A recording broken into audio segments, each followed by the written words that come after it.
From the very beginning of his story, he was an ordinary school librarian, but one day he died due to a fire at school, although his story did not end there, because he managed to be reborn in a new world. In this position, he already had more opportunities than a simple high school librarian.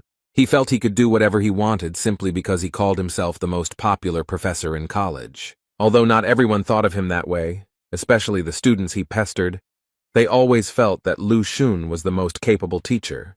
This new world was similar to the world described in the most popular novels. In this world, what was important was the power that he thought he possessed in full measure. He always thought that he would become like the hero of novels, become a scoundrel, and thus conquer the whole world, and his name was Zhang Huang. But he soon realized how wrong he was, because it was clear that everything would be different. Anyone who knew his name immediately abandoned him because they considered him a scoundrel and a liar, as well as the worst in terms of coolness. Zhang always thought that working in a library was the worst thing that could happen, but he never thought that he would one day become such a loser. He was a teacher, but unfortunately there was not a single student in his class, because no one wanted to come to a loser. This guy is just unbearable, and in the end he became such a loser that the students felt sorry for him, but still did not go to him. And if there are no students, then everyone hates him. Such were the rules, and in the end, Zhang could not stand it, and began to drink a lot, which affected him even worse. He understood that if he didn't find students today, he would literally be thrown out of here, when suddenly his thoughts were interrupted by a girl. Someone quietly entered his classroom and asked quietly, "Is this teacher Lu Xun's classroom?" Hearing this, Zhang immediately thought that he had finally gotten lucky, and apparently he had finally met a new student, and this time he was confident that he would succeed. So, having collected his thoughts, he carefully turned around and asked the girl in response if she wanted to become his student. She didn't hesitate, and immediately said yes. According to her, she heard that Lu Xun was the strictest and most famous teacher at Hongting University. In response to these words, Zhang told her that she was actually confused, as he thought that choosing a mentor was like choosing shoes, where only the size mattered, and if it didn't fit, nothing could be done. But he still believed that there are some teachers who may not be so famous, but if they are ideal, then the progress from their teaching will be noticeable. At first she was a little upset to hear this, but then she told him that in fact her brother had told her the same thing, but her problem was that she just didn't know which teacher would be right for her. Zhang continued to talk, and got to the point that a teacher is someone who teaches and explains, and he, as one of Hongting's oldest teachers, could no longer watch students stray from the true path without even knowing it. But today the girl was lucky because Zhang was willing to recommend a teacher to her based on her skills. It took her a while to collect her thoughts, after which she began to show everything she was capable of. Zhang, looking at this, thought that he actually couldn't see anything from such a distance. But it didn't matter that much, because it was time to show off a little to attract the girl even more. And when she finally finished showing everything she was capable of, Zhang put on a smart face and said that, from his observations, she had a well-developed base, and therefore he believed that she had excellent prospects. He also added that she had quite a rare talent, and so it was obvious to him that she had trained a lot before this. And as proof, he said that she has amazing footwork. Every movement is like a tiger's jump, and her support is trained, and you can be completely confident in it. And this is the most important thing, because trained legs are the key to success. But the girl didn't quite agree with him, because if you believe her words, her leg was injured, and the doctor gave her a diagnosis that meant that she had no chance of full rehabilitation, which Zhang clearly didn't expect to hear. He tried to turn the situation around and said that the fact that he couldn't see the obvious only proved once again that she had a clear advantage, despite her leg injury. The girl listened to his praise for a long time, but at some point she wanted to know what advantage he was talking about. In response, Zhang stood up and said that the most important thing is that she has hope, which made the girl very happy, because she didn't even suspect that her legs still had a chance. However, Zhang immediately told her that in the entire university, there were only 3 teachers, including him, who could help her, and the other 2, as far as he knew, had long since stopped accepting students. The girl was very upset when she heard this, but she still had hope that Zhang was recruiting disciples, but he told her that he was not interested in fame and fortune. She immediately fell to her knees and began to say that she knew perfectly well that he had strong moral principles, but she still asked him to take her as a student. She was immediately ready to promise him that she would not shirk and would never disgrace his honor. Zhang was so happy to hear this that he decided not to waste time and immediately went down to her and offered to sign a contract, which was quite unexpected for the girl, because it seemed to her that she would beg him for a long time. But everything happened much faster, and Zhang had already taken blood from her finger to make a contract. Although she still had several questions spinning around in her head, she was confused by the fact that the man didn't think for a second, and it seemed to her that he had prepared the contract knife in advance anyway. It was time to introduce herself, and according to the girl, her name was Wang Yin. As soon as Zhang heard her name, he immediately took her out of the house and told her to come back tomorrow, and under no circumstances asked her to forget that she had a lesson tomorrow.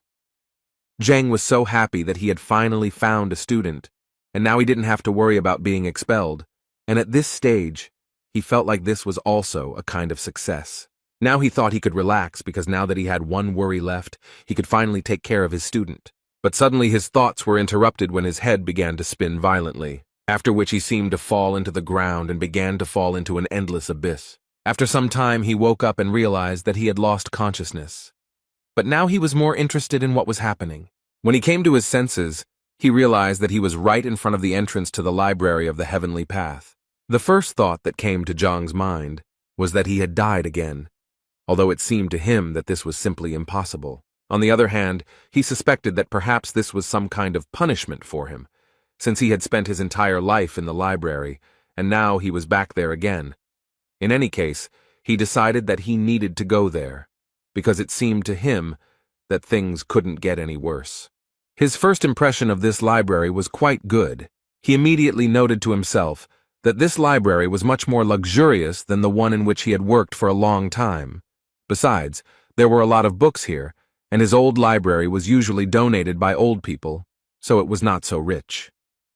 But he still didn't understand why he needed this stack of books at all, and how they would help him win the battle. Although Zhang always believed that until you check, you will never know for sure, so he decided to open several books. He suggested that these might actually be first-class wrestling textbooks.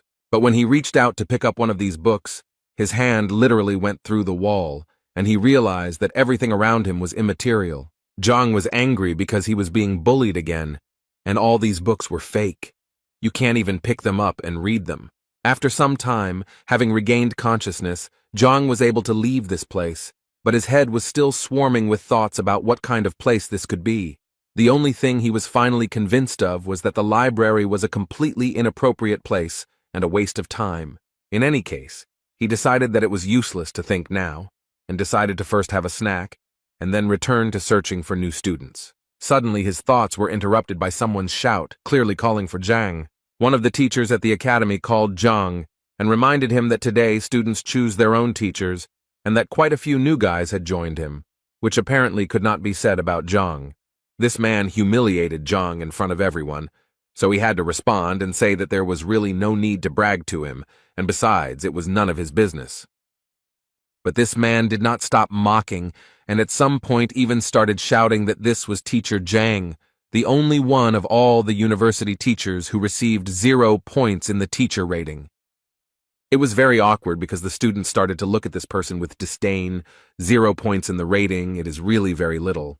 Zhang had no intention of standing and talking to them, or even responding to them, so after they finished talking, he made it clear to them that it was time for him to leave. But apparently the second teacher didn't want to let him go just like that, and so he decided to remind Zhang that he was not a respected teacher. Zhang responded to this by saying that he didn't really care because he was famous, and even the red-haired teacher's newbies knew him.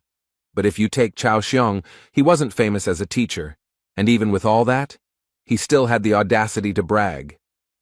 At some point, their dialogue was interrupted by a female voice, which said that teacher Zhang was not really what everyone said. It was Wang Yin who also added that the teacher was very good because he not only accepted her as a student, but also gave her hope for recovery, so she believed that he could easily become number 1. But she was interrupted by the man standing next to her. He reminded her that the master told her to go to Lucen, but she didn't listen and went to that idiot. So he asked the girl to think better and refuse his patronage before the young master found out. Chao Xiong did not miss the opportunity to point out once again that Zhang was incapable of anything, because even his student, who had just come to him, already wanted to leave him. This clearly did not please him, because he remembered how difficult it was for him to recruit her so as not to be expelled from the university. This man, who was sitting next to Wang Yin, came over with a girl and told Zhang that she wanted to leave his class. Zhang did not hesitate to remind the girl that there were too many students who wanted to become his disciples, and so he asked her to think again before making a final decision. And while Wang Yin was thinking, Zhang also turned to the girl's brother to tell him that students who left their teachers had quite a bad reputation, and besides, no teacher would want to take her, so he also asked him to think again whether it was worth leaving Zhang's class. But before the man could answer, Zhang literally pressed him down and began to say that there was nothing to worry about, because he noticed that Wang Yin was very capable, and therefore if he was allowed to train her, then she would achieve a lot together with him, although in his thoughts he was only thinking about how not to let the girl go, because then he would be kicked out. At this point, Cao Xiong decided to intervene and say that if Wang Yin could get out from under Zhang's protection, he would gladly take the girl to himself. Zhang immediately turned around and told him that it was impossible to poach students in broad daylight, and therefore he would be forced to report to the administration, in response to which Cao Xiong suggested that they simply fight and thus arrange an open day. The university charter clearly stipulated such an option. This was an unexpected offer, because Zhang knew that although Cao Xiong had a bad character, he was a much better fighter and teacher, and he would definitely lose here. But on the other hand, if he refused, Wang Yin would definitely abandon him. So he decided that he had to at least try to do this. Otherwise, he would definitely not gather disciples. So he agreed to this proposal.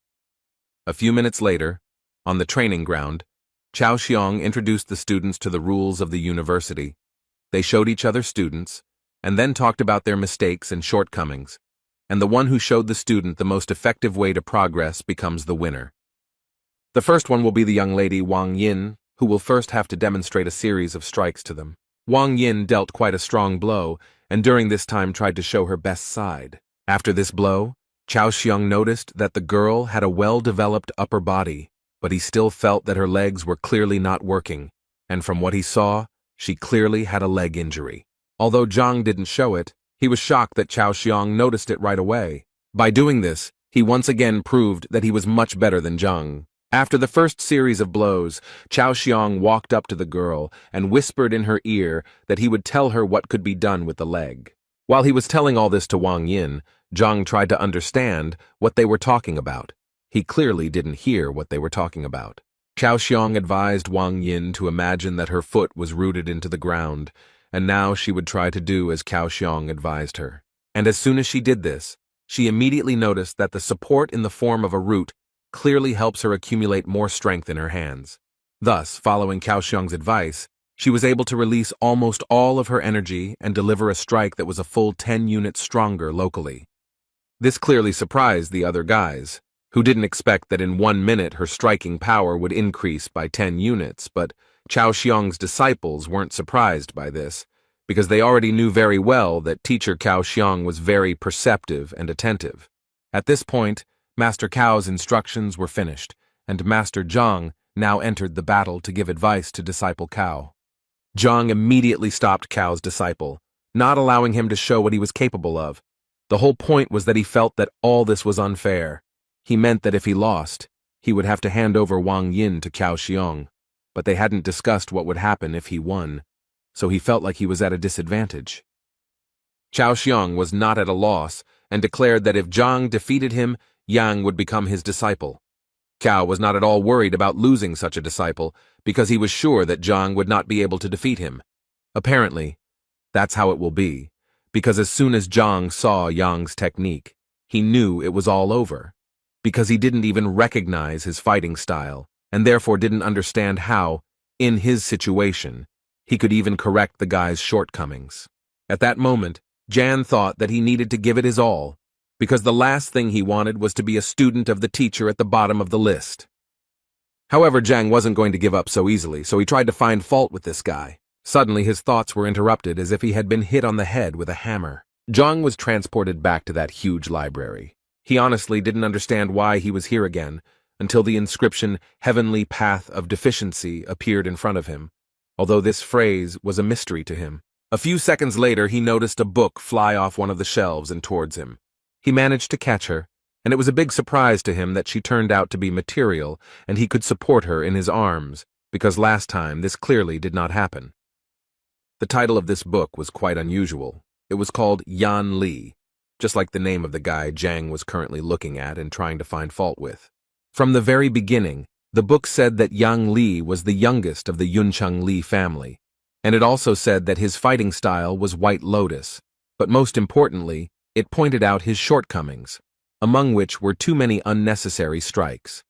This was only the first drawback, so Zhang did not stop and continued to read this book carefully, and at some point, he reached the 12th drawback, which was that his left hand was much more developed, but Yang used his right more often, so the strikes lost their potential. After reading all this information, he finally returned to the training ground, where Yan was able to land 62 punches on the first try. At this time, Zhang finally realized that the library of the Heavenly Path was created specifically to identify and record all the shortcomings.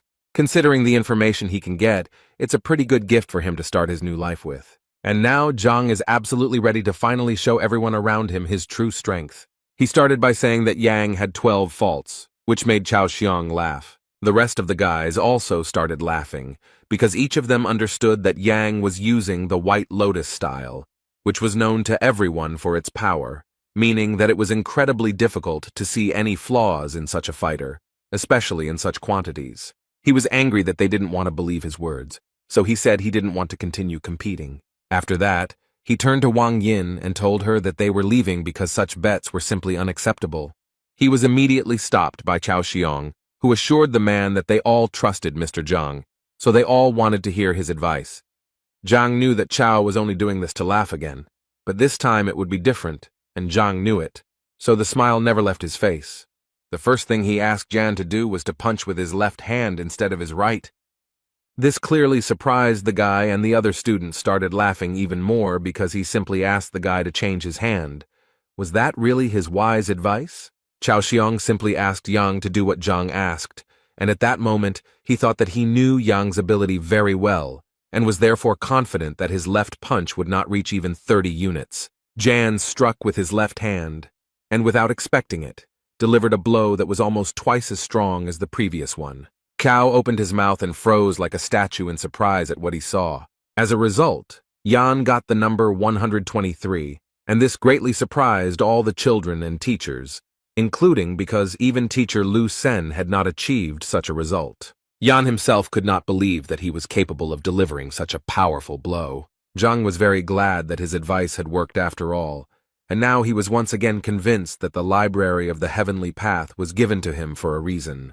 After thinking these thoughts, he turned to Teacher Cao to inform him that his result was only 20%, but Zhang's advice helped Yang double his strength. This made him say through his pain that Yan Li was now Zhang's disciple, no matter how sad it was for him to say it. At this point, he decided to end his speech and ordered the rest of the students to leave. He thought he was lucky just this once, but he assured himself that he would find a way to get revenge on Zhang.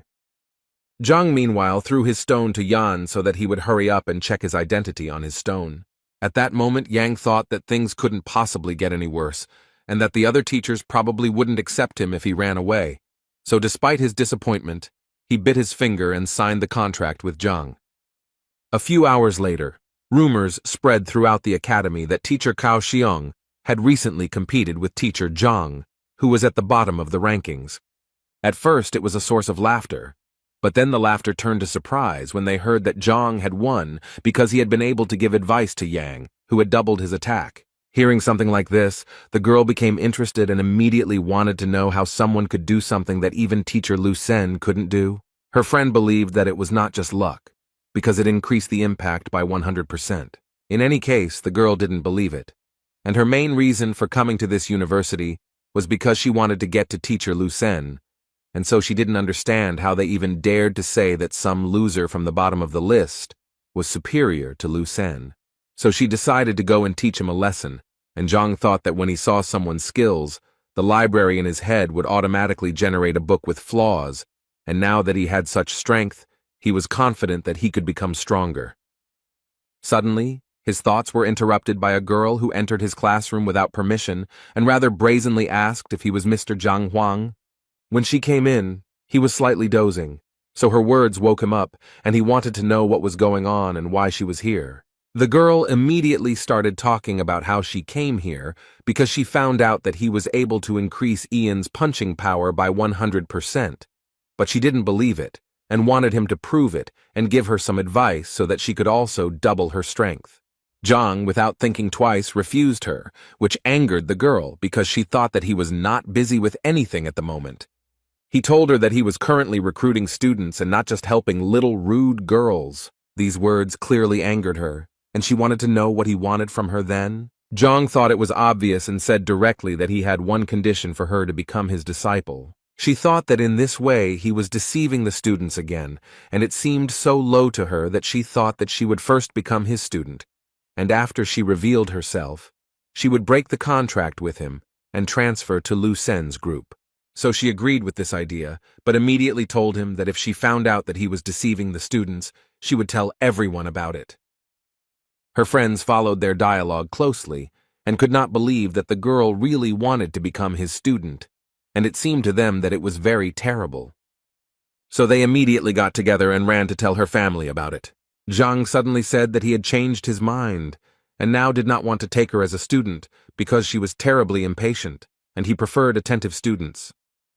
Inside, this made the girl even more angry, and she wanted to expose him more than anything, so she put on a sweet face and asked him not to be angry because she said she sincerely wanted to become his disciple. So she asked him to accept her again. He told her that if she wanted to become his student, she would have to clean the place so that not a speck of dust remained, and also asked her not to forget about the toilet outside, thereby assuring her that he would test her patience, and if he was satisfied, then she would study with him. The girl's whole appearance showed that this was clearly too much, but Zhang didn't give in to her, and said that if it was so difficult for her, then she could always turn around and leave. But in his mind, he thought that she clearly couldn't play such games with him. And apparently he was right, because at that very second the girl suddenly changed her mind and took the broom, while assuring Zhang that she would do everything. She started cleaning with the thought that she had never had to back down before, and this time she was ready to do it. She would just wait for the moment and take revenge on him for everything. After some time, she was finally able to clean up as Zhang told her. But that was not all. He also wanted her to confirm her identity, so that he could be sure that she was indeed his student. She happily took his stone, and said that she was actually already looking forward to all his instructions, although she was mentally thinking about how to restrain herself from tearing his head off. After she did everything Zhang asked, he finally told her that he needed to look at her strike first to see what level she was at. The girl was clearly surprised that it took him only one blow, because she didn't understand what could be seen in one blow. While the girl was delivering that very blow, Zhang was already in the library of the Heavenly Path to read a book about that girl. He found it quite quickly, and within a few seconds it was already in his hands. The girl was the daughter of the Lord of Bayun City. She had the highest level of mastery of the basics. Her fighting style was white jade kung fu, and yet she had as many as 27 shortcomings. Given such a number of mistakes, Zhang immediately thought that there was nothing special about the girl, until he saw that with so many mistakes, she was dialing the number 123. Zhang was the first to praise her, and so he said that her strength was worthy of a lord's daughter. The girl was happy to hear this, but she was still eager to hear his analysis and see what mistakes he might have noticed. Meanwhile, she held the crystal in her hand that she had been recording their conversation with, and thought that if he screwed up, she would show it to everyone and watch him make excuses. But the girl had to change her mind when Zhang told her that she was sick, although she immediately began to deny it and became embarrassed. He in turn assured her that he was not scolding her, but simply saying that she was physically ill. The girl continued to deny this and responded by telling him that he didn't know what he was talking about. But he paid no attention to her words and continued to talk about how often she felt pain, especially during the full moon, when the body and mind are especially irritated. And one more thing. He also knew that no matter whether she trained or not, she was still always irritable. All this made an impression on the girl, because he literally told her everything she felt, but she did not tell anyone about it.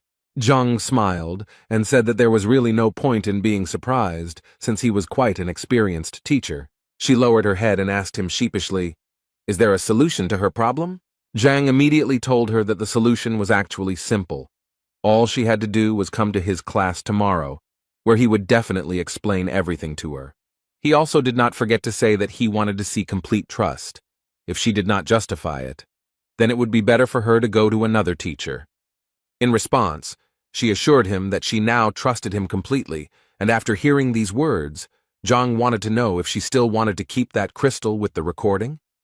The girl immediately squeezed and broke it in her hands and said that this would not happen again. Thoughts flashed through the girl's head about how he immediately recognized her illness and realized that she was recording him on the crystal.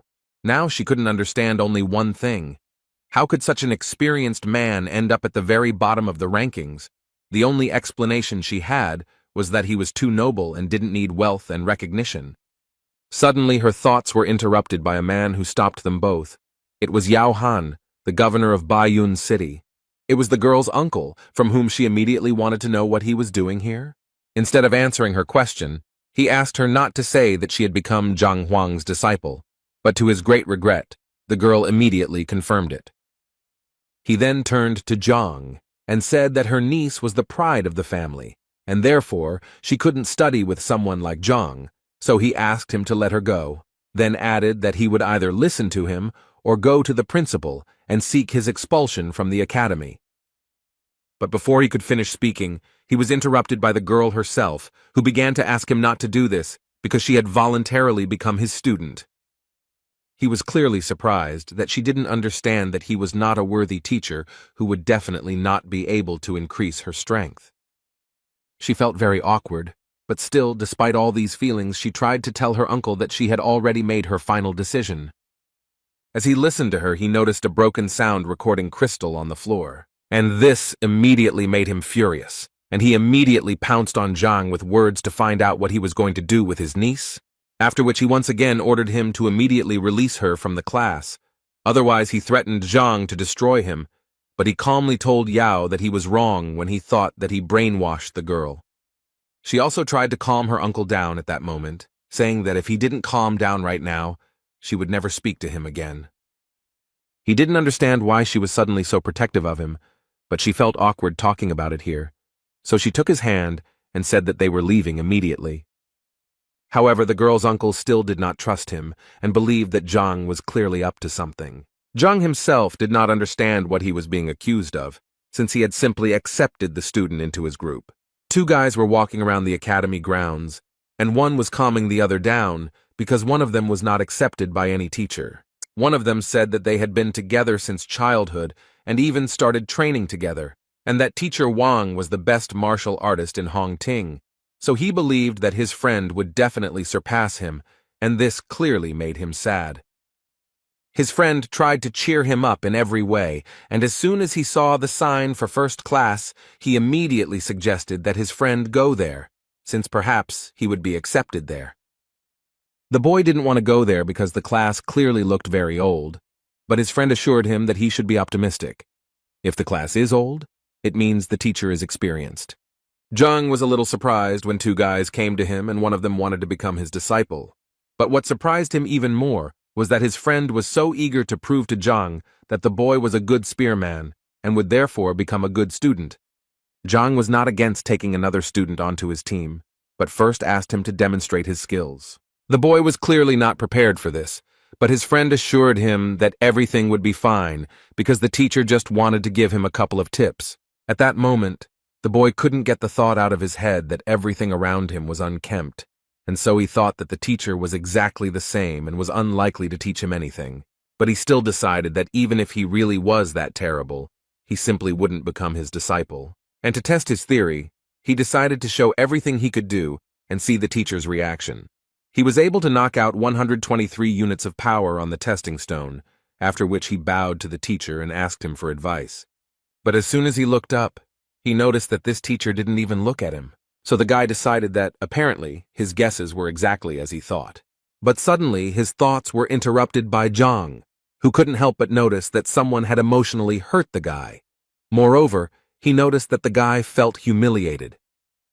The guy clearly didn't expect to hear this, so much so that he even casually mentioned that he secretly loved one girl, but nothing worked out between them, although he immediately came to his senses and said that it didn't matter anyway. His friend immediately ran up to him and began to find out who had offended him and why he hadn't told him about it, but he didn't want to discuss it now, so he asked the teacher not to talk about it, since it was his personal business and had nothing to do with his preparation. But Zhang clearly didn't think so, and then added that his punch was fierce and purposeful, and that it spoke volumes about his personality. Zhang immediately noted that he only thought about the present, not the future. The most important thing, though, is that this injury made him indecisive and he became very afraid of failure, and because of this his punch became much weaker. The guys were very surprised that Zhang was able to see that he was in love and what kind of character the guy had in general. But Zhang immediately told them that in fact there was nothing surprising about it, because a fighter's blow directly depends on his emotional state, and if it is unstable, then the blow will be exactly the same. And in his case it was clear at first glance that love was to blame. The boys stood there with their mouths open in surprise, as they saw how quickly Zhang had found his true problem. Even Weapon Master Wang hadn't noticed it. Zhang broke their shock to give the guy some advice, telling him that in order to earn respect in a relationship, he had to be strong, and asking him to think about how he looked to others if he didn't respect himself. Now he asked him to understand himself, let go of his grievances and learn from his mistakes, so he should become much stronger. And now, hearing this, Zhang asked the guy to hit him again and see what he was really capable of. The only thoughts in his head were that he shouldn't insult himself, and all he needed was to believe in himself. It was with these thoughts that he struck the stone being evaluated. And what was his friend's surprise when the force of the guy's blow increased almost twofold and amounted to as much as 200 units. After that, the guy realized that his teacher must be Zhang, so without thinking twice, he knelt down in front of him and began to ask him about it, and Zhang himself was not against helping the young guy, so the first thing he asked him to do was to verify his identity on the stone. This guy's friend was a little jealous because the thought immediately occurred to him that if he knew this teacher was so cool, he would have gone to him too. But another question confused him. If there had always been such a great teacher in Hongting, then why had he never heard of him? So he decided to ask the teacher his name, and when he introduced himself, the boys realized that it was the name of the worst teacher in the academy. Zhang confirmed the boys' guesses on this matter with a smile and said that he really was that terrible teacher. They hoped until the end that the man would deny this information, but not only did he not do so, but he also confirmed this information with a smile. His new student clearly didn't understand why the teacher was so self-critical. In response to this question, he said that in fact, this world was full of price tags, and there was nothing wrong with that. Although in his mind he thought that if it weren't for the Library of the Heavenly Path, he would most likely remain a failure, since without it he didn't have any special talents. Zhang's student, upon hearing this, immediately wanted to give Zhang credit, but Zhang stopped the guy and said that in fact it didn't matter. Like his bad reputation, what was important was to study hard and go towards his goal.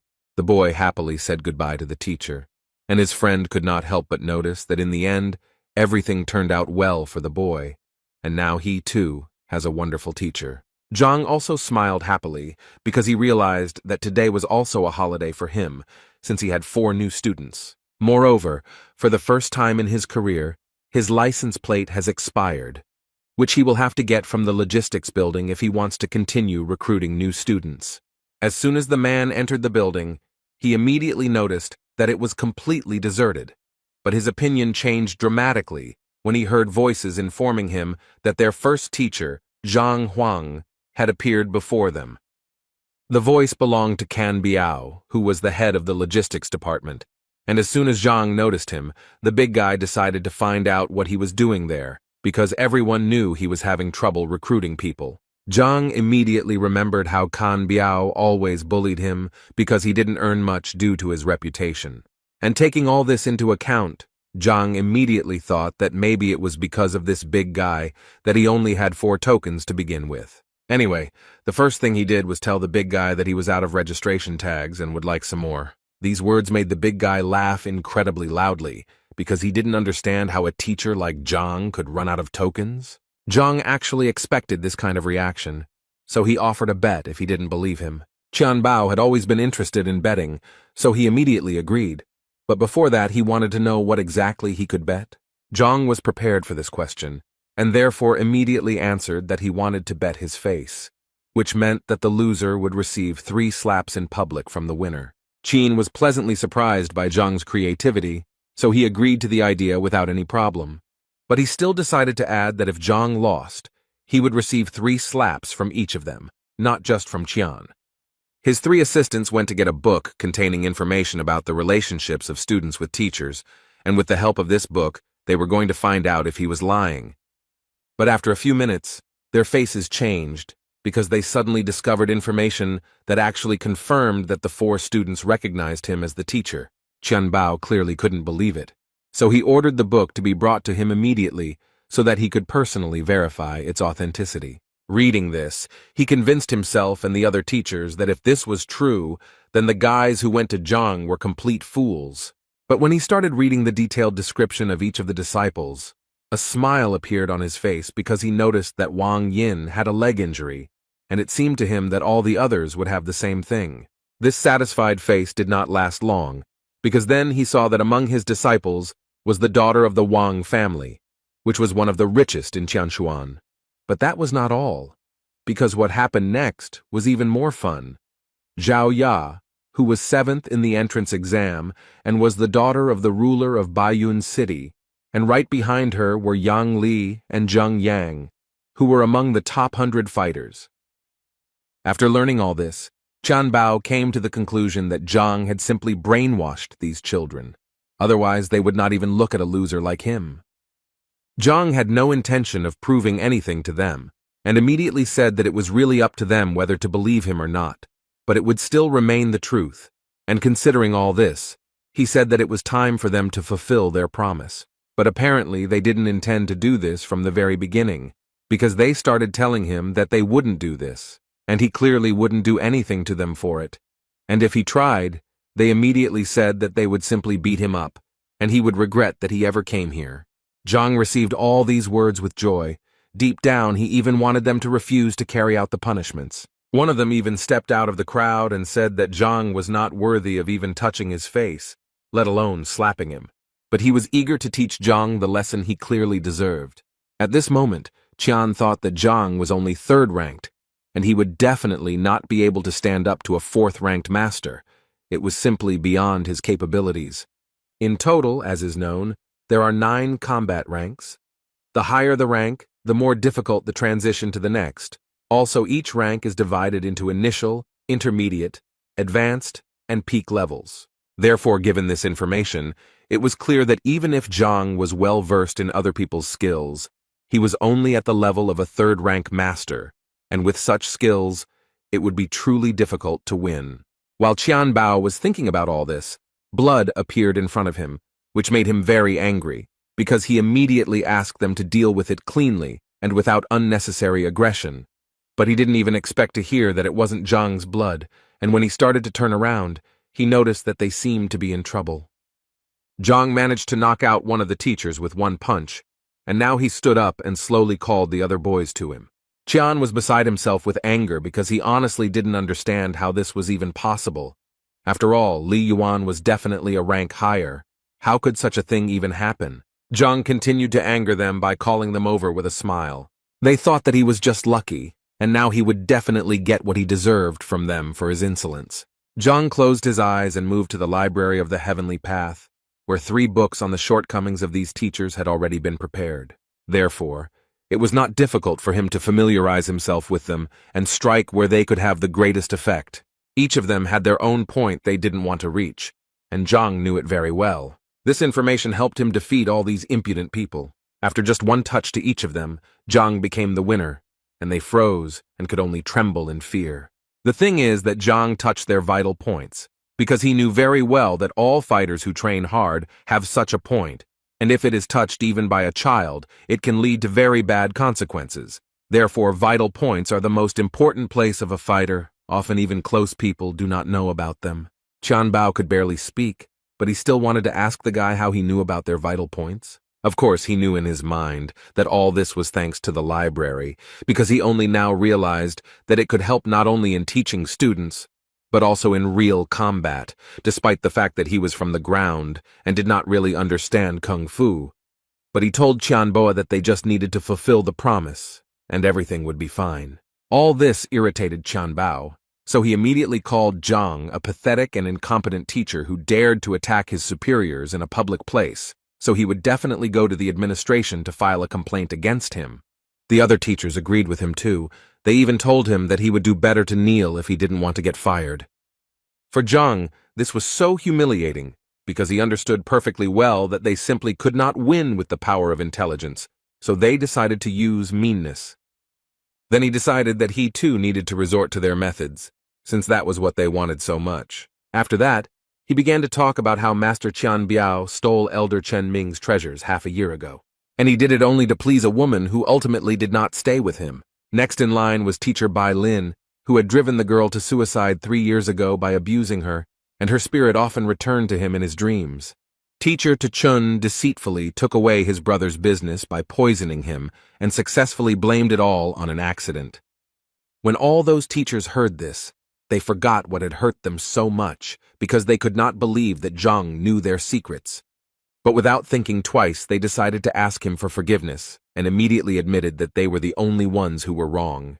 Zhang could only reply that he really didn't have time to deal with their past mistakes, but he wanted to convey to them that if they repeated them in the future, he would definitely ruin their careers once and for all. They assured him that they would not dare to do so again, and as a token of gratitude for his kindness, Tian Bao gave him his registration tokens and said that he could indeed take as many as he wanted. Zhang took exactly as many tokens as he thought he needed and left, and his new friends wished him a good day. The man's head was filled with thoughts about how long he had been waiting for this exciting life, and that this was exactly what he needed. Suddenly, his thoughts were interrupted when he saw 2 guys pulling a third one, who seemed to be screaming that he didn't want to live anymore. As it turned out, the big guy was shouting that he wanted to die, but at the same time he was holding another student's hand and not letting him leave. And the third one was trying to explain to him that if he wanted to die so much, then he didn't need to drag anyone along with him. But he asked them to leave him alone because he was already dead.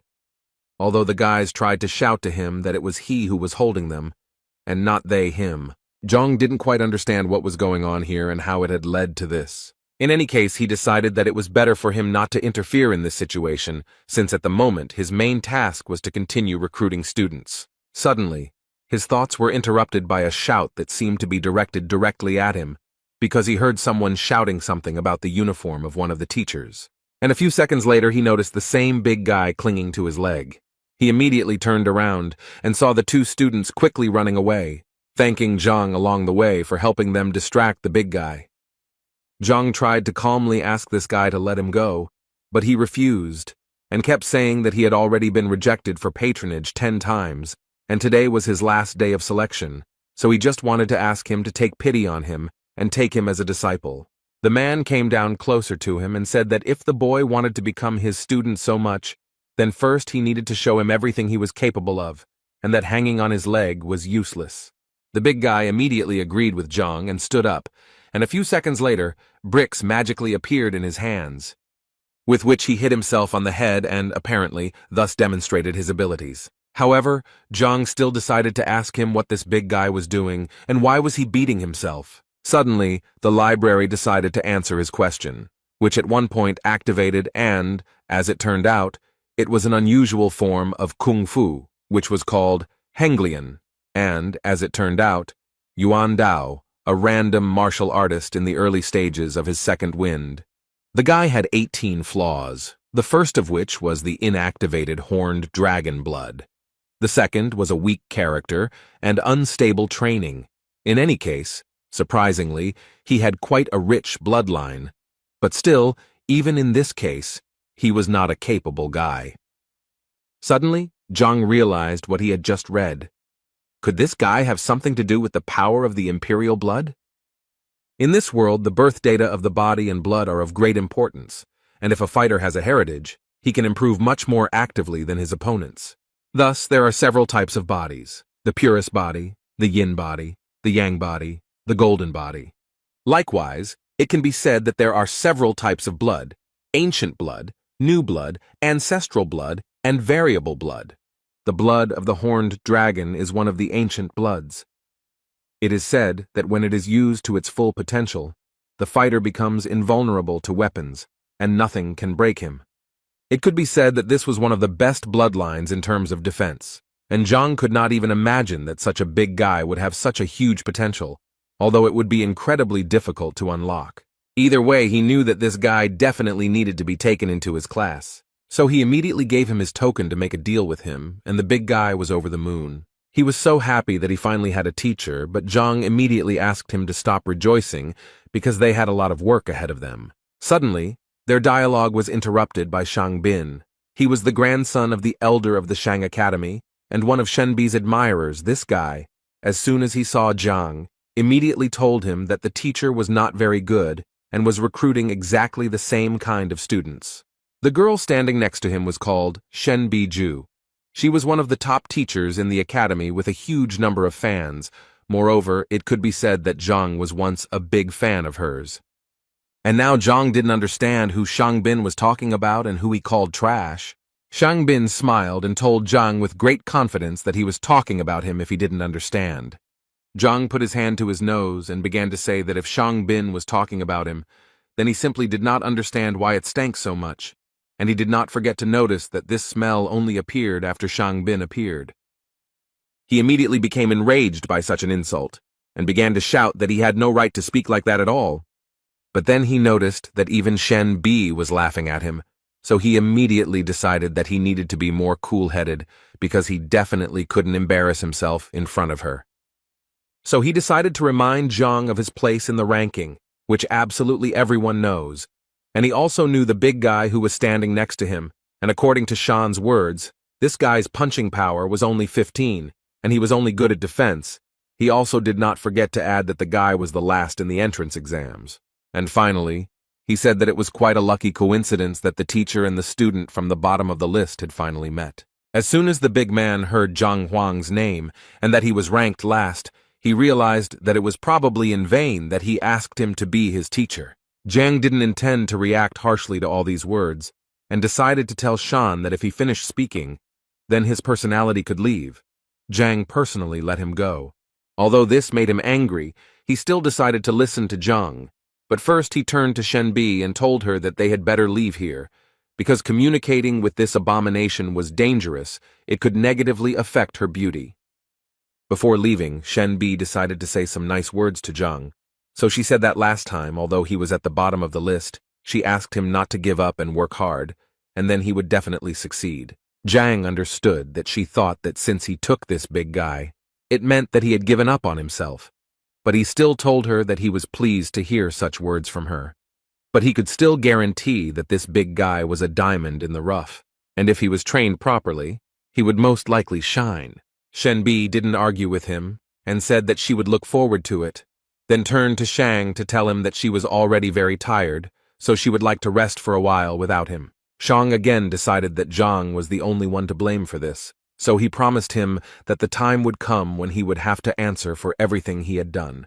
While they were talking there, the big guy decided to run away very carefully, but Zhang noticed this and pretended that the big guy was just confused and went the wrong way, because in fact his class was in a completely different direction.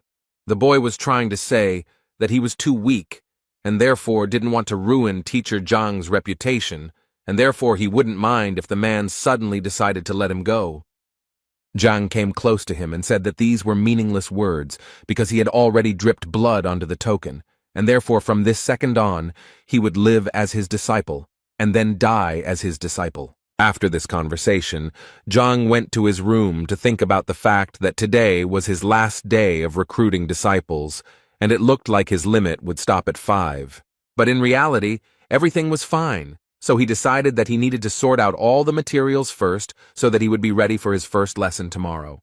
He believed that he had previously trained according to the principle of the 9 paths of Hongting, and each level corresponded to the essence of the 9 ranks. Many in Hongting train according to this system. And it looks like he's the last one of all the teachers left at rank 3. Everyone has already reached at least rank 4, so he needs to pull himself together and catch up with them as quickly as possible.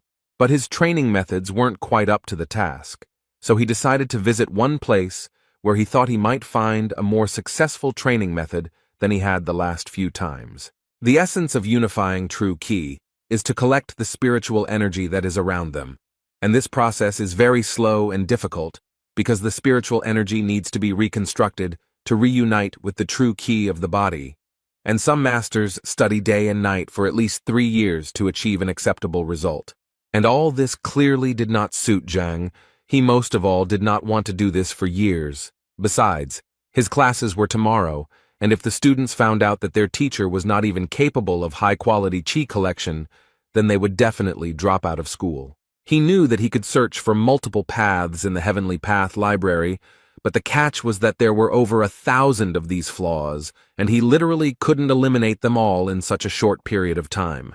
So he thought that perhaps he could gather enough information about other teaching methods to use the strengths of one system to compensate for the weaknesses of another. And for this he came to Elder Shin Mo, who was quite surprised to see the guy here because it was already late, and at such a time no one visits the library. Zhang explained to him that the thing was that he was going to cross the 3rd rank, but he had some questions, which was why he came here. The elder took this information with a smile and told him that there was actually nothing wrong with him cultivating slowly, as the university always needed fresh blood like him. So he told him that the information about the 3rd rank was in the 4th line, for which Zhang was very grateful. The elder had always known that Zhang was actually a good boy, he just always lacked ability, and so he sincerely hoped that his results would not be so dismal. As soon as Zhang entered this library, the first thing he noticed was that there were quite a large number of books in it. It even seemed to him that the university library was no poorer than an ordinary modern library, and besides, he almost immediately found a row with the books he needed. He picked up the first book that suited him, and was a little surprised that this book described a method that had more than 3,000 shortcomings, and he was a little confused as to why this system was so popular. It seemed simply impossible to him to correct so many mistakes, but at one point, he realized that now was not the best time to despair. And thanks to this, an idea came to him, the essence of which was that he did not have to correct all the shortcomings. He decided that he could simply fix the thing that was bothering him on his stage, and he was absolutely right, because it turned out that there were only 10 flaws on his stage. The only thing he regretted was that the library of the Heavenly Path only talked about errors and not about the methods of correction. But he did not despair because he understood that he could find the advantages of different methods that would cover the shortcomings of others, and by combining all the information, something new and more advanced could be obtained. This thought gave him the understanding that since he had come here, he had a great chance to gather information about the 4th and 5th ranks.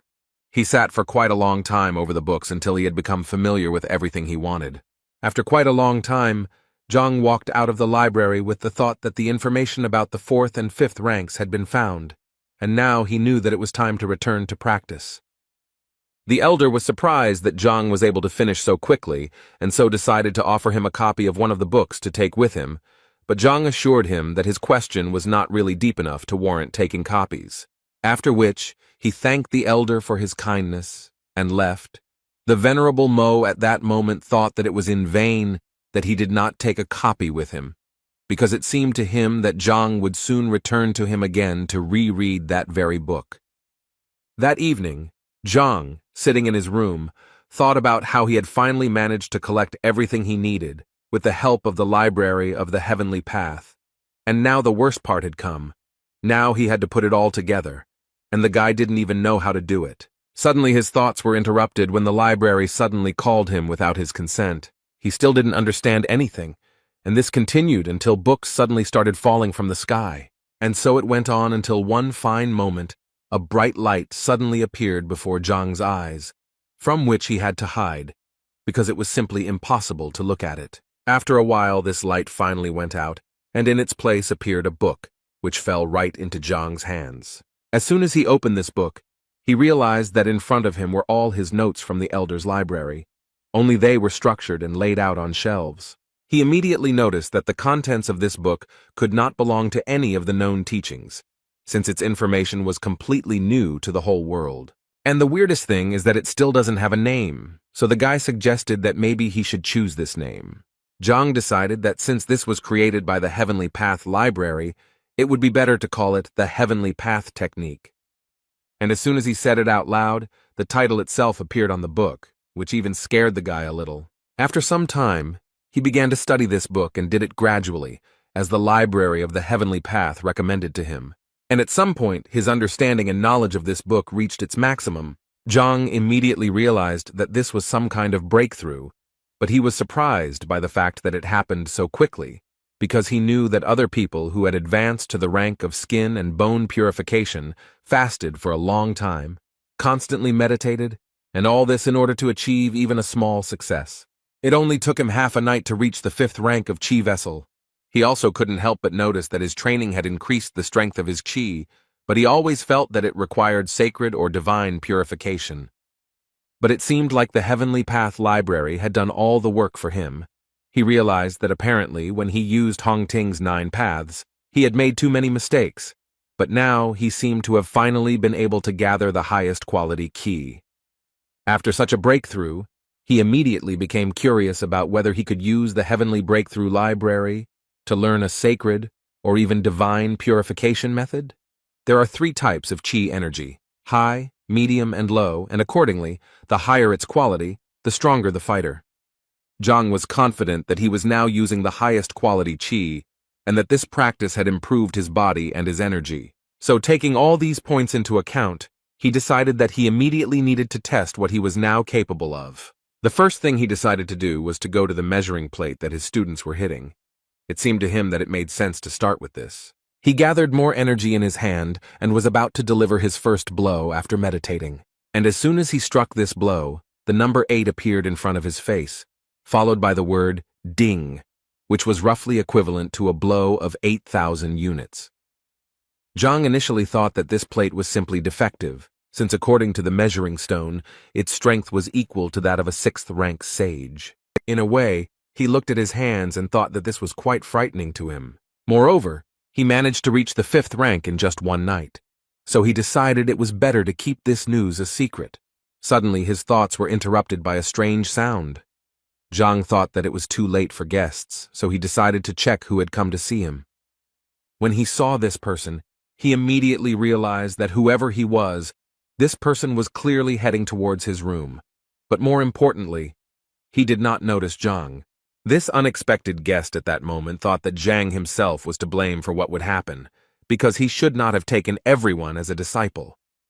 Zhang knew that if this man was sneaking up on his teacher in the middle of the night, he certainly wasn't bringing joy, so he decided to take off his teacher's uniform first for better camouflage. And just as he thought about it, the man turned around and shouted in his direction to find out who was hiding around the corner. Zhang knew very well that this man only came here to destroy him, so he decided to say that he had the same plan because he thought that it would clearly confuse him. And as soon as Zhang said that he was here to destroy the failed teacher, the unwanted guest calmed down and said that he would cover for him later. Zhang continued to play the role of a criminal, but before that he was surprised that this unwanted guest did not object, because it seemed to him that he himself would like to destroy him. After that, the man said that he was not actually here to destroy Teacher Zhang, but only to scare him a little. He was going to cut off his tender organ and thus prevent the reproduction of people like him, and all this because he was so unfair to his niece. For the first time in his life, Zhang did not regret going to training instead of going to bed, because if he had fallen asleep, the consequences would have been very dire. In any case, this strange man decided that it was time to end the conversation and get down to business, and Zhang decided to offer him to start first, because if he simply destroyed him, there would be no point in castrating him. The man at this moment thought that it was such an incredible coincidence that they both came that night to finish off Zhang, so while thinking about it, he suggested to his unexpected partner that they go on this mission together. First of all, the criminal asked him to focus on his energy in order to better feel his body and deliver the most powerful blow. Zhang was transported to the library of the Heavenly Path at this moment, because he realized that he had heard this man's voice before, and the book itself fell into his hands. This man's name was Yao Han, and he was a servant of the Baiyun house, a 6th-rank fighter who had opened the 8 chakra points. Zhang immediately understood that Yao was Zhao Yao's direct assistant, but he didn't understand what he had done, that this mercenary had come to destroy him. In any case, he decided to ignore the fact that he was already 6th in rank, and that he had beaten 12 dings on the evaluation stone, because if he didn't teach him a lesson, then he wouldn't be able to be called Zhang Huang. But he still understood that this clearly had to be done not in direct confrontation, because then he would definitely lose. So he decided to outsmart Yao a little and at one point shouted at him to look at the sky because there was a UFO flying there. Yao didn't understand what a UFO was and how it related to their case, but he didn't even think that this was all just a common trick by Zhang, who deceived him in such a childish way. Zhang didn't miss his chance and delivered a fairly strong blow from behind, which sent the man flying into the nearest wall.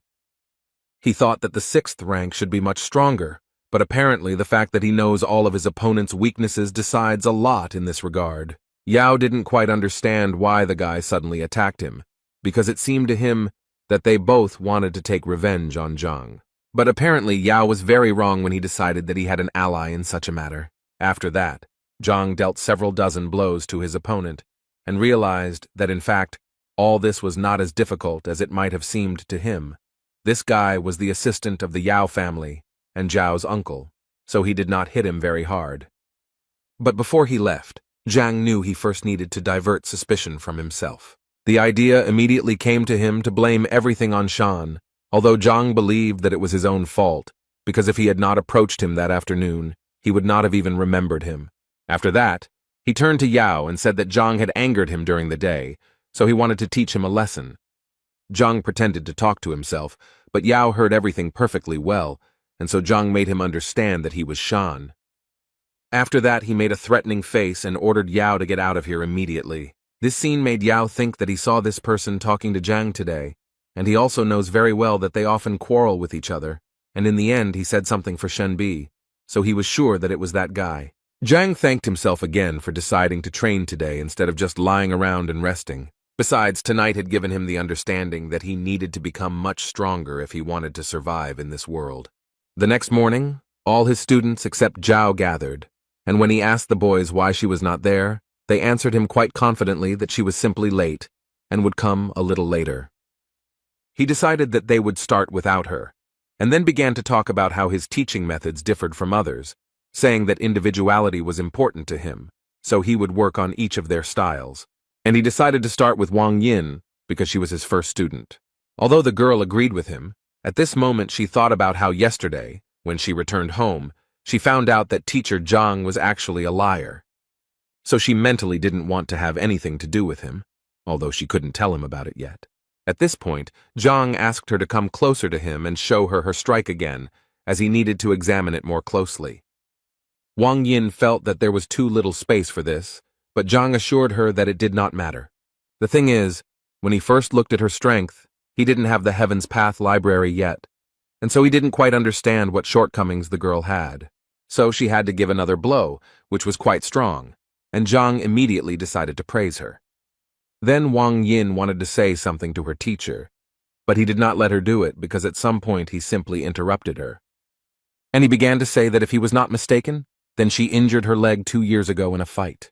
Wang Yin didn't even understand how he could know all this. Zhang ignored her questions and continued to talk about how there were 3 points on a person's leg that were responsible for strength, speed, and agility, and it seemed to him that her opponent had touched the point that was responsible for strength, which caused it to close and the blood to flow in the opposite direction. At this moment, Wang Yin thought that one of the top doctors they had invited had said the same thing, but he couldn't do anything about it, since it required a master of at least the 8th rank. So she asked him without much hope if he could cure her, but the answer completely changed her expression, because Zhang said with complete confidence that for him it would be just a piece of cake, although the girl had thought all her life that her injury could no longer be cured, and the teacher said that for him it was a mere trifle. According to Zhang, he called her here specifically to cure her, and to begin with, he would like her to relax her body and sit down. At this moment, Wang Yin noticed that for some unknown reason, she suddenly began to trust her new teacher. At some point, her thoughts were interrupted by Zhang, who, completely unexpectedly for the girl, threw a small needle at her. The girl immediately thought that this was a technique that required strict control over the flight of the needle so that it would hit the target accurately, and this technique was known as air acupuncture. But this technique required at least the 5th rank. That's why she couldn't believe that the worst teacher in the university could even reach 5th place. But Zhang had been continuing to perform his technique all this time, and he had only just begun the stage of introducing true qi into Wang Yin's body. It was an incredibly painful process, and the girl had to endure it. But the thought that this was indeed the teacher's qi was still spinning in her head. She immediately realized that this was the purest qi, like spring water without a single impurity, flowing through her body. But she still couldn't get the fact out of her head that such energy simply couldn't be found in a 3rd-rank master. Moreover, no matter how much she studied the matter, she had never heard of such a true qi refining mastery. Anyway, the most important thing now is that she can feel her legs more accurately and clearly than ever. Wang Yin felt like he had turned some kind of lever, and now she could feel them. The girl had been waiting for this feeling for so long, and finally, when she had almost lost hope that she would ever be able to cure this disease, the teacher was still able to cure her, and he did it so simply that she could not even believe it. For such a gift, she immediately fell to her knees in front of him and began to thank him. Zhang thought that there was no particular meaning to it.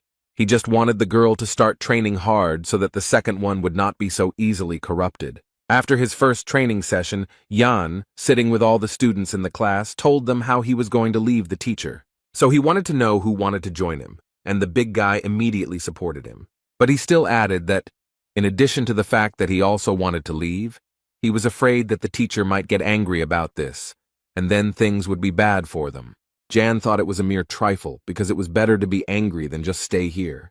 He was confused by the fact that they didn't even know what rank he was, but he was sure that when Wang Yin came out, she would finally convince them that they should leave him. Immediately after his words, Zhang and Wang Yin entered the waiting room. It was clear from the girl that she was very pleased, and with such an attitude, she clearly did not intend to leave. Jan noticed this, and realized that his escape plan was slowly beginning to fall apart. The big guy also noted the fact that Wang Yin clearly didn't look disappointed, but Yang couldn't believe that Zhang actually told Wang Yin something worthwhile. Suddenly, his thoughts were interrupted by Zhao Yao, who entered the classroom and first apologized for being late. Zhang, of course, was very happy to see her, but he couldn't help but ask the girl who was this disabled person next to her. The girl did not expect such a formulation and was a little stunned when she heard the word disabled.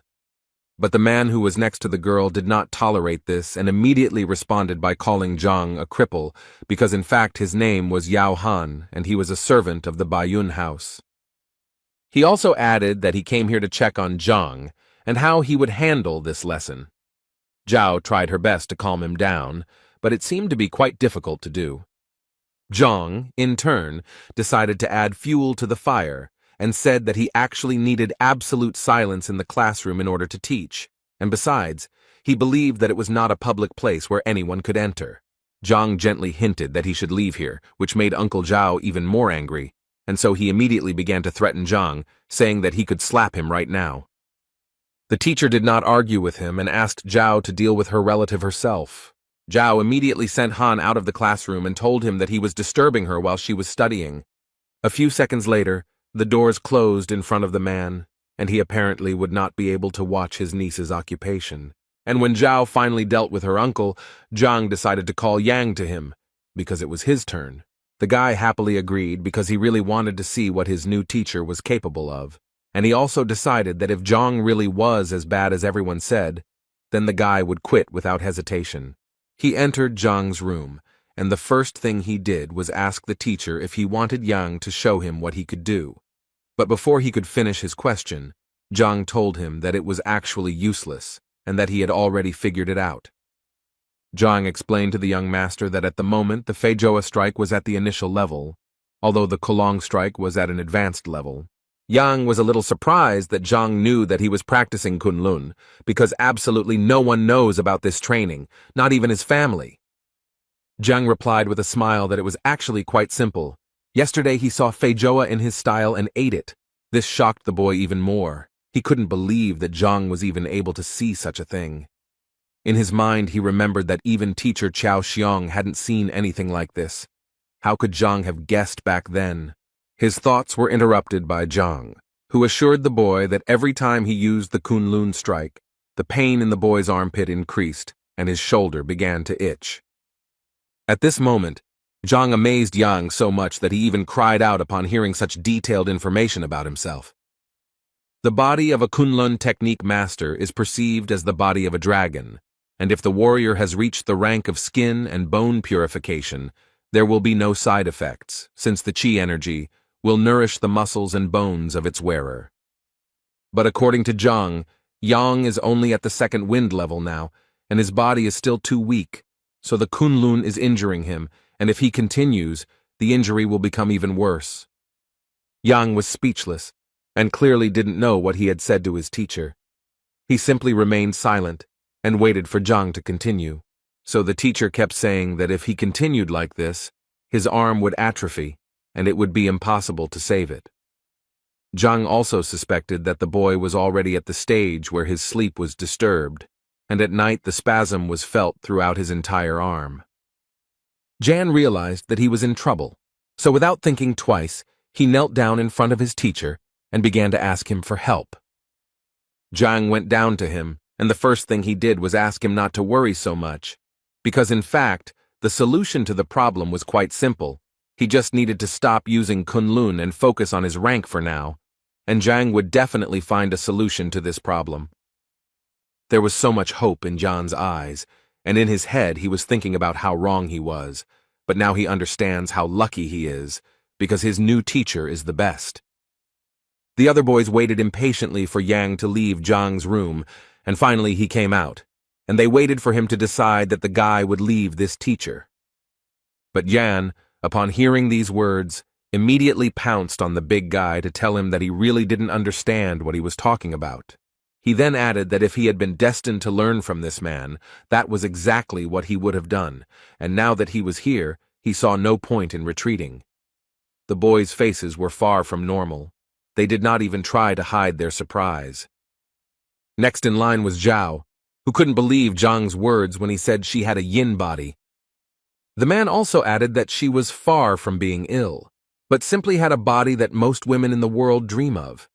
He told her that her body had a lot of yin energy, and with the right training, her progress would be much faster.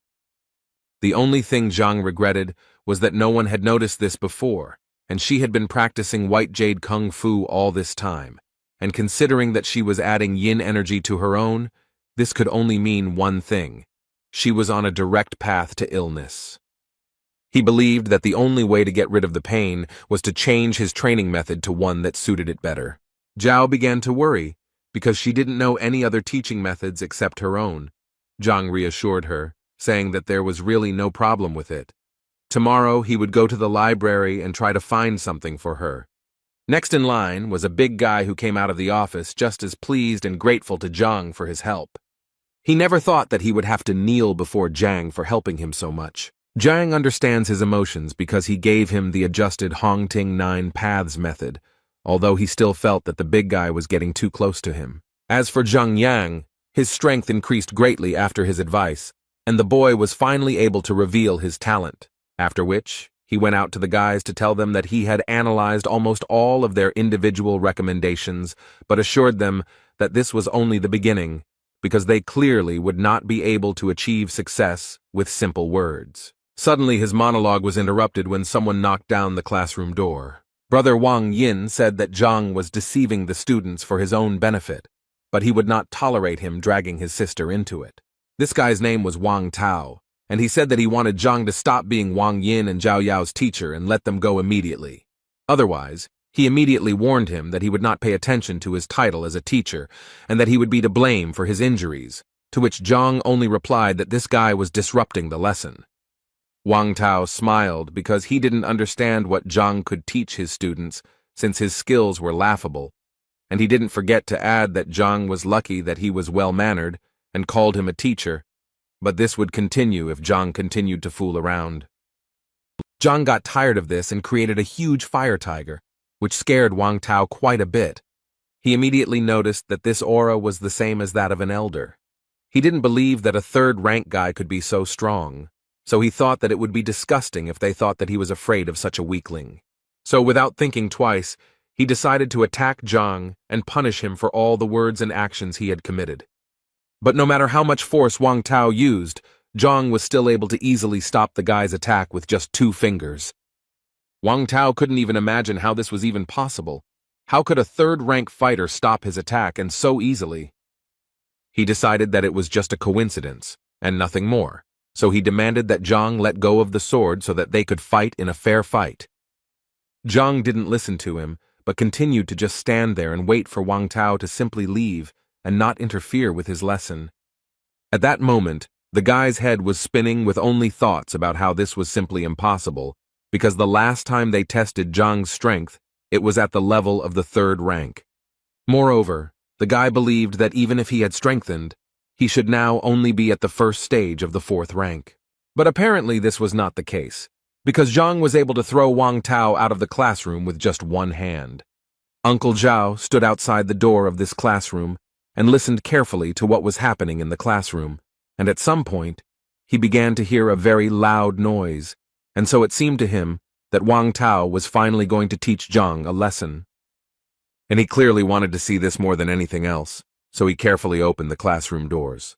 But apparently he did it in vain, because as soon as he opened the doors, he saw the body of a fighter flying towards him.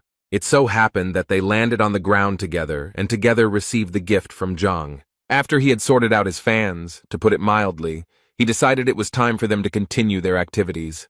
The boys apparently still couldn't come to their senses after what they had seen. It seemed to them that it was a 4th-rank supreme power. Brother Wang Yin was defeated so easily, even though he is a famous fighter. How could a teacher from the bottom of the rankings do this? They all came to the conclusion that teacher Zhang had simply been hiding his strength all this time. Uncle Zhao Yao, after such a not-so-soft landing, would like to ask Mr. Wang Tao what happened and why he was unable to teach Zhang a lesson. Wang Tao couldn't think of anything better to say than that he had just used a new technique and was just lucky because he hadn't fully mastered it yet. So today, he said, luck was on Zhang's side. His interlocutor thought that something was clearly wrong here, and even with the new technique, Wang Tao should have won.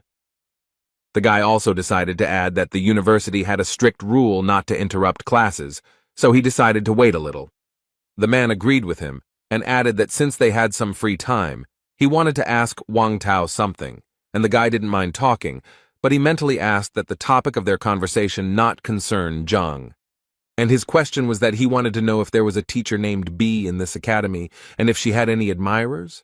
Wang Tao was the first to notice that the name had the word B in it, so he immediately assumed that it was Shenbi Zhu, who was the local ideal of beauty, and therefore had many admirers, the most obvious of which was Shang Bing. But he also did not forget to mention that Zhang was also chasing after her. Hearing this, the man thought that now all he had to do was find out whether they really had a conflict back then. Shang Bing sat in his office and listened to Qiao's stories, who told him that Zhang had deceived his disciple, and so he decided to turn to the grandson of the academy elder. Shang Bing slammed his palm on the table and immediately told him to forget about it, because he was going to solve this problem himself. In his words, he had always wanted to teach this Zhang a lesson, but deep down he knew that if he attacked him there, it would lower him in the eyes of the precious Shenbi Zhu. But now he had a good reason. And now he is ready to do everything for this. And as an assistant, he decided to take Qiao with him because he was going to make a cripple out of him. When they arrived at Zhang's classroom, they saw Wang Tao standing there, and next to him was an unknown man. The first thing Shang Bing wanted to ask Wang Tao was why he was here and not training. Wang Tao decided that there was nothing to hide, so he told them that his sister had been tricked into going to see the teacher, and that he had come here to sort it out. Shang Bing was quite surprised that Zhang dared to lie even to Madame Wang, and now he was more than sure that this guy needed to be put in his place. Wang Tao also introduced Mrs. Zhao's family assistant, Yao Han, whose ward was also deceived. Shang Bing's face changed even more when he heard that Zhang had managed to deceive the Yao family as well. In that case, he decided that they needed to go together and teach this scoundrel a lesson for everything he had done. Meanwhile, Zhang told his students that the nine paths system of Hongting, although basic, still had many shortcomings. This was the first time that the boys listened so attentively to someone's lecture, and all because they really found it very educational, because he could point out the shortcomings of even the most effective methods. Some of the boys even thought that even his father could not compare to Teacher Zhang in teaching. Suddenly he was interrupted again by the same people, but now Shang Bing was with them, taking Chao with him. Zhang didn't understand what they were doing here, but he guessed that since they came here so happy, it meant that they clearly weren't going to praise him.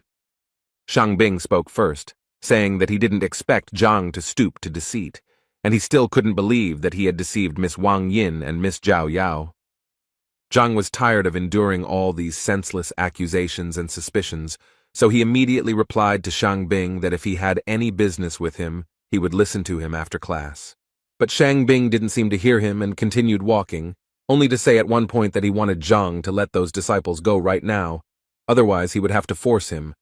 Zhang didn't want to let anyone go, so he decided to first ask Shang Bin what he was going to do, since he felt that the respected Shang Bin didn't know that fighting between teachers was prohibited in Hongting. Shang Bing told him that the university rules were made to maintain order within these walls, but he was breaking them, so for his sake, Shang Bing would make an exception.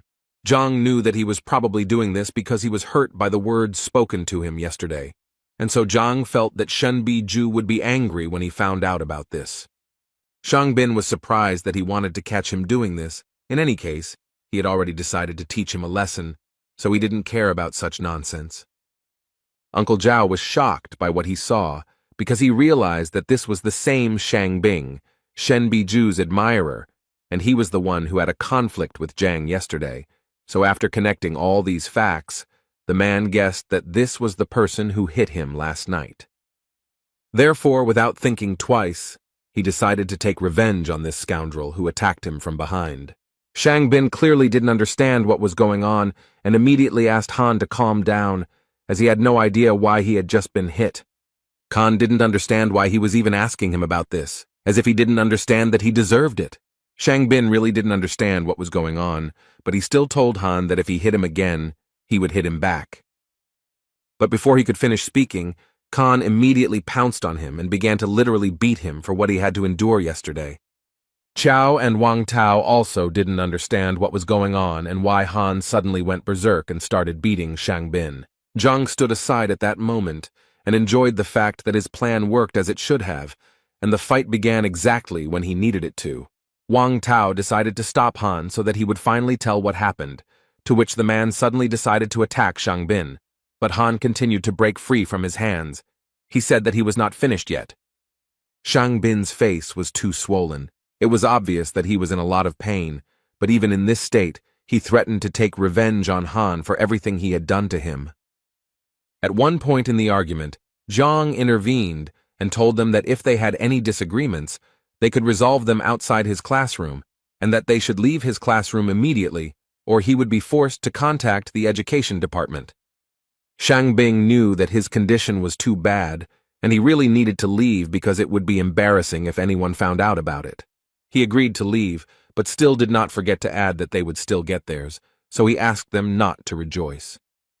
After the lesson ended, the children finally walked out of the classroom in a great mood, because they found today's lesson exciting. They especially liked the part with the teacher and the servant of the Yao family, and Teacher Zhang's strength was a real revelation to them. Zhao couldn't even imagine what could have happened to Uncle Han and why he wore a bandage, and it was quite difficult for the man to explain all of this to her. As soon as Wang Ying walked out of the classroom, her brother grabbed her hand and immediately ordered her to go home with him. She didn't quite understand why she needed to go anywhere if she was now living at the school, but he wasn't going to explain it to her because it wasn't up for discussion, so he repeated to her again that they were going home immediately. Meanwhile, Shang Bing was walking down the academy's corridor, almost screaming about how he was beaten for literally nothing. Chao guessed that perhaps Zhang was in cahoots with Han. He agreed with him because Shang Bing hadn't actually done anything to be punished for, so he was sure that he had attacked him, because he wanted to teach Zhang a lesson. After which, he suddenly wanted to ask Chao again if Zhang was really forcibly teaching Yang, because it was impossible to tell from the guy that he was sitting there forcibly. Chow once again assured Mr. Shangbing, having no doubt that it was true. Shangbing was happy to hear this, so since Chow was so confident, he suggested that he immediately apply for the will detector. He also asked Chow to remember to increase the penalty to the maximum, as he believed that this was the best way to put Zhang in his place. In the Wang family mansion, the girl was yelled at very loudly because her father thought that she didn't even understand what she had done. He wanted to hear her opinion about his teacher. He wanted to know if she knew that he was the worst teacher in the entire academy. The girl immediately tried to assure her father that teacher Zhang was not as bad as everyone thought, and that he was actually very talented. Her father didn't believe her, but the girl confirmed it with a smile. So he had to turn around and start yelling at her again, because he thought Zhang was only capable of raising trash like himself, and so his father didn't understand why she even thought he was fit to be her teacher. Moreover, he didn't even think that such problems could arise with her. He asked the girl again with all his anger if she knew what place her teacher occupied in the ranking. The elders of the family who were behind all this advised the girl to listen to the chief. They believed that he would definitely not say anything bad, and as an example, they decided to give her Wang Yang, who studied with Lu Sen. According to them, the guy's strength increased by 40% in just one lesson. Wang Yin, overcoming her fear and embarrassment, decided to say that with teacher Zhang, her strength had increased by more than 100%, and he was also able to heal her legs. One of the elders refused to believe this, because he believed that if their most famous doctor, invited from distant lands, could not cure the girl, then this scoundrel would not be able to do the same. The other elder also laughed when he heard that she had increased her strength by 100%, and the healing of his legs captivated him even more, after which they asked her not to lie, if only to cover up for this liar. At some point, she decided to shut them up and started shouting about how they could even talk like that about teacher Zhang if they had never even seen him, and she had already firmly decided that she refused to leave his class. But this made the old men laugh even more. They assumed that the girl had some other reasons for protecting this guy. The girl's father also thought that he was talking complete nonsense and ordered her to leave classes that very day. Otherwise, the doors of this house would be closed to her. Without thinking twice, she left the house, hearing her father shouting after her that if she left, she would never be able to return. But the girl was not going to go anywhere. She approached the column that measures strength and said that if they did not believe her, then she would gladly prove it to them with actions. Having gathered her strength a little, she decided to deliver the first kick. She was able to knock out a full 205 units of strength, which surprised all the elders, because they were sure that yesterday her strength was only 53 units, and what is even more surprising is that her legs work as they should. After which Wang Yin immediately added that if it weren't for teacher Zhang, she would never have been able to achieve such a result. The father couldn't believe his eyes. Could he really cure her legs? The girl confirmed this information, after which the man immediately wanted to know what teacher Zhang said in his lecture. The girl was ready to tell him about it without any problem, but she immediately stated that teacher Zhang was talking about deep things, and therefore she could not remember everything. After listening to his daughter, Wang Yin's father simply couldn't understand how he could teach the first rank so subtly. The elders also realized that Zhang had truly delivered a genuine lecture from a master of his craft, and they now clearly looked at studying it in a new way. They even thought about what would have happened if they had heard it at that time. How many heights could they have reached? In any case, her father was so impressed that he ordered his daughter not to leave this teacher under any circumstances. Moreover, he asked the girl to ask Zhang if he could accept other fighters, and if the man himself could attend some of his lectures. The elders immediately reminded the man that he was the head of the clan, and he could not simply become a disciple of such a person, because then their family might think something wrong. Father realized that they were actually right, and it was clearly not the best idea for him.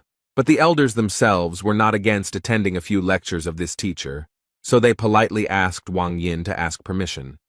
Meanwhile, Zhang decided to visit the library again, as he believed that although his skills had improved greatly, he still knew little about martial arts, and so he decided that he needed to study now.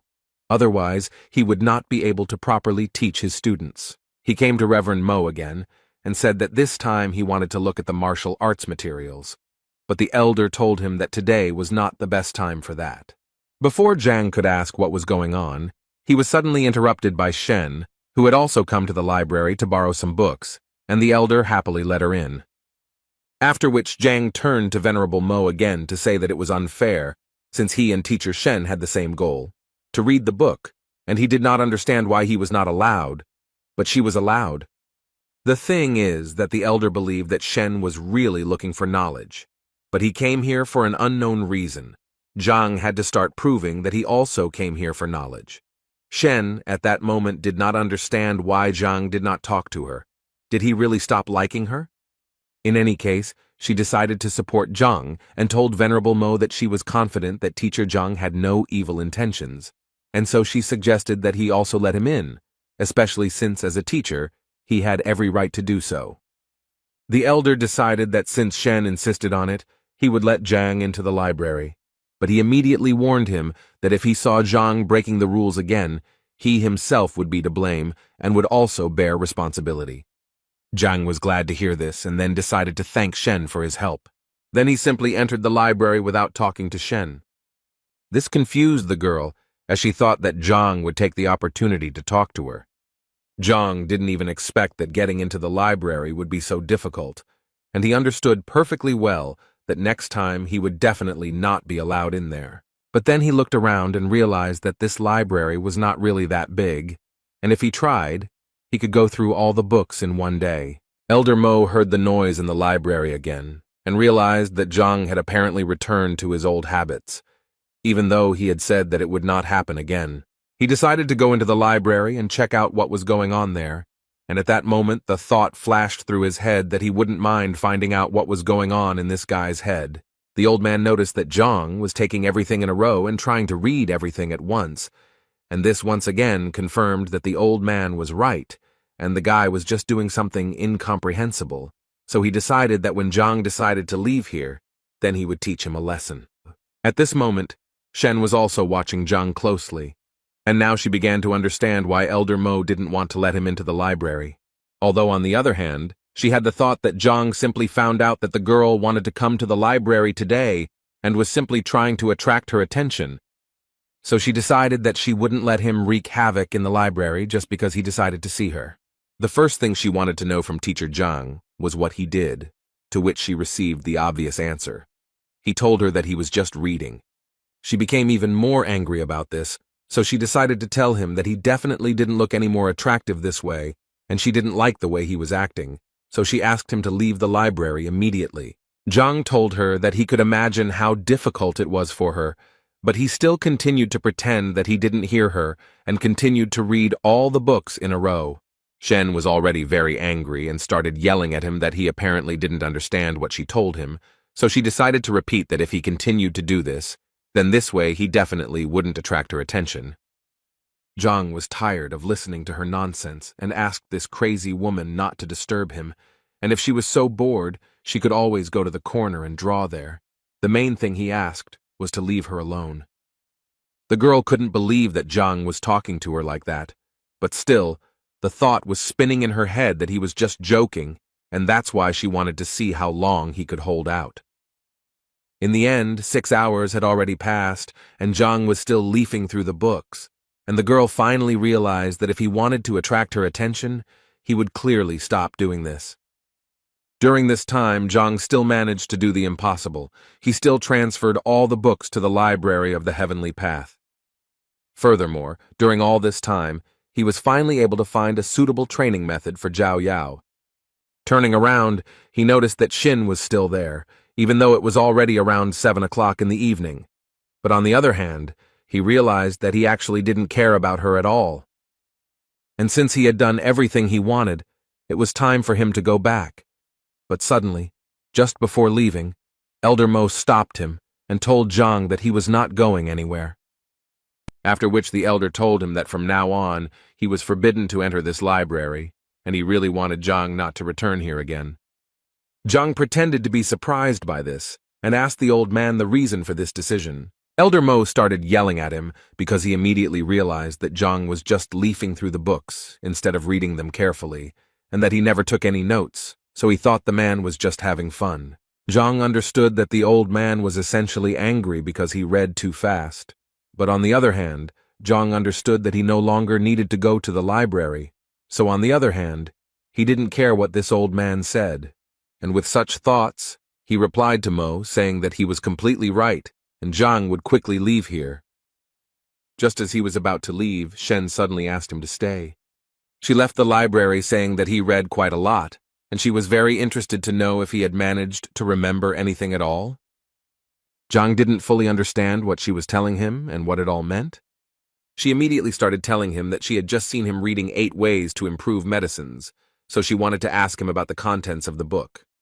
Deep down, she was sure the man was just pretending to read, so now she just wanted to see how he would get out of it. Zhang unexpectedly agreed to answer her questions, but asked her to do it as quickly as possible, as he was in a hurry for dinner. She was annoyed that he was doing this just to get her to leave him alone, but she asked her question anyway, the gist of which was that if you use all the herbs separately, it might be difficult to make the pills, so it was better to mix all the ingredients at once.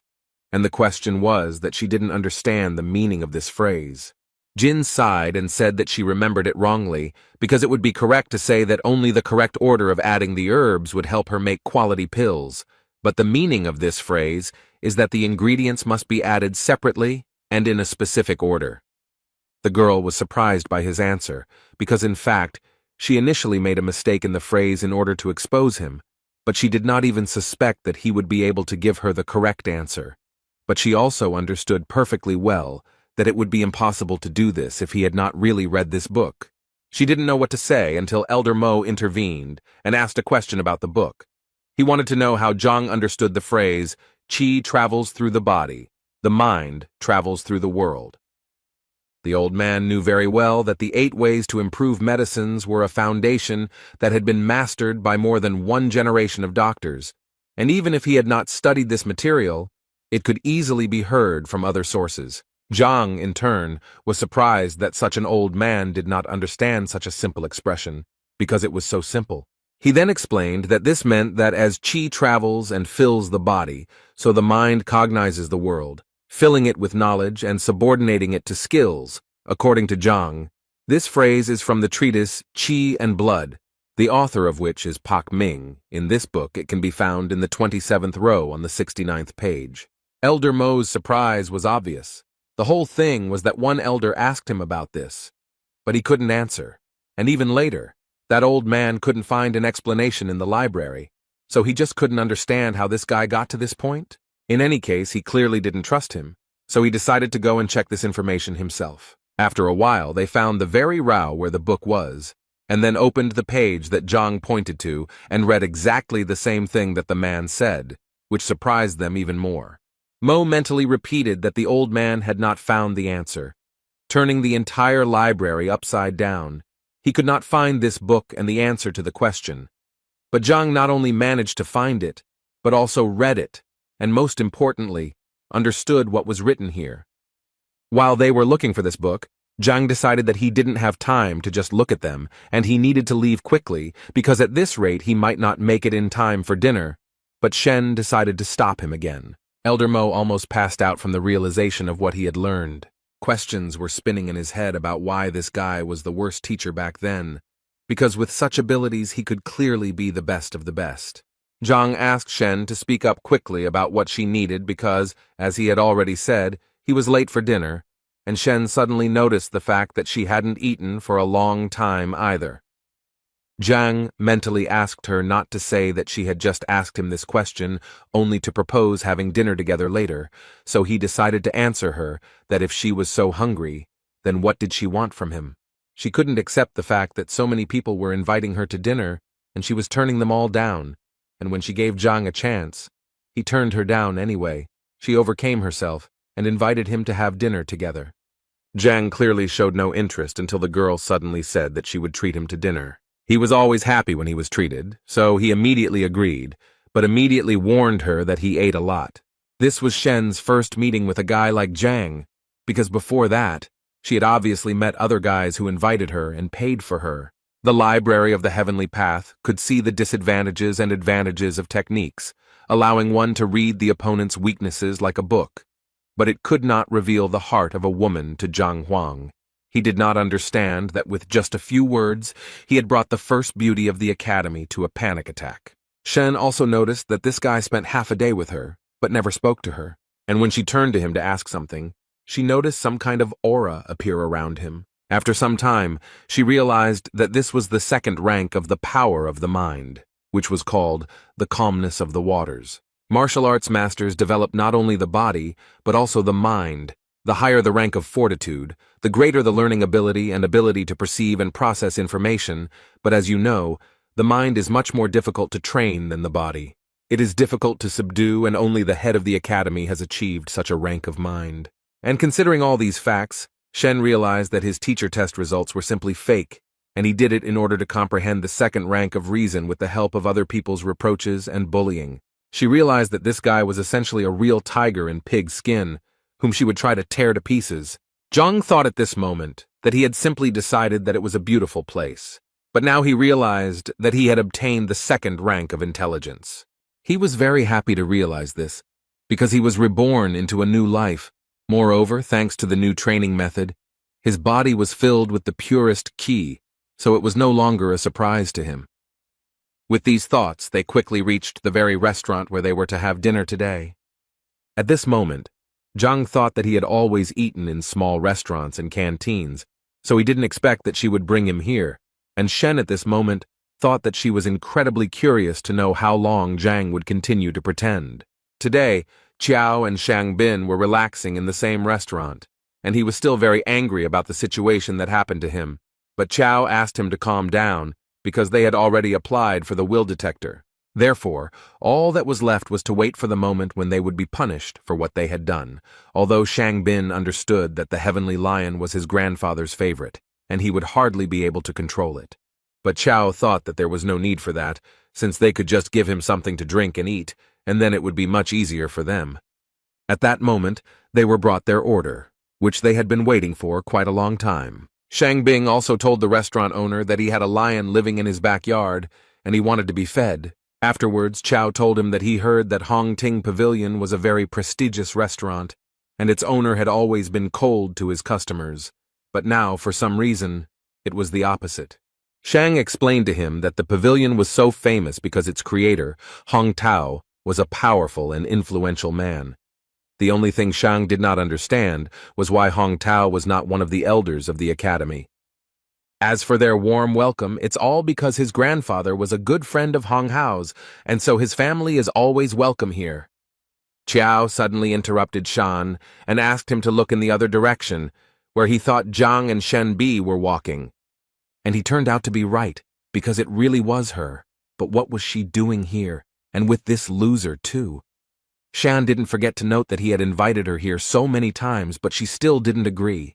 Qiao felt very sorry for the gentleman, but he immediately asked him not to despair, because, according to him, he knew how to open Madame Shenbi's eyes and show what a scumbag Zhang really was, and in the same way they could raise his authority in her eyes. After a while, Zhang was very happy because he had not eaten so deliciously for a long time.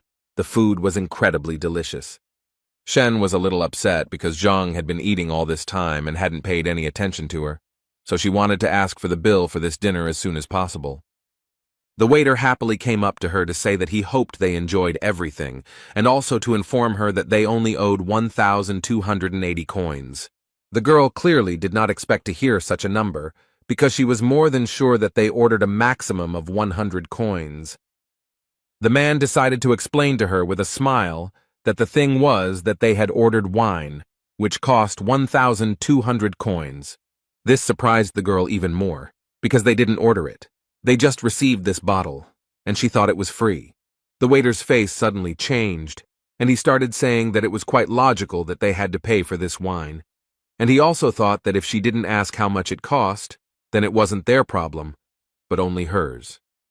This was definitely a problem, as the girl did not have that amount of money with her, so she asked to transfer the amount to her account so that she could pay it back to them later. The waiter was not going to make any concessions, because he believed that if she could not afford this wine, then there was no point in ordering it.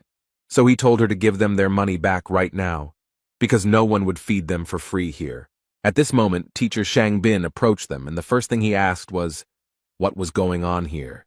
The waiter smiled again and told the man that there had been an incident and that the people had eaten but were unable to pay for their order. Shang Bin immediately turned to Zhang and told him that if he didn't have money, there was no point in pretending to have it because it would only bring shame to their academy. Zhang immediately asked him to stop saying such things in front of everyone, especially since it was not true. But Xin Bin was clearly not deterred, and continued to say that he never thought that Zhang could stoop to such a level as to pretend to be such a generous person. Although at that moment he thought that it was he who asked to serve Zhang an overly expensive drink that he could not pay for when he looked like a nobody. Then he, Shang, should have come and saved the beautiful Shen. This way, he will do everything in one go, punish Zhang, and finally get Shen. But apparently, he hadn't thought his plan through to the end, because Shen made it clear that she didn't like anything Shang Bin was doing now. He thought she had taken it personally, so he decided to explain again that he had said all this about teacher Zhang, and that he specifically didn't have any money, but he still treated her like that, and it was somehow embarrassing. At that very moment, Zhang decided to intervene in their dialogue to say that it was not he who was treating her, but teacher Shen, who had decided to treat Zhang. Shan clearly didn't expect such a turn of events. It seemed literally impossible to him. After all, he invited her to dinner every day, but she refused. And now suddenly she decided to invite this bitch herself? In any case, he would have to make things right somehow, because Shen was clearly very angry that Shang told her that she was pretending to be magnanimous and that it was a disgrace to the teacher. Chao tried to push him from the side and told Shan that it was even better this way because now he could offer to pay the bill for her, and then everything would be fine. Without thinking twice, he decided to listen to his friend's advice, immediately put a bag of coins on the table and told the waiter that he would pay Miss Shen's bill. At that moment, he immediately thought that this would definitely calm Shen Bi down. Moreover, he even thought that she liked him, but apparently his thoughts were too premature, because at some point Shen simply took off the necklace and said that she didn't need it and was ready to pay herself, so as not to pretend to be generous. She took off what turned out to be a jade pendant worth about 5,000 coins, and offered it to the waiter as payment. Although later she changed her mind and said that she would leave it only as collateral, so that she could buy it back later. Shang Bing immediately turned to Qiao to ask him what to do next, because things were clearly not going according to plan. Suddenly this whole farce was interrupted by Zhang, who assured the girl that there was actually no need to give up such a valuable thing as collateral, after which he got up from his seat and went to the waiter, telling him that in fact this food was not that expensive. And besides, she was trying to get revenge on him for deceiving her so maliciously. These words outraged the waiter, because according to him, they had a prestigious restaurant and an honest place, and there was no point in talking about any deception here. So he promised them that after such words, they would definitely not leave here unpunished. Shang Bing and Chao were happy to see the waiter and what appeared to be the owner of the place get furious, and they were now sure that Zhang would be in trouble. Shen, who was also standing behind him, didn't understand why he even said all that, since she knew very well how influential this restaurant was, and it was obvious that he would get into trouble if he continued like this. Zhang also decided not to remain silent, and told the restaurant owner that since he was telling him such things, he would not mind telling him why he was so unhappy. The first thing he mentioned was the fragrant violet-infused bear meat. To make this dish, you have to marinate the bear meat in violet extract for at least 3 days, but Zhang says they marinate it for only half a day and then fry it to get at least a hint of the flavor. Zhang believed that the extract had not penetrated the meat at all, so ordering the dish was essentially throwing money away. As he told this story, people gathered around and listened attentively to the story of how they were being deceived. Zhang clearly wasn't going to stop there, and went on to explain how the Honghu guppies they pass off as wild were actually captive bred, as you can tell from their small, thin fins and tail. The waiter became more and more angry with every word, but his anger was connected with the fact that Zhang was actually right, and he really did substitute all these products behind the back of his superiors. But it was difficult to notice even for a professional gourmet, so the man could not even imagine how Zhang managed to figure this out. He decided to deny all of this, and so the first thing he did was start yelling at Zhang that he was talking complete nonsense, and everything he was saying was just a coincidence, and if he was going to accuse him of this, he was going to demand solid evidence.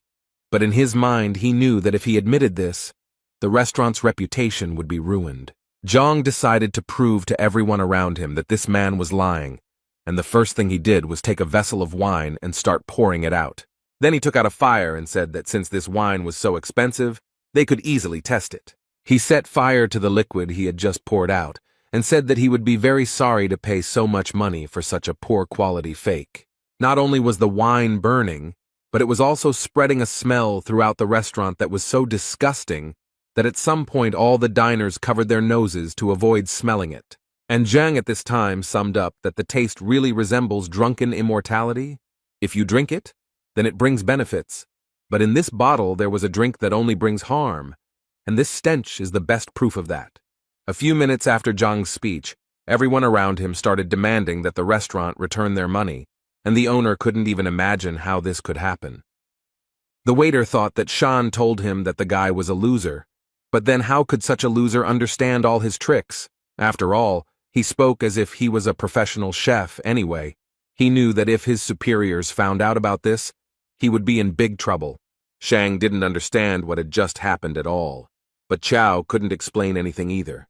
The owner of this restaurant at some point realized that in fact these two people who set him up with this wine were to blame for everything, so his anger towards them went through the roof.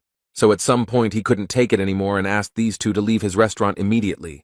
They didn't understand what exactly they had done to make him react so harshly, but they knew that it was really best to leave because it seemed like the man had gone crazy. Zhang also suggested that Shen leave, as he felt that they would hardly get the bill.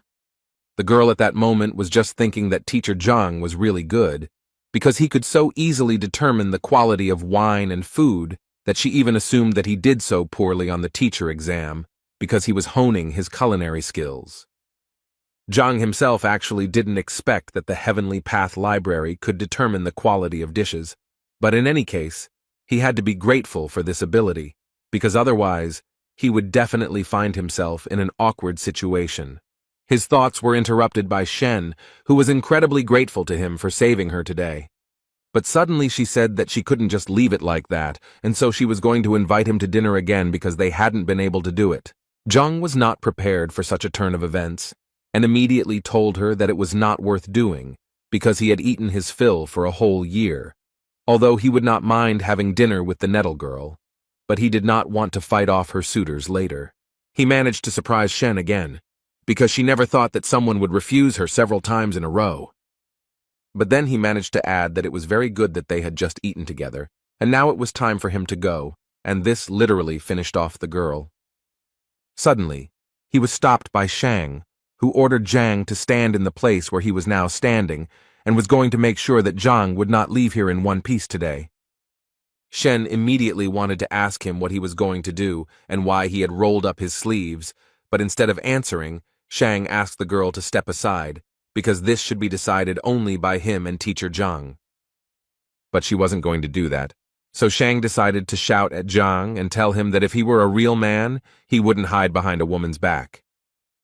Although Zhang himself did not understand what was wrong with hiding behind a girl's back, moreover, he called it conflict resolution and saw nothing wrong with hiding behind a woman's back to calm her down. Once again, everything did not go according to Shan's plan. Moreover, Zhang managed to justify himself so bluntly that he simply could not answer him. But that was only the beginning, because then he turned around and said he was leaving, and asked Teacher Shen to calm the two down, because he didn't have time for that. At that moment, all he could think was that they were complete fools if they thought they could provoke him with this, because he was a transmigrator from one world to another and had been through so much that they definitely couldn't surprise him with this. Shangbin continued to order him to stand still, and also added that if Zhang died today, he would not have the right to bear his surname.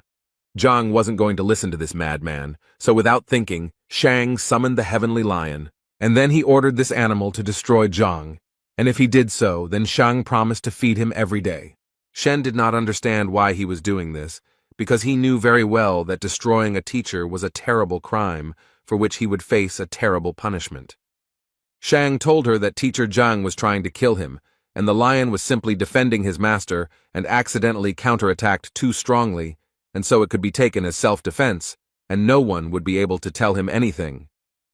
After his words, the lion immediately ran to attack to carry out Shan's order.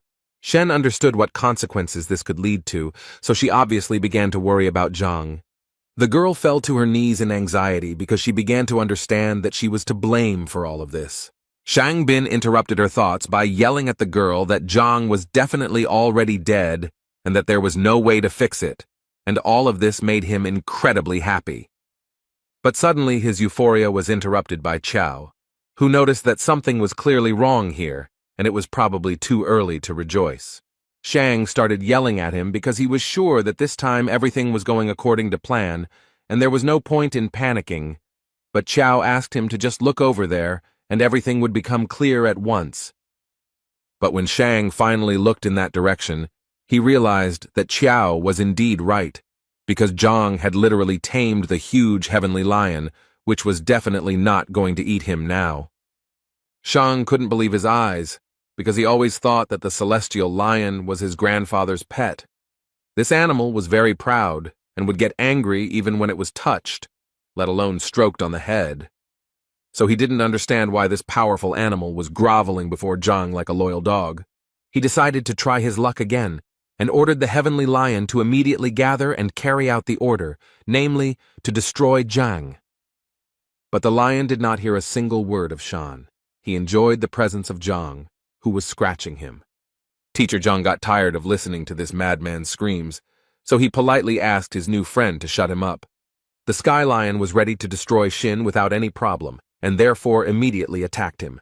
Qiao immediately ran to Shang Bin to ask how he was and if everything was okay with him. Shan literally cried because he didn't understand what was happening here, because this lion was his grandfather's pet, who always obeyed him, and now Zhang was like his master. The lion continued to flatter his new master, and Zhang himself was not averse to praising him and saying that he was a good boy. Shen was also very interested to ask Zhang how he managed to do this. According to Zhang, it was all quite simple. He thought that this heavenly lion was very accommodating, although he did not deny that Zhang simply seemed handsome to him, so he did not continue to attack him. Although Shen knew very well that he was a heavenly lion, and if he were to respect anyone of his own free will, it would be another male heavenly lion. Anyway, Zhang thought it was time for him to go home and say goodbye. He also told the lion to go home, and that they would definitely see him again. Zhang continued to be amazed in his mind at the capabilities of the heavenly library. He couldn't even imagine that it worked on animals, and as it turned out, this lion had many shortcomings, so it was easy to tame. Shen asked him not to leave so quickly, because he still hadn't explained to her why the lion listened to him. Zhang was tired of being followed by so many troubles, so he asked her to leave him alone as he really wanted to live a long life. At first she yelled at him because he spoke to her so rudely, but then she calmed down and said that she was not holding him back, and that he could go about his business. The same man from the restaurant was called in by management to be scolded and punished for siphoning off food for his own gain, and the man agreed with it, but still felt it important to add that the other guy was much worse because he said it in front of everyone, without hiding it, as if he had no respect for the real owners of the restaurant at all. His boss slammed the table and ordered him to shut up immediately, as he considered that this in no way justified his theft, which sooner or later someone would notice, and now he was giving him exactly 5 days to restore the good name of his establishment, and then he would forgive him for the deception, otherwise he would die. After which he still wanted to know who this guy was, and who gave him the right to publicly insult the Kuntian restaurant? The frightened waiter overcame his fear and said that the man was the last-ranked teacher and his name was Zhang Huang. The restaurant owner was very annoyed that this Zhang Huang dared to disgrace the reputation of his restaurant. Zhang was just walking around thinking at that moment that he never thought that one dinner could bring so much trouble anyway. He knew that he needed to forget about it as soon as possible, because he had other important things to do. For example, he needed to figure out how to advance to the 6th rank. But to his great regret, no ordinary teacher can simply gain access to information about the rank of opening chakras, because a copy of these documents can only be obtained with the permission of the elders, and on the last test, he only had the 3rd rank. And if he now makes such a request, he will simply become a guinea pig. Although, if he remembered correctly, there were many useful things sold in Tianquan City, including cultivation manuals, and if he could look through them, it would indeed solve many of his problems. So he decided to go immediately and check if his guesses were correct. He arrived at the Tianquan shopping district and was a little surprised that it was so lively, and it was probably because he didn't remember anything about the place. He was thinking that this guy was just a regular teacher with a small salary, so it was no surprise that he had never come here, even though they sold a lot of stuff here, but he honestly didn't remember what it was for. But for this, he now has a library, which he also decided to test on these products. As soon as he came closer to the product, the seller immediately turned to him and offered his help, and also did not forget to say that his product was of high quality, and he would definitely like it. He was literally ready to vouch for it. Zhang decided to take a look at one of the goods, and according to the seller, this bell was made by a real master, so it has an unusual effect and costs only 50 coins. The library also worked on the items, so Zhang found information that this bell actually causes dizziness when exposed for a long time and is effective against first-rank fighters. It was also said that it was made in Qing Yun's workshop. Zhang remained silent, so the seller decided to say that he could actually sell him the bell at a discount and thus give it to him for 20 coins. Zhang thought at this moment that he was actually lucky, because with the Heavenly Path library, he really didn't have to worry about buying a fake. Instead of buying the bell, Zhang decided to ask the seller if he had any ice grass for tanning. In response, the seller told him that Zhang was very lucky today because, according to him, he was the only one in the entire market who was selling this herb. And now he has 2 boxes with 5 plants in each. He charges 100 gold per plant. Zhang said he would first like to look at the product the man was offering him, and then perhaps buy it. After taking a closer look, the librarian made it clear to Zhang that this was indeed the same herb, and the seller had not lied to him. This herb grows on the tops of mountains. It loves sunlight very much, so it contains a lot of spiritual energy. He believed that the combination of hot and cold yin and yang was the perfect medicine for Zhao Yao's blocked points, but he was confused by one important point about this plant. One of the stems was dried out. Zhang first looked at the box and assumed that the seller had kept the plants in improper conditions. The guy assured him that the dried-out stem was normal, because he said he had made a career out of the herb and therefore knew how to handle it. And besides, the stem had always been like that, even when he had collected it.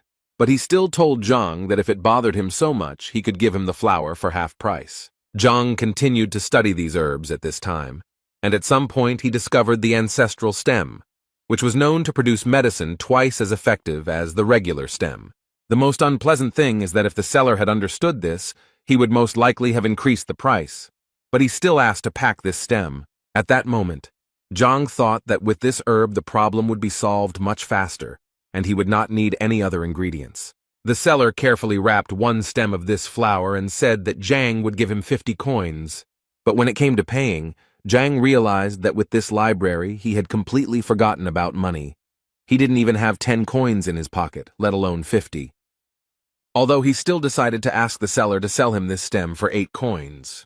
Apparently, this really angered the seller, who considered Zhang to be an ordinary impudent fellow who had no respect for men's work, since he had actually risked his life to get the stem of this plant. After which the seller also added that although these flowers are not of the best quality, they are in any case medicinal, and their price is no less than 30 to 50 coins, and if he does not buy anything, then the seller is already going to call security. Zhang immediately stopped him and said that there was no need to call security because he was really interested in buying it. He just didn't have any money, but he wasn't a thief either. Zhang even suggested resolving the conflict in another way, where the seller would give him the flower for free. The guy couldn't believe that his new client was so impudent. Not only did he come here without money, but he also expected gifts. The seller decided to play a game and said that he would give him the flower for free only if Zhang made him believe that he was a sage. Zhang immediately told him that there was no need to call him that. He simply suggested hitting him. The seller had already begun to get noticeably angry, because it seemed to him that Zhang considered him a fool and a weakling, although the guy himself was sure that he could very easily crush Zhang. But the teacher very easily stopped his aggression, saying that if he was not mistaken, then the seller was from Pingyi. The guy was very surprised, because Pingyi is a small settlement near Tianquan City. And so he was sure that Zhang simply could not guess this, and he wanted to know how Zhang guessed that he was from there. Zhang immediately told him that he thought it didn't really matter how he knew. What was more important was that he had been bitten by a cold bamboo snake in Tianshuan forest half a year ago. The guy eventually managed to survive, but due to the bite he was almost completely disfigured, and in addition to this, unfortunately, he became impotent. The salesman turned noticeably pale because 6 months ago in Tianshuan forest, he had indeed been bitten by a cold bamboo snake. But the guy couldn't even imagine how Zhang could have known about it if he had only told that girl from the brothel about it. Zhang looked at the guy with a smile, and at some point finally decided to say that if he lied, he would just turn around and leave. But then Zhang assured him that he would definitely never be able to feel like a man again, and also he would not have the right to later say that Zhang did not warn him. The salesman immediately perked up and asked Zhang if he really knew how to help him with his problem. Zhang smiled, and the guy started asking him for more help. If he knew the cure, then he literally started begging Zhang to give it to him, and then he could take everything he had on the shelves for free. Finally, the teacher got the desired words, and after that, finally, he added that the poison of the cold bamboo snake, getting into the body, freezes the organs. And this is a fact. Medicines are powerless here. For this reason, people often amputate their limbs. Even the most skilled alchemists can do nothing. But here's what's strange.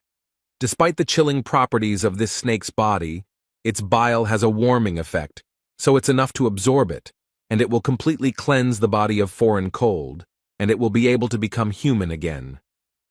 The guy couldn't believe that all he had to do was eat the bile of a bamboo snake. Was it really that simple? Zhang confirmed this information and also decided to say that he saw these snakes in one kiosk, and if he did not believe him, then he could go and buy this snake right now and try it. But the seller thought that he had a better option, as it turned out. He had one of these snakes lying around in a distant drawer. He opened the box, which indeed contained one of these bamboo snakes, and the first thing he had to do was cut it open. And as soon as he managed to get the gall sac out of the snake's body, the guy immediately brought it to his mouth to swallow. Imagine his surprise when he felt that the effect came literally within a few seconds.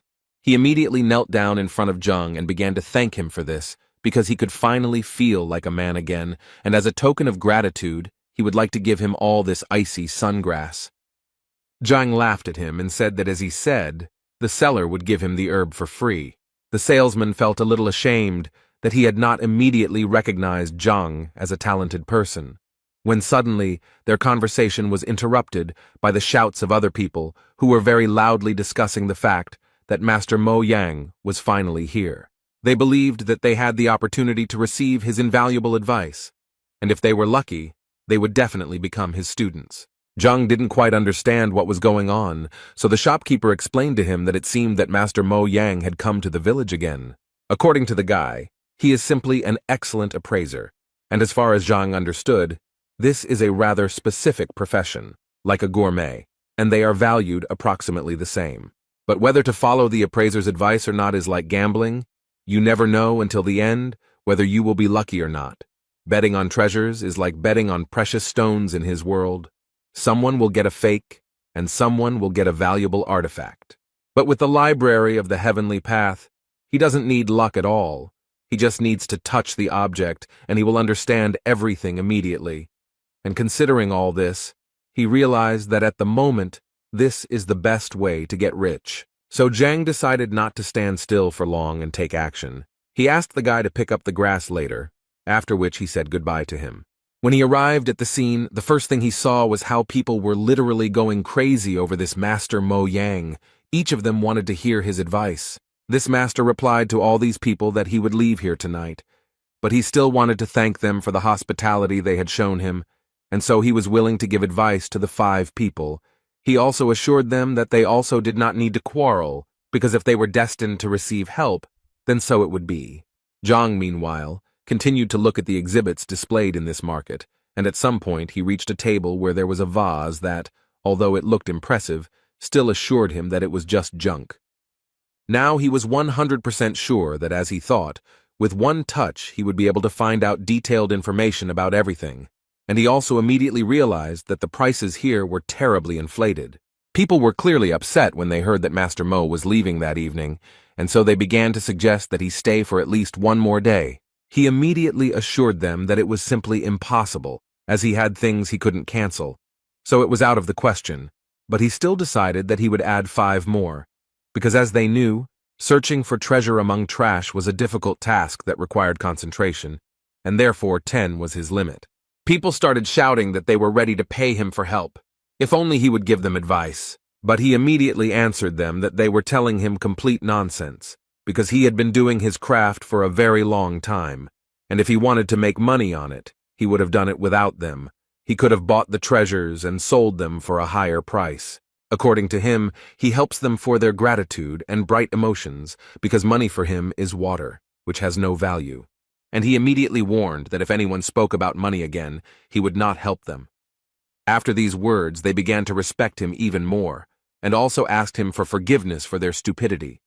He also wanted to tell them that the appraiser could actually only increase the chances that they would not get a fake, but they still could not get a complete guarantee of success. But as long as they were with him, he would do everything to help them with this. They immediately raised their hands for his attention, and Master Mo decided to pick out the old man in the front row first. He explained to them that he would now use his special technique to understand which of them deserved their attention and which did not. After analyzing, he pointed out to the old man the vase that Zhang had recently looked at. Master Mo thought that the old man could safely buy this vase because it was actually very valuable. After all, it was created at the end of the Kobun period.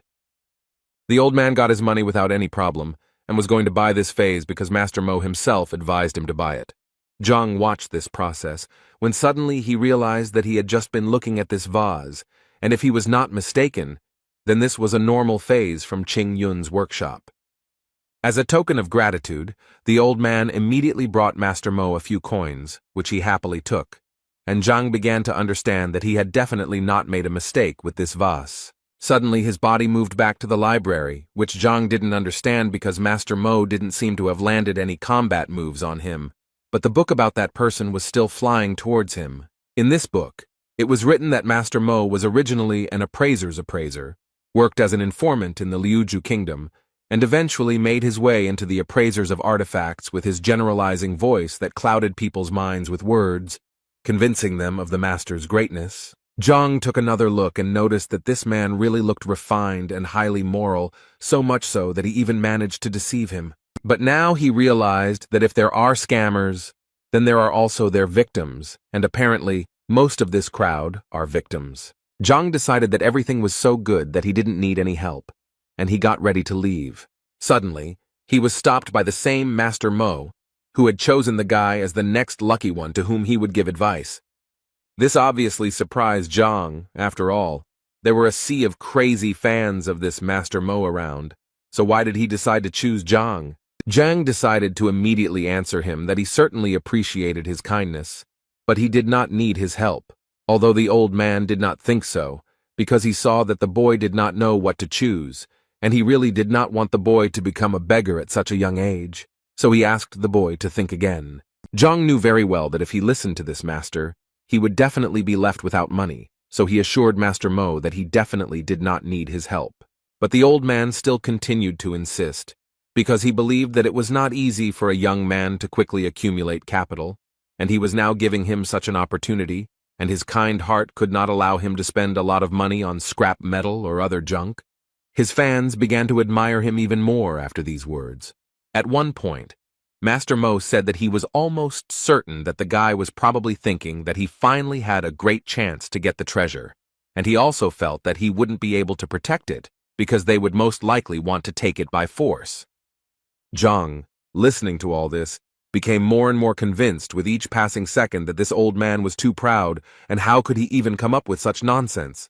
Master Mo continued to tell his fans that he had chosen this young man, and no matter what treasure he received, he would always hope that none of them would covet it, otherwise he would consider it an insult, and then he would be merciless. After which the old man turned to Zhang again and asked the boy to rejoice, because if he was giving him the last place, it meant that it was his destiny, and he in turn believed in karma most of all, and therefore he was giving these treasures completely free of charge and only with good intentions. The old man even prepared a valuable item from one of the sellers, whom he asked to calculate the exact cost of this item.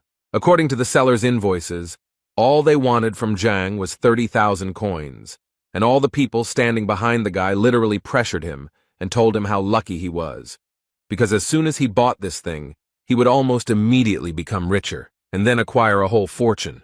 At some point, Zhang couldn't take it anymore, and so he yelled at the old man that he wouldn't buy anything.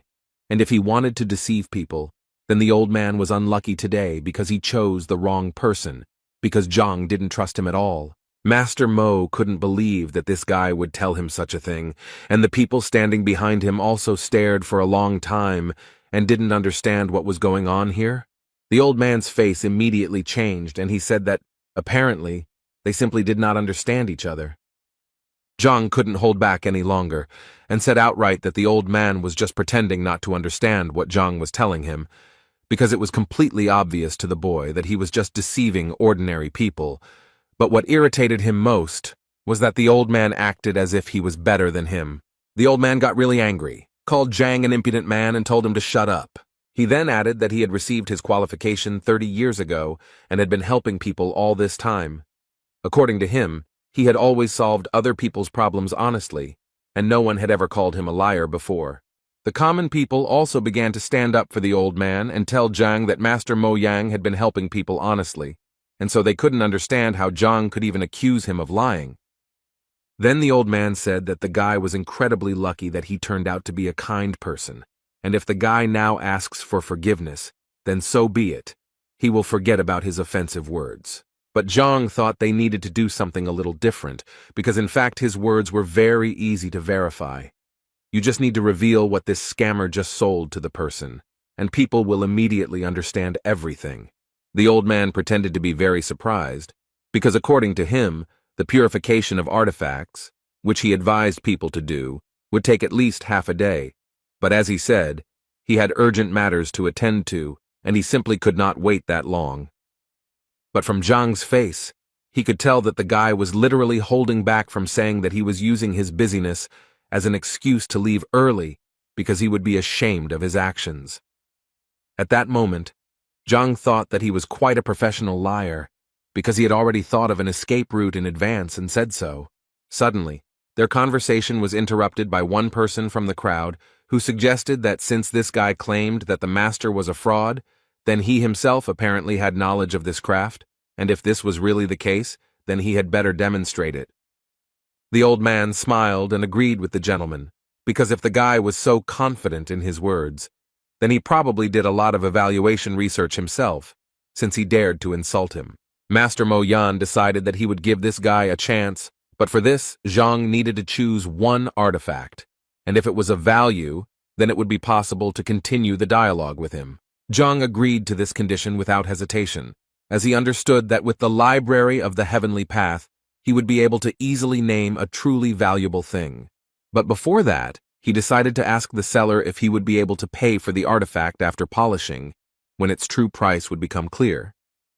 The seller immediately refused him because, according to him, it was necessary to pay in advance. This rule was introduced to prevent liars who refused to pay if the cost of the goods did not cover its original cost. But suddenly this salesman was interrupted by Master Mo, who asked him that this guy pay in a way that was more convenient for him, and if this young man won, then he would pay for him, and if not, then he would just apologize, as he said. Zhang was more than satisfied with these conditions, so he waved to the teacher and said that he would definitely not refuse help, and thanked the old man in advance. Master Mo thought that he had never seen such rude people. After this, Zhang began to look at the items, and the first thing he did was approach the item he had already looked at, and if it weren't for the lack of money, he would have bought it. But since the old man was paying, he saw no point in refusing. Without any doubt, he took the stone in his hands, threw it into the hands of the seller, and said that he had chosen exactly this thing. After which he immediately asked to be cleared here, in front of all the people, so that no one could accuse him of lying. The salesman stood there in a stupor for a while, not knowing what to do next, until old man Mo asked him to clean the goods, as he was sure that Zhang knew nothing about them, and had obviously chosen the goods at random. The man who was cleaning that stone thought at that moment that he really wanted to look at that guy's face when they were cleaning that stone and found nothing there. And in his head he had thoughts that he gave him small stones because they were ordinary roadside stones. But apparently he was very wrong, because when he cleared away what he thought was an ordinary roadside stone, he discovered a ling long stone. It was the main material for making ghost armor, and each of them was worth a fortune, since it was extremely rare. They began to discuss among themselves that this stone was so large and apparently without impurities, which meant that it could be worth about 100,000 coins, which could not help but please Zhang. The old man, without thinking twice, began to make excuses and say that the guy was just lucky, and that in any case it didn't mean anything, after which he turned around and said that he urgently needed to leave, as he had important things to do. But Zhang noted that in their case, there was no need to rush, and besides, he had one more question for the old man. He drew people's attention to the old man who bought the vase for 80,000 coins, and Zhang did this in order to tell the man the truth, that this vase was made in Qingyun, and therefore it was an ordinary decorative vase, which, on top of everything else, was cracked. And considering all this, Zhang was almost certain that in a few days it would fall to pieces, which was hard for this man to believe, since he believed to the end that it was an expensive vase because Master Mo Yang advised him to buy it. Zhang didn't want to argue with the man and just told him that if he didn't believe him, it was very easy to check by simply pressing on the thinnest part of the vase. The teacher also added that there was nothing to worry about, because if it was a truly valuable artifact, it would not be damaged, and the trash would immediately break.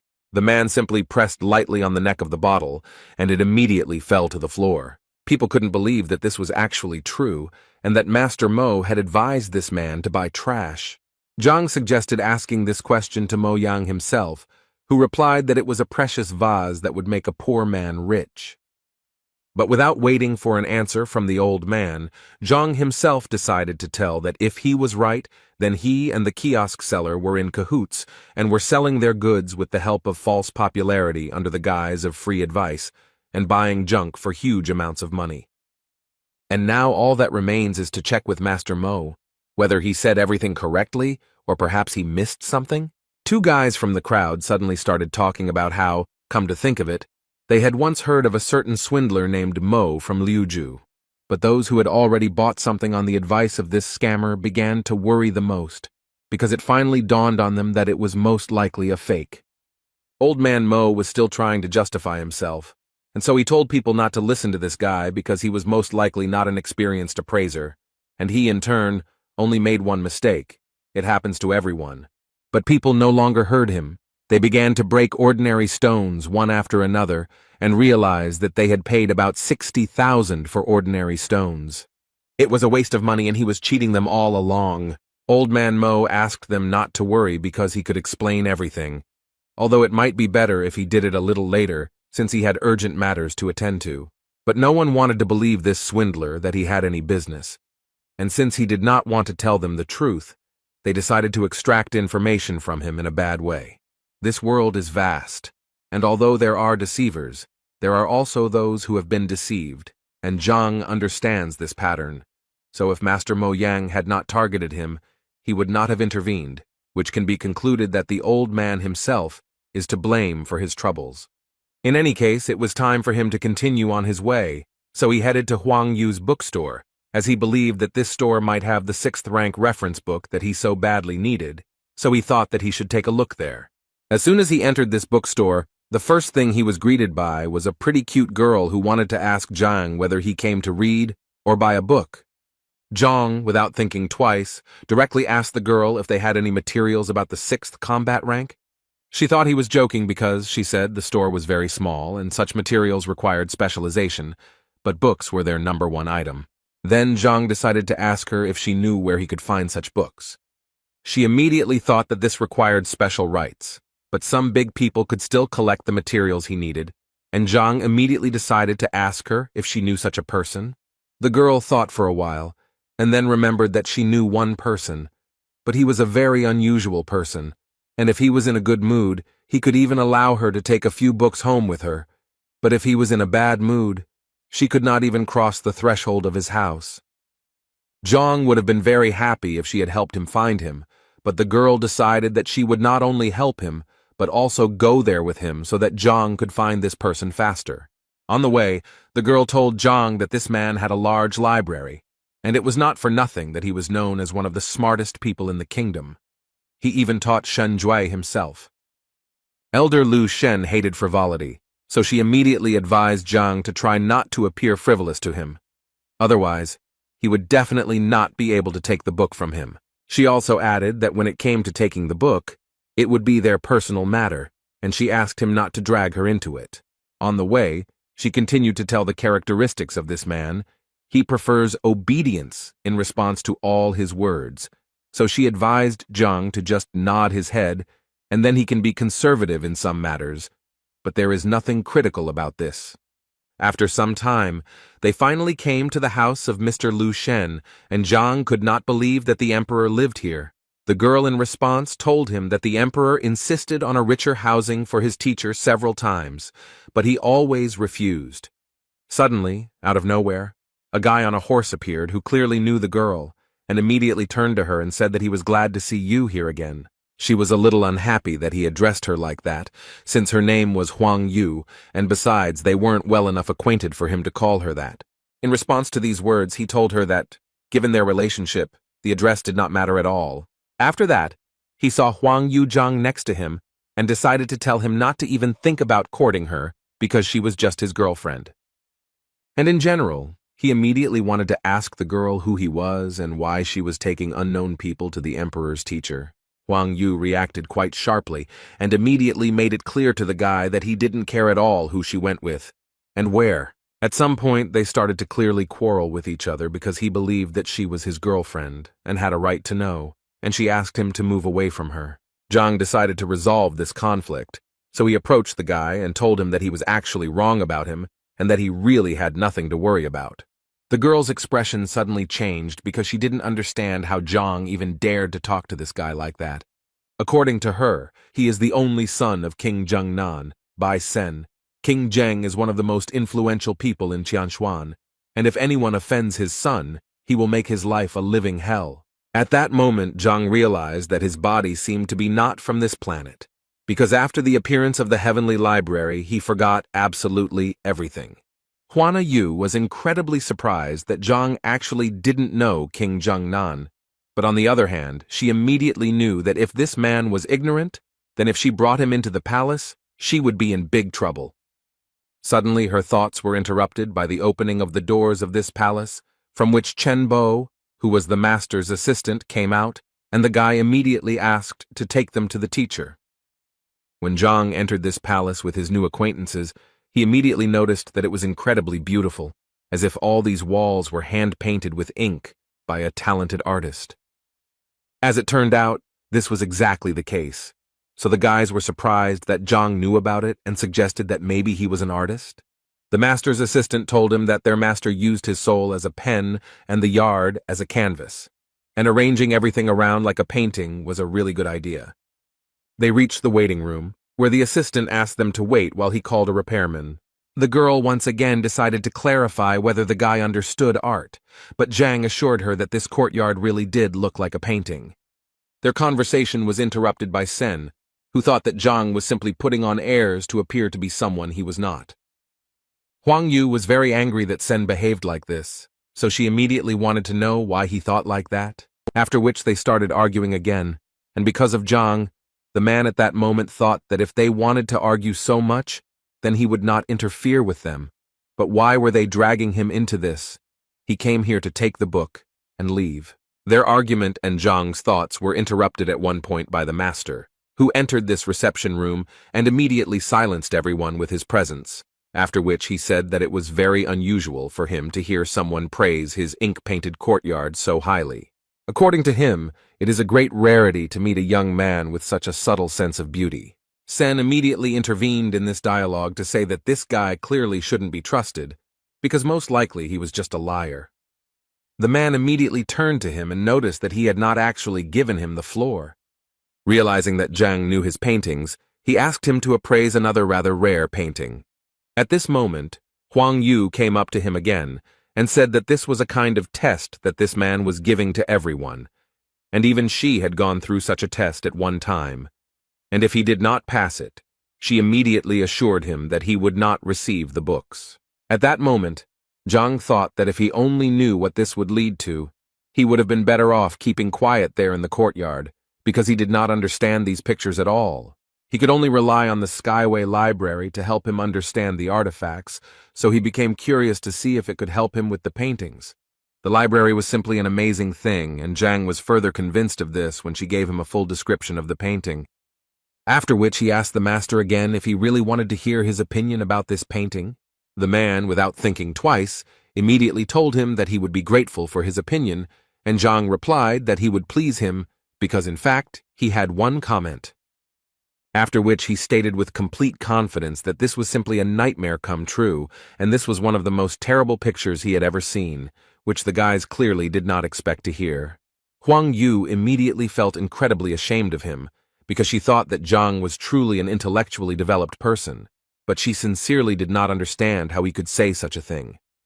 Sen was very glad that Zhang said exactly that because he believed that it proved that he was truly right and that Zhang was a common swindler. But the master again remarked to Senya that he did not give him the right to speak.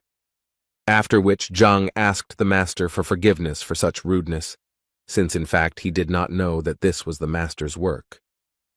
But the man immediately told him that it didn't matter who exactly painted it, because he wanted Zhang to appreciate it first as a painting, and not as the person who painted it.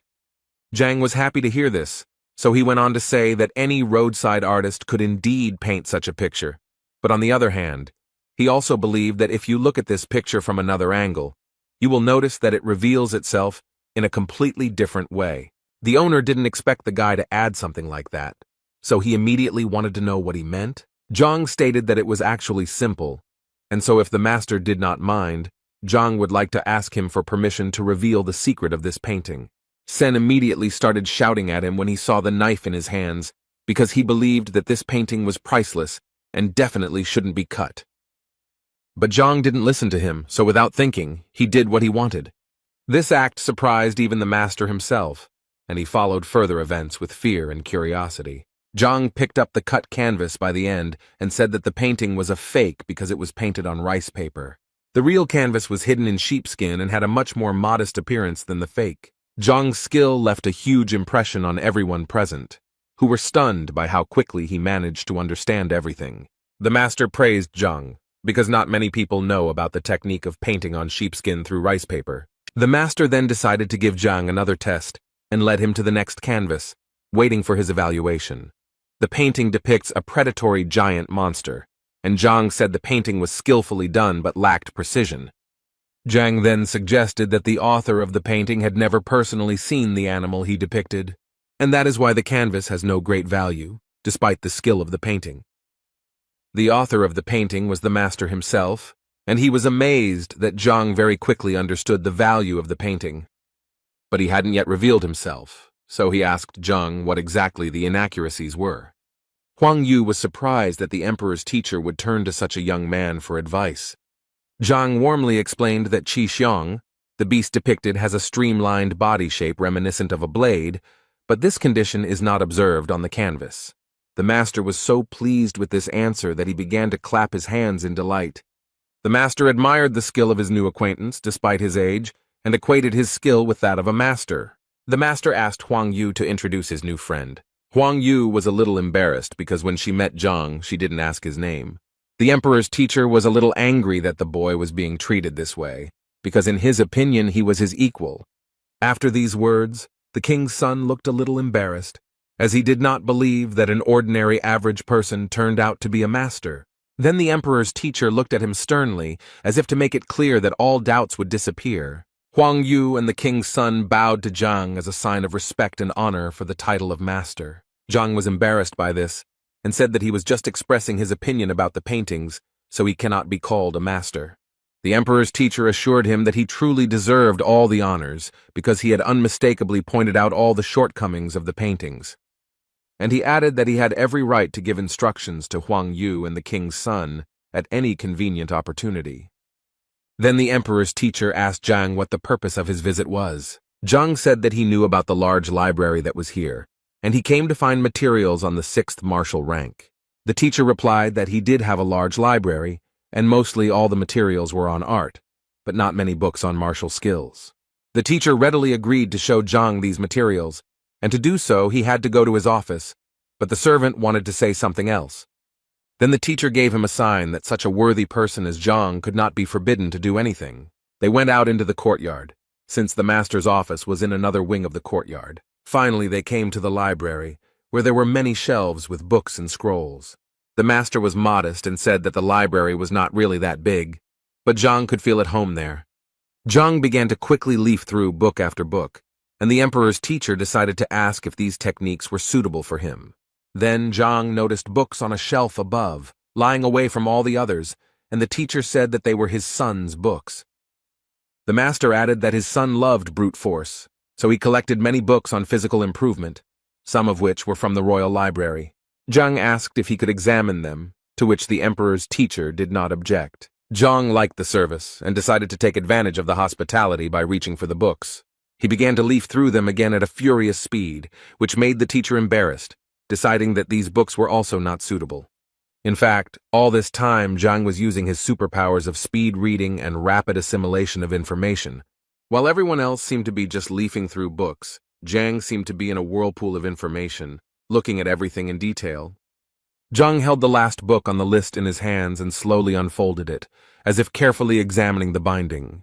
Holding the book in his hands, he felt warmth and energy envelop his body. Every muscle in his body was filled with the long-awaited qi energy, which made Zhang strong and resilient.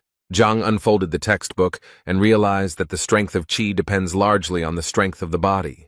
And thanks to the library of the heavenly path, they were able to absorb the best knowledge from the book. His body unconsciously began to transform, and he could now practice the heavenly golden body. Thanks to this technique, Zhang's strength increased, but he still hadn't found any information about the 6th rank. The teacher, who had been watching Zhang all this time, couldn't figure out what he was doing. So he walked up to Zhang to ask him more closely if everything was okay with the young master, touching his shoulders.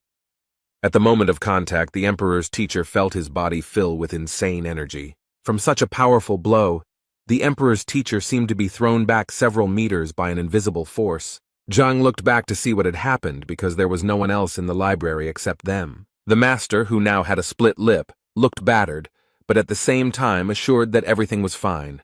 He thought that this unknown power had caused damage that was not similar to a 5th rank power. Zhang ran to the master to help him up, but the old man assured him that he was fine and that he had simply tripped. Zhang placed his palm on the master's back to calm the old man, and he felt a surge of strength in his body again. An unknown but powerful energy burst out and shocked the master again. Zhang couldn't understand what was going on, and for a moment he thought the old man was pretending. He then approached the master again to ask if he was okay, but he quickly and sharply replied that Zhang should not touch him. With numerous bruises and sores, the old man stood up and asked Zhang if she had just reached the 6th rank. Scratching his head, Zhang said that he had indeed reached the rank he wanted, but he didn't think it would happen so quickly. The old man, having recovered from the blow, sat and thought that he had come across cases in literature describing rapid rise in rank. But the master found it strange that the young man looked through the books in a matter of seconds and received a new rank. However, the old man suggested that Zhang might have accumulated a lot of knowledge and was only missing a few phrases. Meanwhile, the king's son asked Huang Yu how she knew Zhang, and she replied that they had just met today. The king's son inquired whether Zhang was really in 5th place, to which Huang Yu replied in the affirmative. This information made the boy happy, because he was eager to meet Zhang in a duel to measure his strength. The emperor's teacher entered the living room, grumbling, and his appearance somewhat embarrassed those present. Despite numerous bruises, he repeated the same thing. He was fine, and there was nothing to worry about. The old man asked his servant, Chen Bo, to bring a column to measure the strength. The king's son asked Zhang about his rank to confirm his guess.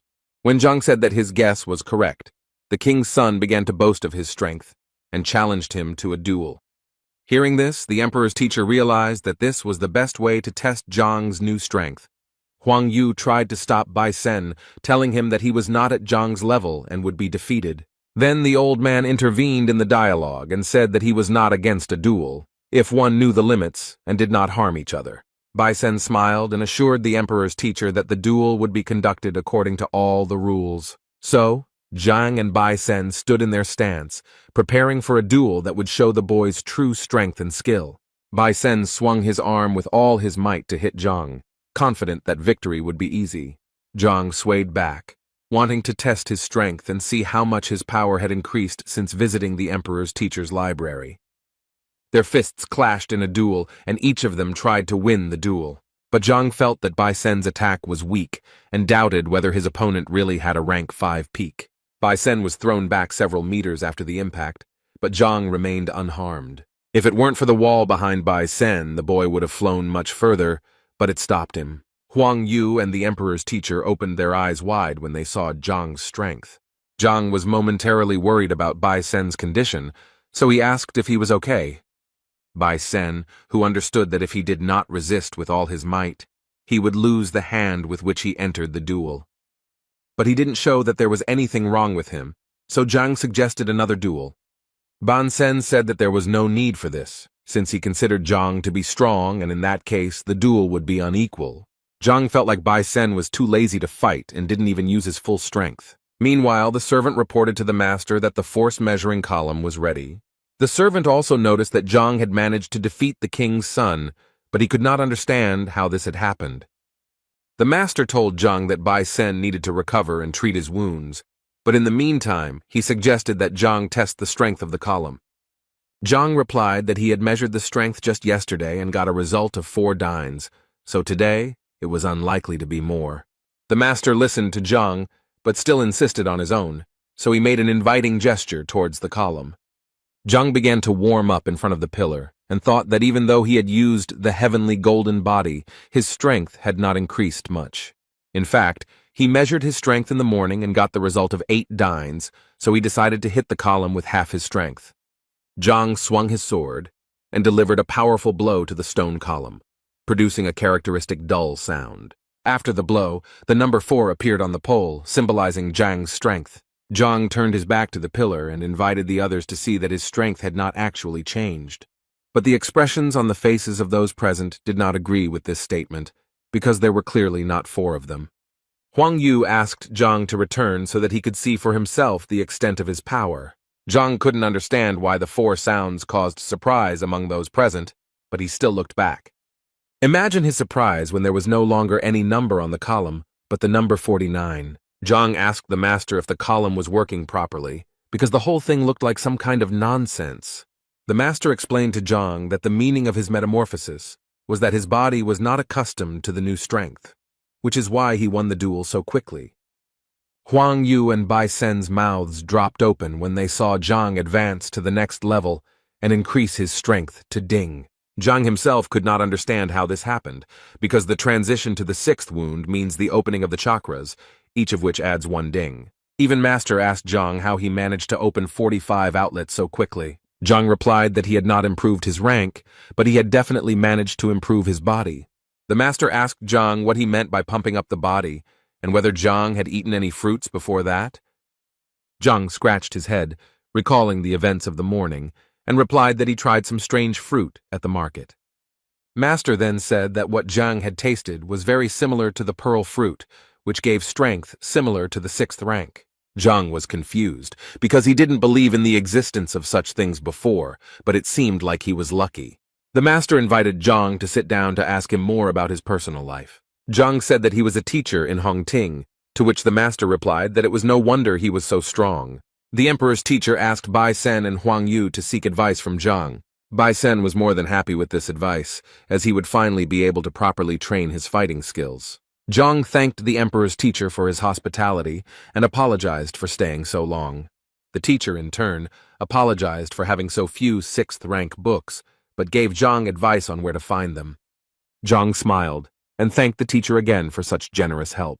The teacher laughed at Zhang because he liked his modesty, so he advised him to come more often. Zhang walked outside, thinking that the visits to Master Lu Shen's house had gone well. With his new strength, he could now defeat any 6th-rank fighter, as his punch was around 90 dings. Thoughts about ways to pump up strength and power were interrupted by the steps of some people heading towards Zhang. When Zhang looked around, he saw a shadow that flashed and disappeared behind the walls of the neighboring building. Zhang exclaimed that he had noticed a stranger, so he could show himself without hesitation. It turned out to be the appraiser and his gang. The appraiser began to threaten Zhang that he would not leave him alone until Zhang compensated for all the losses. Zhang stood and mocked them, saying that he could cover all the expenses with just the goats from his nose. The appraiser was very angry at this answer, and threatened Zhang that he would not leave him a single wet spot. Zhang stressed that he does not lack confidence to make such statements as he has just undergone a metamorphosis. But the appraiser didn't care, so he ordered his henchman grandfather Zhang to have sex with Zhang immediately. Fat Grandpa Zhang, who was twice Zhang's size, asked if Zhang had anything to say one last time. The salesman with the short mustache pointed out that if Zhang died at the hands of Zhang's grandfather, he would not be able to compensate for the damage. But this did not bother the appraiser. Even if he died, it could be considered a worthy revenge. Grandfather Zhang prepared to deliver a powerful blow, but Zhang didn't even blink at that moment. He grabbed the fat man's hands and pressed his thumbs on certain pain points. Grandpa Jin was so upset by this reception that he could hardly hold back his tears of pain, but a moment later he gave in and roared at the top of his lungs from the pain that twisted his arms. Zhang thought that this was a great chance to practice and get used to the new abilities, which turned out to be extremely powerful. While Grandpa John was recovering from his previous attack, John launched another one, right under his nose, and the fat man was thrown hundreds of meters by an invisible, powerful force. It seemed as if smoke was coming out of Zhang's hand after such an attack, and the teacher himself still did not believe in his strength. The appraiser's face showed deep surprise at this attack, and he realized that he had underestimated Zhang. He then yelled at his salesman to resolve the issue immediately, as the appraiser himself was in no hurry to fight. The merchant began to accumulate strength and prepared to demonstrate his 6th combat rank. Zhang watched this phenomenon carefully, and realized that this boy would become a respected person in Hongting. The appraiser had already made his Pazapak attack, and hoped that after this, he would not have any more problems. The salesman, who had accumulated mana, was ready to deal Zhang a fatal blow. He straightened his shoulders and prepared to jump, reminiscent of the flight of a falcon. Other Pazapaks unanimously expressed their comments to the appraiser regarding the falcon's technique, although it is of an average level, but for many, it is destructive. The appraiser immediately dispelled all doubts because Zhang defeated Iron Hand, which means he is strong enough. Thus, in the evaluator's opinion, the only way to finish off Zhang as quickly as possible is to use the powerful falcon technique. Zhang, who was watching this scene closely, was a little disappointed as he had hoped that it would be a decent match. Posapaka with a short mustache rushed at Zhang, preparing to deliver an incredible blow. However, to Zhang, this attack was like swatting a fly, causing the appraiser and others to gape. Zhang raised his leg and kicked it straight into the groin of the so-called falcon, causing him to writhe in agony. He immediately fell to the ground and curled up into a ball, whining because everything hurt. The appraiser was furious and ordered his last 2 henchmen to finish off Zhang immediately. They immediately rushed into battle, waving sticks and using various combat techniques. Zhang advised the attackers to turn around, as they thought the owner had just scratched them. Looking around, they realized that there was no one in the place where the appraiser had stood a second ago. The man ran away, shouting phrases about unity and promising that he would return soon. Zhang and the other 2 guys who were watching this scene couldn't understand where this man got such courage from. But Zhang didn't have time to think, so he smiled evilly and advised the 2 boys to run away too. However, they did not listen to his advice and were defeated by Zhang in the blink of an eye. The appraiser, running away from the fight, could only vaguely hear his followers screaming and begging for help. Zhang was smart, so he caught up with the appraiser in an instant and asked him where he was going in such a hurry. Zhang added that he had a serious and urgent matter to attend to with such an experienced appraiser, and raising his leg above himself, he leaned on the appraiser's head so that he would know who he was dealing with. The impact caused the man to flip over several times in the air, resembling a spinning cartwheel. Zhang approached the appraiser and told him that he must have expected such a reaction when he dared to attack. The appraiser, holding a blood-soaked handkerchief to his mouth, begged Zhang for mercy. He offered Zhang some money, and Zhang wondered how many coins the appraiser had valued his life at. The appraiser reached out and took off his thumb a green ring that could make Zhang rich. Zhang initially wondered how such a small and inconspicuous ring could have any value. Zhang carefully examined the ring, inside which there was a space of 3 square meters. Zhang decided to activate it to see what riches this ring contained inside. The ring vibrated and rose into the air, creating vortices that pulled it inward. Zhang actually found himself in a small room with golden walls and coins and other treasures scattered across the floor. The appraiser watched with concern as Zhang examined the ring, hoping that he would accept it. But it seemed Zhang was in no hurry to accept the gift, as he had a slightly better plan for the appraiser. He offered the appraiser mercy in exchange for what he was hiding under his clothes.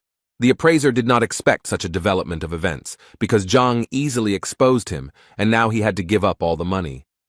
Zhang raised his fist at the appraiser, mocking him viciously. The clothes the appraiser was wearing began to tear into pieces and fly around. Now the appraiser, beaten, sat on the ground completely naked, covered only by a cloak. Zhang held a pile of money in his hands, counted it, and could not believe his eyes that he was now rich. The appraiser hoped that Zhang would now let him go, since he had taken everything he could from him and stripped him bare. Zhang ridiculed the pathetic Mo Yan, who was a professional liar who often pretended to be a famous appraiser. All Mo Yan was interested in was how Zhang knew so much about his life and who the hell this Zhang was. The appraiser realized that it was not unusual for Zhang to know his name, but how he knew otherwise was unclear. Zhang said that it doesn't really matter where he learned all this. What's more important is that Zhang learned about the meaning of his life. Zhang couldn't get rid of the appraiser, but he could make sure that this charlatan wouldn't deceive anyone again. Zhang stepped on the appraiser and punched him in the gut with all his might to make him realize the consequences of his actions. The appraiser was thrown against the wall by the blow, and there was a sound of crashing and crunching bones.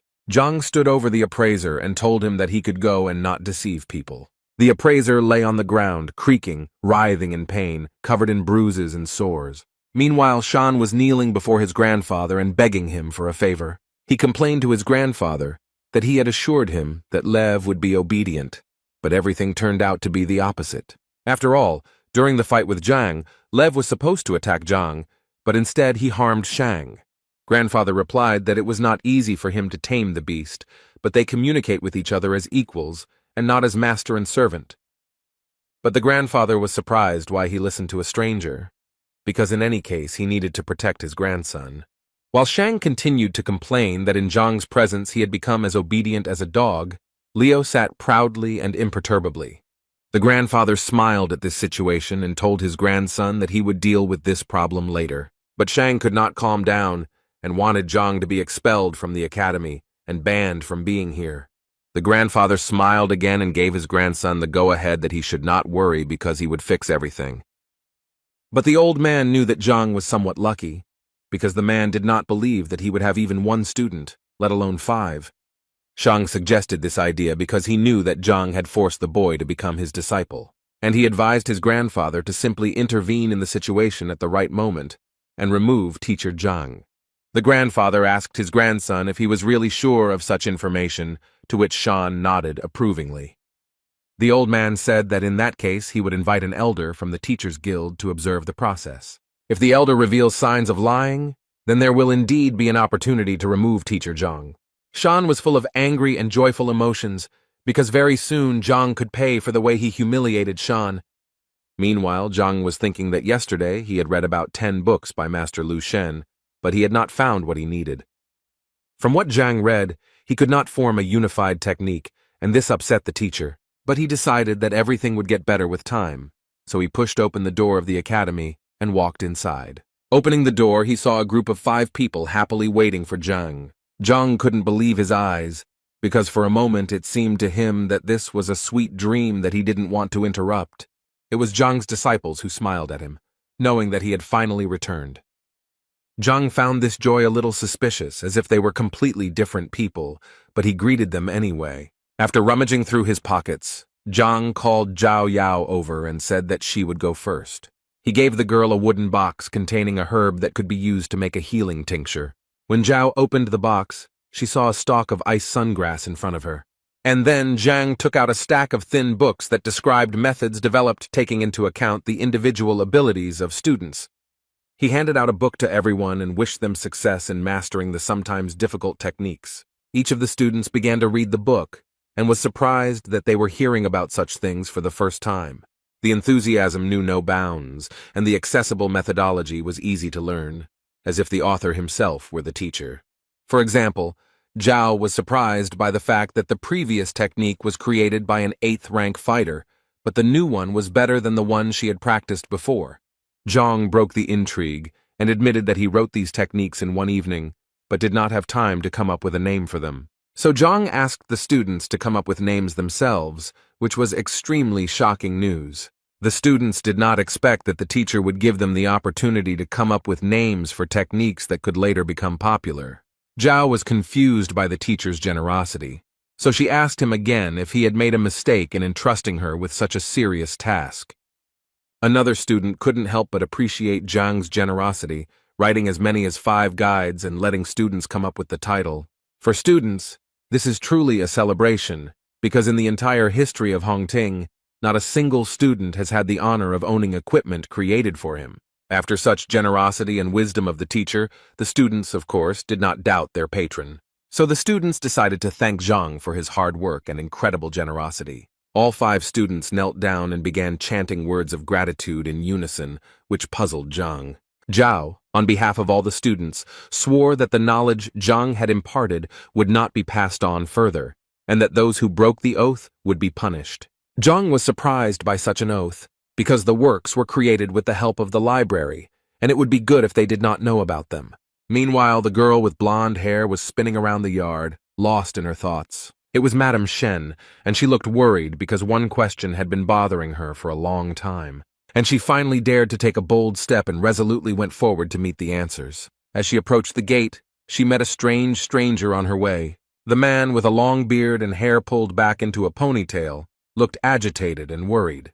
Mrs. Shen approached her husband and decided to ask him who he was and what he was doing here. The man turned around, looked at the girl and advised her not to mess with him and to go her own way. Madame Shen did not like such rudeness, and she became suspicious. She had memories and thoughts that this man was sent by Shang Bin to finish off Zhang after the failed duel. Then Mrs. Shen decided to warn the bearded man that harming a teacher in Hongting's territory was a crime.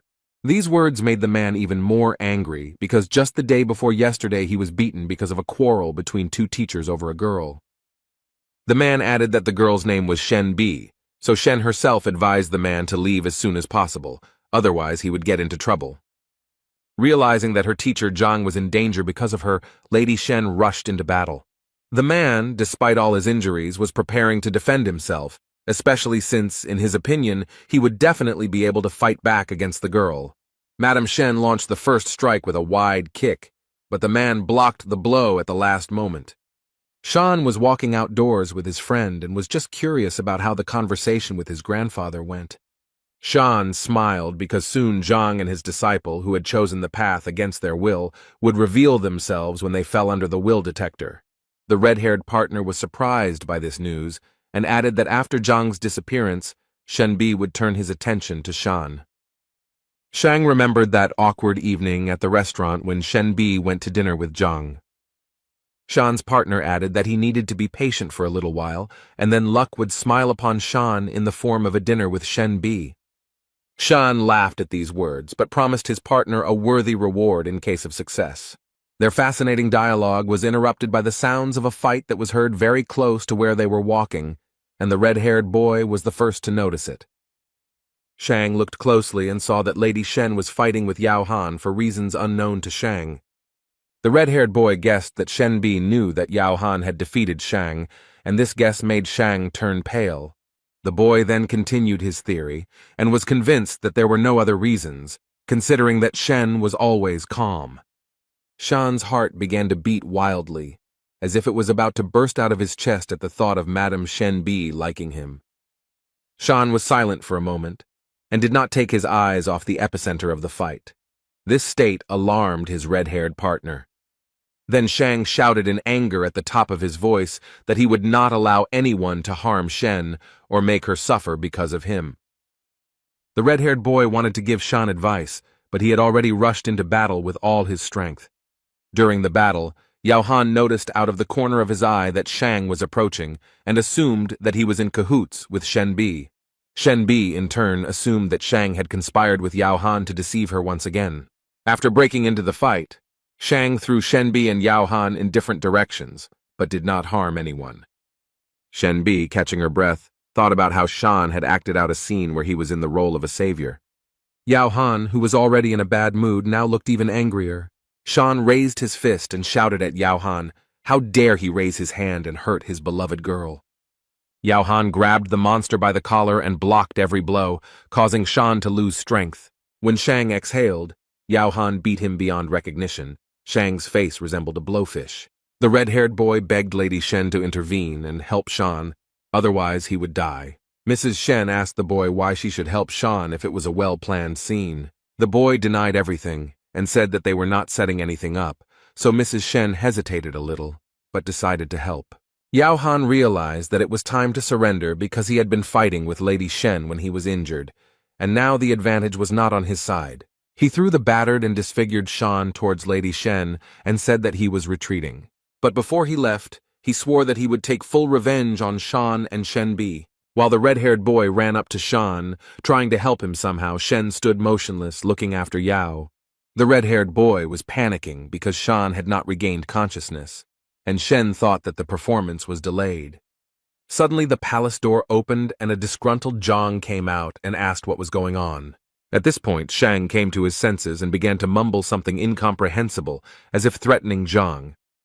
The red-haired partner realized that it was difficult for Shan to speak, so he himself told everything that the will detector awaited Zhang tomorrow. After digging around in his head, Zhang began to remember all the information about the will detector, which finds out the true relationship between a student and a teacher. The red-haired boy said that if Zhang refused to take the detector test, he would be breaking school rules. Shen was worried about such events, as she did not understand what Shang wanted to achieve, and advised Zhang to refuse. Zhang listened to all the proposals, thought for a moment, sighed heavily, and replied that he was ready to pass the detector. His answer surprised Shan and Shenbi, who expected him to refuse. It was about Yan Li, who initially regretted his choice, but now he and everyone else are ready to give their lives for Zhang. The red-haired boy assured Shan that Yan Li still wanted to be Shan's disciple and that everything would fall into place very soon. Shenbi turned to Zhang to explain to her why he so easily agreed to this adventure. When Yan Li arrived, Zhang told Shen not to worry about these events because everything was under control. But this answer did not satisfy Shen because she knew about the entire strength of the Shan family and what they were capable of.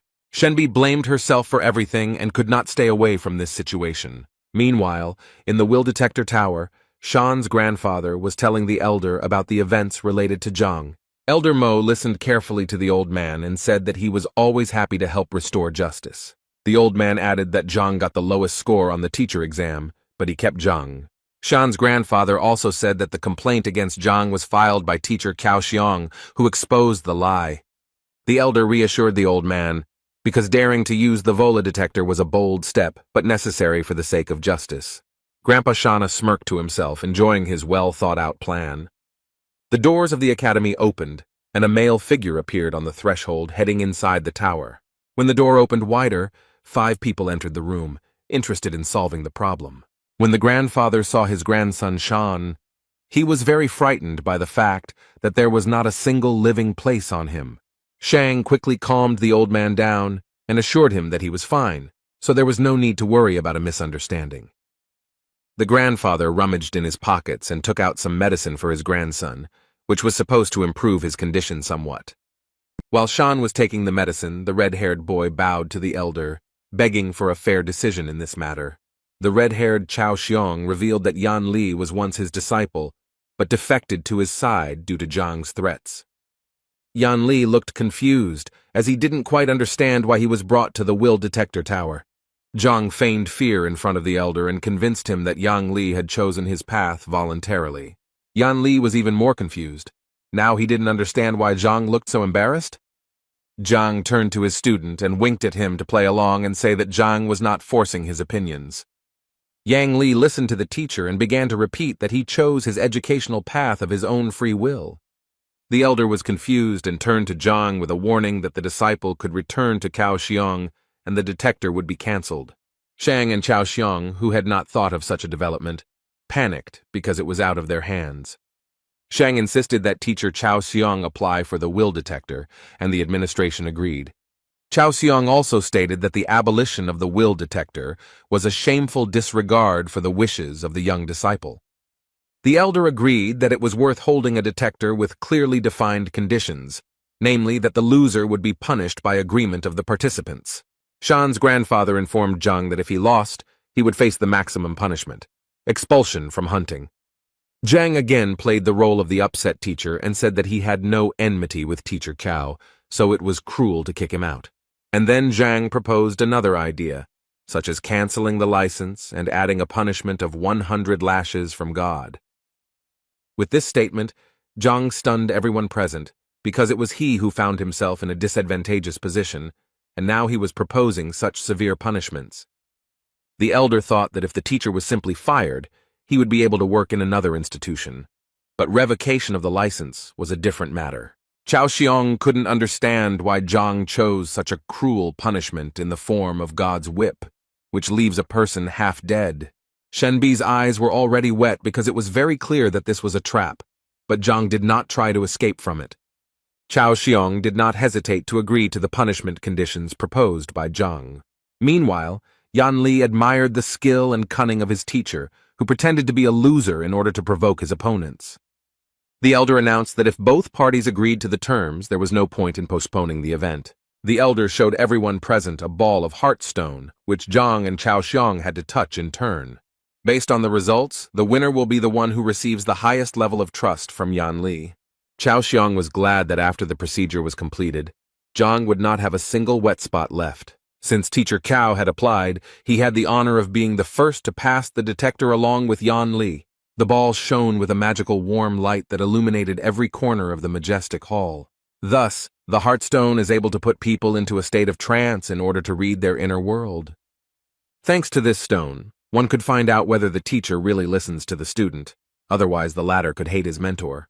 Shauna's grandfather explained that the maximum level of trust is 100, and the relationship between a teacher and a student is usually at 30. Meanwhile, Shen insisted and advised Zhang to leave now and never come back.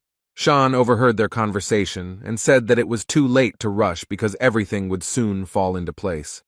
Shang was convinced that once the results came in, Zhang would regret being born. But Zhang remained calm all this time and was even amused by Shang's self-confidence. Shang continued to mock Zhang because he believed that the level of trust between Cao and Yang would not be lower than 20. But Zhang, according to Shang, could have scored less than 10 units, and then he would have been ashamed of the entire kingdom.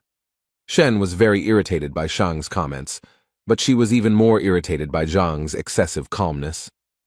Shauna's grandfather asked the elder how much he thought these two teachers could be trusted. The elder then casually replied that Cao could get a result of 20, but Zhang threatened even a negative value. Shauna's grandfather replied that if the result was negative, then in that case, he would immediately insist on revoking his license. Shan squinted his bruised eyes, making them look even more swollen as he saw the results. Chao was looking forward to the results because very soon he would be able to get rid of the annoying Zhang. A column of bright warm light rose from the ball and gave a result of 10 units. Shan did not expect such a result, and began to spit at everyone around him out of anger. Chao also did not believe in such a result, because it gave the boy a future in Hongting. Zhang and Shenbi mocked Shang, saying that his source of confidence had failed. Elder and grandfather Shan were also stunned by such a low figure, as the predictions were better. Shan's grandfather was furious that Cao had such confidence in the will detector. Chao consoled himself that it didn't matter because he was still the winner as long as Zhang didn't score more points. For Zhang, such statements were pleasant to the ears because, unlike his opponents, he was confident of his success. So Zhang approached Yan Li, thinking that the sooner this performance ended, the sooner the student would return to class. So Zhang and Yang touched the ball at the same time, and in an instant, everyone was blinded by a bright light that was much brighter than Chao's light. Shauna's grandfather and the elder opened their mouths because these two had not yet managed to touch the bullet when the result was already visible above the flash.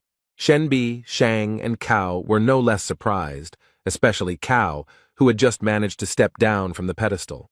A huge number 64 was displayed above a bright column of light. The detector reading stunned everyone present, as no one expected Zhang's confidence to be so high. Cao did not believe that Yang trusted Zhang as a father, and what was the basis for such a high level of trust. Shang was again amazed by the results of the detector, because the difference between Cao was huge. The elder also did not expect such a high result, especially so fast. Shen knew that even extremely popular teachers who taught their students for years did not achieve such high results. So Zhang was confident of his indisputable victory, and asked the elders if he confirmed this fact. Cao continued to be indignant about the result, and exclaimed that the heart balls had broken and given a false result. Shang also believed that there was meaning in Teacher Cao's words, because the students could not trust such a clumsy teacher. Shang then cited the example of the great teachers Lu Sen and Wang Tao, who despite their abilities, did not have such a high level of trust. But the elder who was watching the event saw Yang's eyes shining with respect and gratitude towards Zhang. Taking this into account, the elder assured that the Heartstone shows a person's true desires and should be trusted. Zhang decided to remind those present of the terms of the agreement, according to which the loser's license was revoked. Grandfather Shan intervened in the dialogue and assured teacher Zhang that he had already won, so that was enough, and he should forgive the loser. But Zhang insisted on his point of view and stressed that if he had lost, he would not have defended him so strongly. These words angered Grandpa Shan, and Tai reminded Zhang that he was the worst teacher in Hongting and was just lucky with one student. Cao was clearly nervous about these events and hoped that the situation would be resolved in his favor. Chao guessed that Zhang used some kind of magic to gain Yan Li's trust. The elder listened carefully, paying particular attention to Cao's report that one of Zhang's disciples had lost his mind. Chao continued his speech and expressed concern about Yan Li, as he believed that the disciple was in danger. Therefore, Cao insisted on further investigation of the situation, as he did not believe that the worst teacher had received such high trust from the student. Then Shana's grandfather added that a teacher must teach and gain the trust of students, and if a teacher does not have the necessary knowledge, then there can be no talk of any trust. Zhang insisted that his teaching methods did not matter as long as the contract was honored. Zhang's grandfather continued to rage because he didn't understand how a teacher could be stripped of his license because of such a stupid contract. Meanwhile, Shang tried to persuade Shen Bi to his side and listened to his grandfather's words. Shen Bi was seething with rage and sided with Zhang, repeating his words that if he lost, no one would make concessions to him. Shan did not miss the opportunity to convince the girl, citing as an argument the fact that none of the students had yet advanced to the second rank. The door to the hall opened, and with every step one could hear someone approaching the hall. It was a servant who reported that clan leader Wang Hong wanted to see Elder Chen. Those present were somewhat shocked by such a visit, but Chen allowed the guest to be led inside. He was glad to put the matter of Zhang aside for a while when such an important guest arrived at the academy. Shan asked his grandfather why such an influential person, who was on the list of the best masters, decided to pay a visit. The old man laughed and guessed that the visit was related to Master Wang Tao and must have had some important meaning. Grandfather added that Wang Hong heard about Wang Tao's success and decided to thank him personally. Zhang listened to the conversation and now also wanted to meet Wang Tao, but Shen advised him not to think about it now. After all, in Shen's opinion, Elder Shang was too influential, and with Wang's support, he would be unrivaled. Zhang scratched his head and calmly replied that problems should be solved as they arise. This self-confidence made Shen Bi very angry, because she was very worried about Zhang's future life. Licked from head to toe, neatly and elegantly dressed, the head of the Wang Hong clan was already standing at the door and thanking for the hospitality. Shan's grandfather said that if Wang needed anything, he could just send a letter, but a personal visit would be a great honor. Wang shook the old man's hand and told him that he had some urgent business to attend to. Wang said that his daughter Yin was studying with teacher Zhang Huang, and he would like to meet him. Elder Shang then said that it was a happy coincidence that teacher Zhang Huang was right here. Shang and Cao speculated that Zhang had met his end, as it was possible that he had deceived Wang's daughter. Zhang narrowed his eyes and listened to every word of the dialogue, carefully considering what was said. Wang turned and walked towards Zhang, looking quite serious and perhaps a little angry. And a moment later, he dropped to one knee, saluting Zhang and expressing sincere admiration for his skill. Elder Shang opened his mouth wide, thinking that Wang would make claims to Zhang instead of bowing. Shang and Cao also couldn't understand how everything went wrong, since in their opinion, leader Wang should have finished off Zhang. Zhang turned to Wang with a sincere smile, thanking him for his trust, but asking him not to do this and to get up from his knees. Wang thanked Zhang for healing his daughter's leg and passing on extremely valuable knowledge to her. Zhang smiled sincerely again and replied that it was his duty to give his students only the best. The senior judge, who was watching this conversation, thought about Zhang's actions and realized that he was fulfilling his duties as a teacher very well. He looked at Zhang's disciple and now realized that the high level of trust was indeed based on something. But the judge did not believe that the real reason for Wang's visit was his daughter's recovery. So the man asked Wang what he wanted. Wang laughed in response and praised the elder's sharp mind before adding that he had business with the Shang elders. Old Shang immediately joined the conversation and convinced Wang that he would try to do whatever was necessary if he only asked. Wang thanked Old Shang for the son he had taught, and Wang regretted that he had not been able to thank him earlier. Wang wanted to give Old Man Shan a gift, but he refused, as he understood that this could not be done in the presence of Elder Mo. Wang noted Old Man Shan's honesty and integrity and added that he still talked about some changes in his son's practice. Wang told the old man that his son realized that he was not entirely comfortable with Master Shan, causing the latter's eyes to widen. So now Old Man Shan had to let the boy go, but it seemed he wasn't quite ready for that step. But although Wang expressed his request calmly, he was firm in his convictions.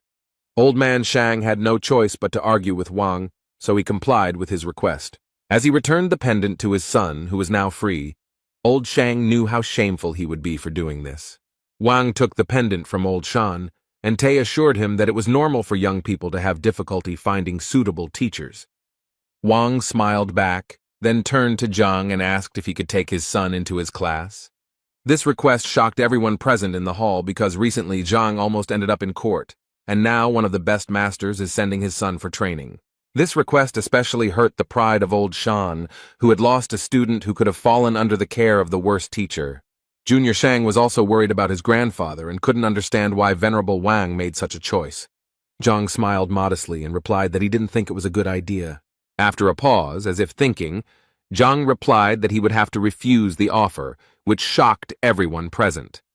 Shang Jr. thought Zhang was a complete fool because a member of an influential family was asking him for patronage, and Zhang was refusing. Shenbi and Huang calmly asked Zhang if he had thought about this offer, because such generosity could not be refused. Old Shan got the most out of Zhang's answer because he was exchanged for some loser. Elder Mo wanted to change Zhang's mind, but what he created was not in his mind. In fact, Wang himself did not expect to hear such an answer, since the offer seemed tempting to him. However, Zhang remembered some events from the past, and assumed that Wang Tao did not tell his father that he had somehow attacked Zhang. However, Wang immediately began to say that his son had made a mistake and did not know about Zhang's greatness, for which he was ashamed. The dialogue was interrupted by Cao, who exclaimed that the venerable Wang did not need to be asked twice. Cao stressed that Zhang retreated not because of the attack incident, but for another reason. Cao said that Zhang had 3 ranks in martial arts, while Wang's son was at the 4th rank. Shan supported his friend, because it was unacceptable for a teacher with a lower rank to teach a student with a higher rank. Old Shang added that he respected the fact that Wang's son left his class, but he deserved a better teacher. Wang then thought that his daughter was receiving good knowledge from Zhang, but she never spoke about the teacher's rank. Cao mocked Zhang, saying that he should take off his crown and only surprise the newcomers with his 3rd martial rank. Old Shang confirmed Cao Xiong's words and added that Zhang could not teach anything without experiencing it himself. But Wang remembered one of his daughter's stories, how Zhang stopped Wang's son's sword with 2 fingers. Junior Shang said with a mischievous smile that perhaps this story was just made up to protect Zhang's reputation. In Cao's opinion, such a story seemed like a complete fabrication, since a teacher at the end of the list could not possibly possess such power. Yang intervened in the conversation because he himself witnessed these events, so everyone who speaks against Zhang is slandering. Elder Shang also convinced Wang that this story was nonsense, and that such fables should not be believed. While Old Shang was trying to convince Wang that Zhang's reputation should not be raised in this way, the servant came into the hall again. The servant reported that a young man had arrived who wanted to meet with Teacher Zhang and was waiting for permission. Old Shang reacted to this news with sensitivity and wondered why Zhang was so in demand. The servant added hesitantly that the guest awaiting an audience was King Jiangnan's son, Bai Sen. When old Shang heard who was waiting for him, he shouted for him to immediately let the distinguished guest into the hall. For Elder Mo, the events took on new colors, because the king's son is a master of martial arts, but he wants to meet one of the weak teachers. Shen Bi was surprised by Zhang's influence because Bai Sen is a very influential person in the kingdom. As soon as No Bai Sen appeared in the hall, everyone greeted him with honor, bowing as a sign of respect. However, Bai Sen seemed uninterested in those present. He noticed Zhang and waved his hand at him. Zhang asked with a picky look and a simple voice, "What does Bai Sen want?" Bai Sen ran up to Zhang and told him that he was leaving the city soon, and that he really wanted to learn all of Zhang's skills. The faces of those present reflected surprise. Why was Bai Sen communicating so well with Zhang? Old Shang became angry and advised Zhang to be careful with his words, since he was dealing with a royal person and etiquette must be observed. After this, Old Shang apologized to Bai Sen for Zhang's ignorance, as he did not understand who he was talking to. Bai Sen shouted at the old man to get out of here before he lost his head. Bai Sen Zhang was a master and equal to his mentor Lu Shen, so there was no point in dishonoring his honor. Hearing this, all those who had tried to humiliate Zhang in every possible way felt the ground slip out from under their feet. Old Shang analyzed what he heard, and could not believe his ears that a certain Zhang was of the same level as the tutor of the king's son. Junior Shang and Cao simply turned pale upon hearing this, and almost lost consciousness. Elder Mao also wondered why Master Zhang was considered so strong. Bai Sen said that everyone present heard the information correctly. Zhang's strength was 3 times greater than Bai Sen's. Bai Sen added that if anyone wants to contradict his words, they should keep their mouth shut if they want to live. Otherwise, if Master Zhang showed his strength, no one present would say hello. Those present in the hall began to whisper among themselves about how it happened that Zhang was stronger than Shan, and how he exhausted his abilities so quickly. Only Zhang stood modestly in the corner, and was somewhat embarrassed by these dialogues, since he did not really want to demonstrate his strength. Upon hearing this information, Wang began to persuade Zhang to accept his son into the class. Bai Sen shouted to Wang to hold the horses because Bai Sen also needed a teacher. Zhang told Wang that his son could come to class tomorrow as a free student, and Zhang would think about enrolling later. Bai Sen kindly asked Zhang if there was anything that needed to be settled that the king's son would be happy to help with. Zhang reminded Elder Shan that now that the will detector had been passed, it was time to pay the bills. Cao objected to Zhang and said that he could do nothing despite Cao's defeat. After all, it's not possible to simply take away a license, and the most that Cao can get is 100 lashes from God. Zhang asked why Cao was so confident, to which Cao replied that there must be good reasons for revoking the license. Cao also said that there was nothing to complain about in his teaching, and that he had never put students in danger. Zhang didn't listen to Cao very carefully because it was just chatter to him, so he wanted to know Elder Mao's opinion. Mao confirmed Cao's words, and there must be good reasons for revoking the license. Zhang wondered why he wasn't told about this before, to which Mo replied that he was thinking about Zhang losing. Mao explained that there was only one option for revoking a teacher's license. The Grandmaster or his assistant must confirm the decision to revoke the license and notify the Teachers Guild about it. Zhang listened carefully to what Mao was telling him and tried to put the puzzle together in his head. The first thing that interested Zhang was where to look for these people, and even if they were found, how to attract attention to the dispute. The servant entered the hall again and announced that a girl named Huang Yu had come to the tower and wanted to see Zhang. Bai Sen was very happy to hear that his beloved Huang Yu had also come to the castle. Elder Mao gave the go-ahead and ordered that the girl be immediately admitted into the hall. A few minutes later, a fair-haired woman in an elegant robe appeared at the threshold of the hall and thanked for the hospitality. Huang Yu greeted all the elders and was very happy to see them in full health and well-being. Finally, the girl approached Zhang and greeted the master with a low bow. Bai Sen informed Zhang that Huang Yu had just taken over the position of assistant to the Grand Master that had just been discussed. Old Shan, who was watching all this, had tears in his eyes because he could not believe that Zhang was being protected by the son of the king himself. Cao and the younger Shang were already on the verge of a nervous breakdown due to the fact that Zhang was acquainted with such respected people. Zhang asked Huang Yu if she was really an assistant, to which the girl replied that she was just lucky to meet teacher Liu, who needed help. Zhang smiled at the girl and said that he also needed Huang Yu's help now. Zhang told Huang Yu about this fight, and she was furious that if Chao remained as a teacher, sooner or later he would tarnish Hong Ting's honor. Therefore, Huang Yu decided that Chao was not worthy of a teaching license and should prepare documents to dismiss him. Chao's legs buckled at the sound, and he fell to the floor with a dull thud that echoed throughout the hall. Losing his license meant that he would no longer be treated with respect and would be treated like trash. Cao sat and stared at one spot for a while because he had worked hard to get his license. Cao bit his lip and clenched his fist with all his might, unable to accept the fact that such a shameful outcome awaited him.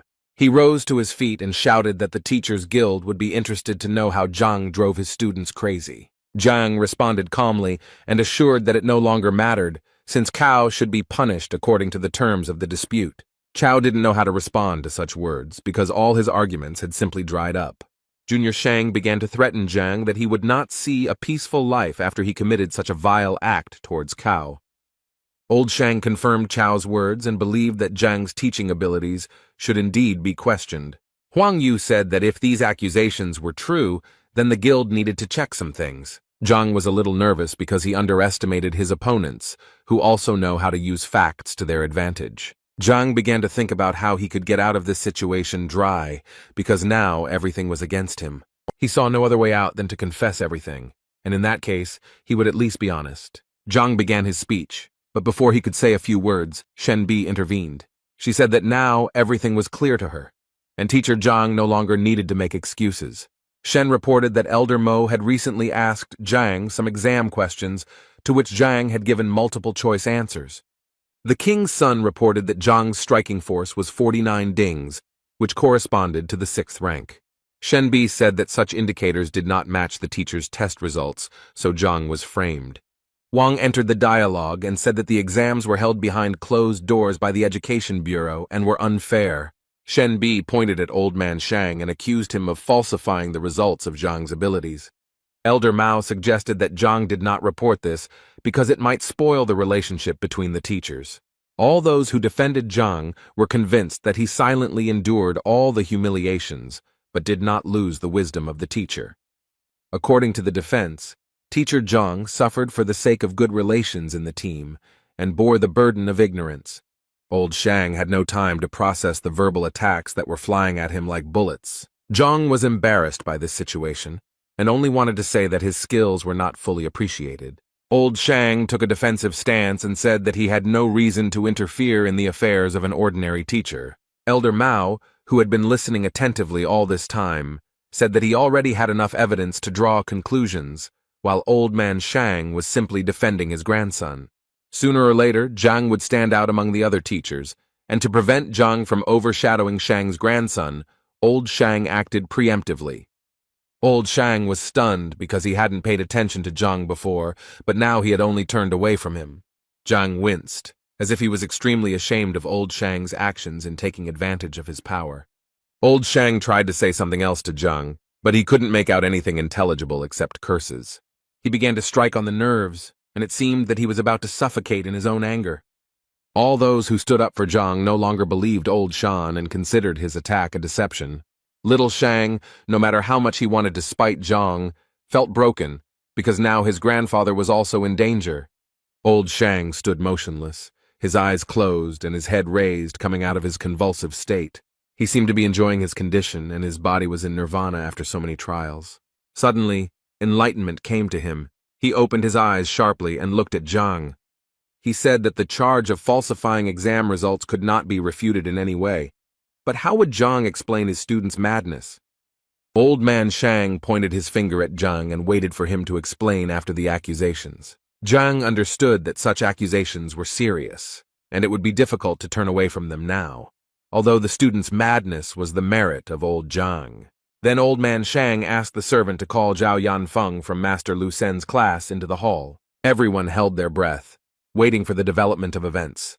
After all, Lu Sen was the best teacher in Hongting. From his residual memories, Zhang recalled that this young man did not show up in class after the incident. Old Shang continued to argue that Zhao was going to retire after the incident, but Lu Sen came to the rescue in time.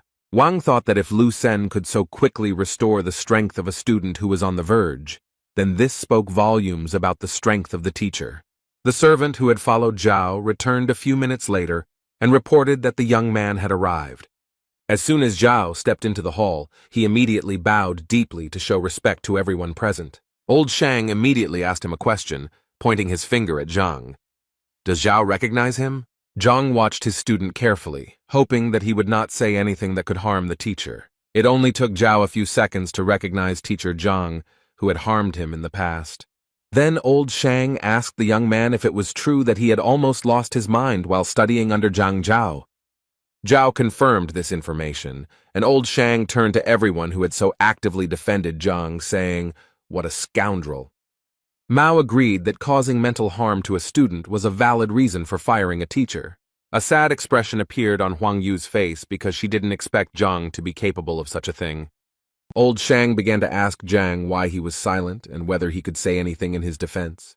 Zhang bowed his head and scratched the back of his neck, saying that he saw no point in saying anything. Old Shang wanted to say that he knew that Zhang would deny everything, but a second later, he realized that Zhang agreed with everything.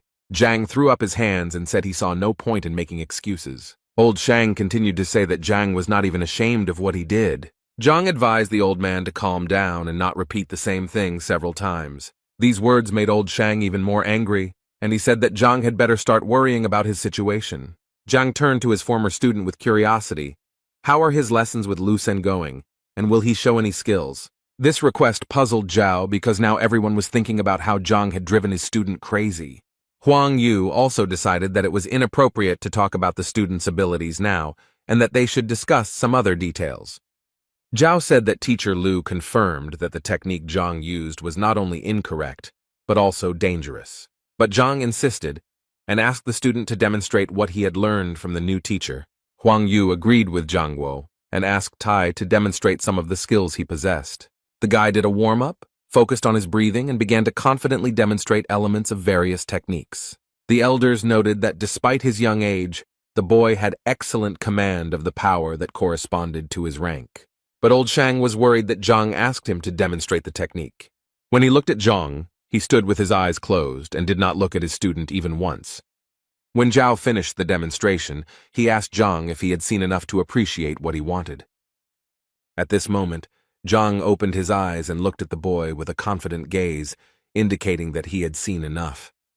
Old Shang insisted that there was no time to waste, since all the evidence in Zhang's confession proved his guilt. Zhang asked the old man to take his time as he needed to explain why he had asked Zhao to show him some pieces of equipment. Before explaining his actions, Zhang told everyone present that he had deliberately driven the boy mad. After such a statement, it seemed to everyone present that the ground was slipping out from under their feet, because no one expected such a development of events. Old Shang decided to use this to his advantage, and began to say that Zhang was not even ashamed of his actions. The old man turned to Huang and Elder Mo, hoping that they had understood everything and drawn their own conclusions. Zhao was seething with anger, clenching his fists. He did not understand what had happened to Zhang, that he had treated him so cruelly. Zhao was just a student, and to him, Zhang's actions looked like he was deliberately teaching the student the wrong techniques. Zhang made a dissatisfied expression, indicating that Zhao had misunderstood. Such actions made Zhao even more angry, and now it seemed to him that Zhang was back to his old ways. Zhang asked Elder Mo and Huang if they noticed anything suspicious when Zhao demonstrated the technique. They shook their heads, and then Zhang explained that Zhao had a congenital stiffness of the gaze. Huang Yu thought about this statement because people with this disorder have narrowed acupuncture point passages and cannot release qi energy. Elder Mo was very surprised by Zhang's proposal because it was a very risky move. Zhao also didn't believe it, as he had not experienced any obstacles during the training process. Zhang advised Zhao not to jump to conclusions and to think about whether the boy had encountered difficulties before he lost his mind. Zhang gave an example of how every time the boy tried to gather energy, his body seemed to be torn apart. The boy was surprised by what he heard. Wang and Shen Bi listened carefully to Zhang, and although his speech seemed stupid at first glance, they still guessed that there was a destiny of truth. Only old Shang was categorically against these judgments, because the hardness of the glasses no longer mattered. The fact was that the boy was injured.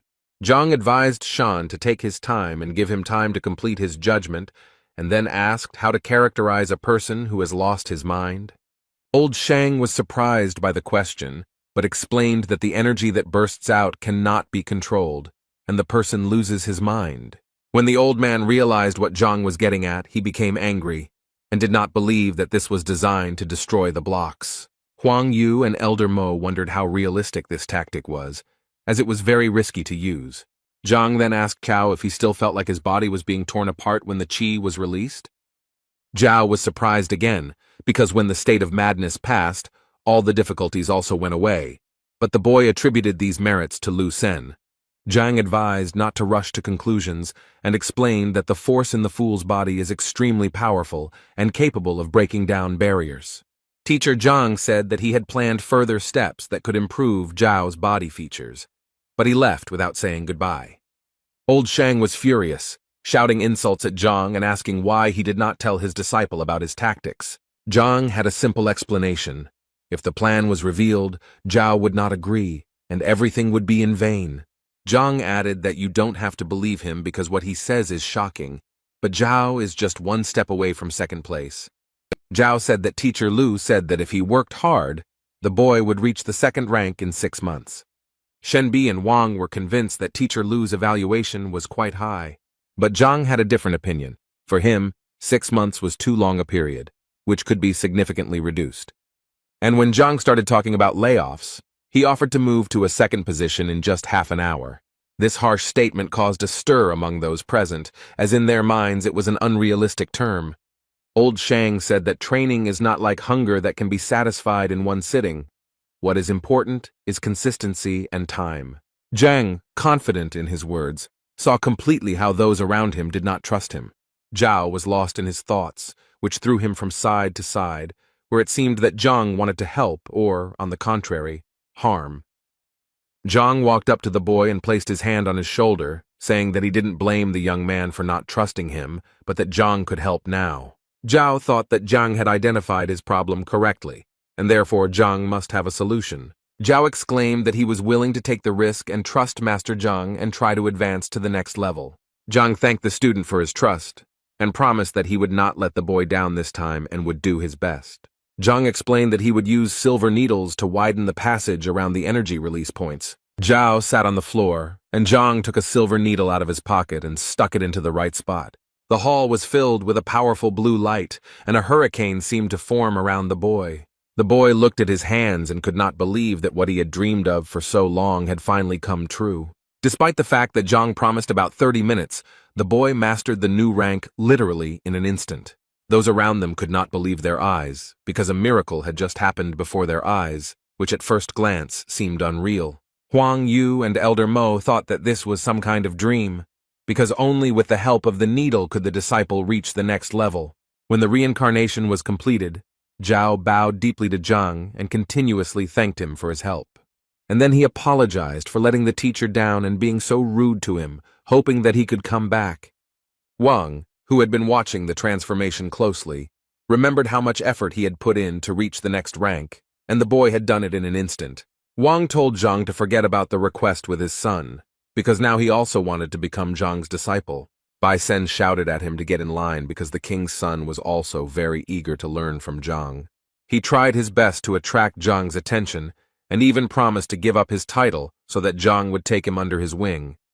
Zhang, who could barely get a word in edgewise, asked everyone to speak more slowly and promised to talk about it later.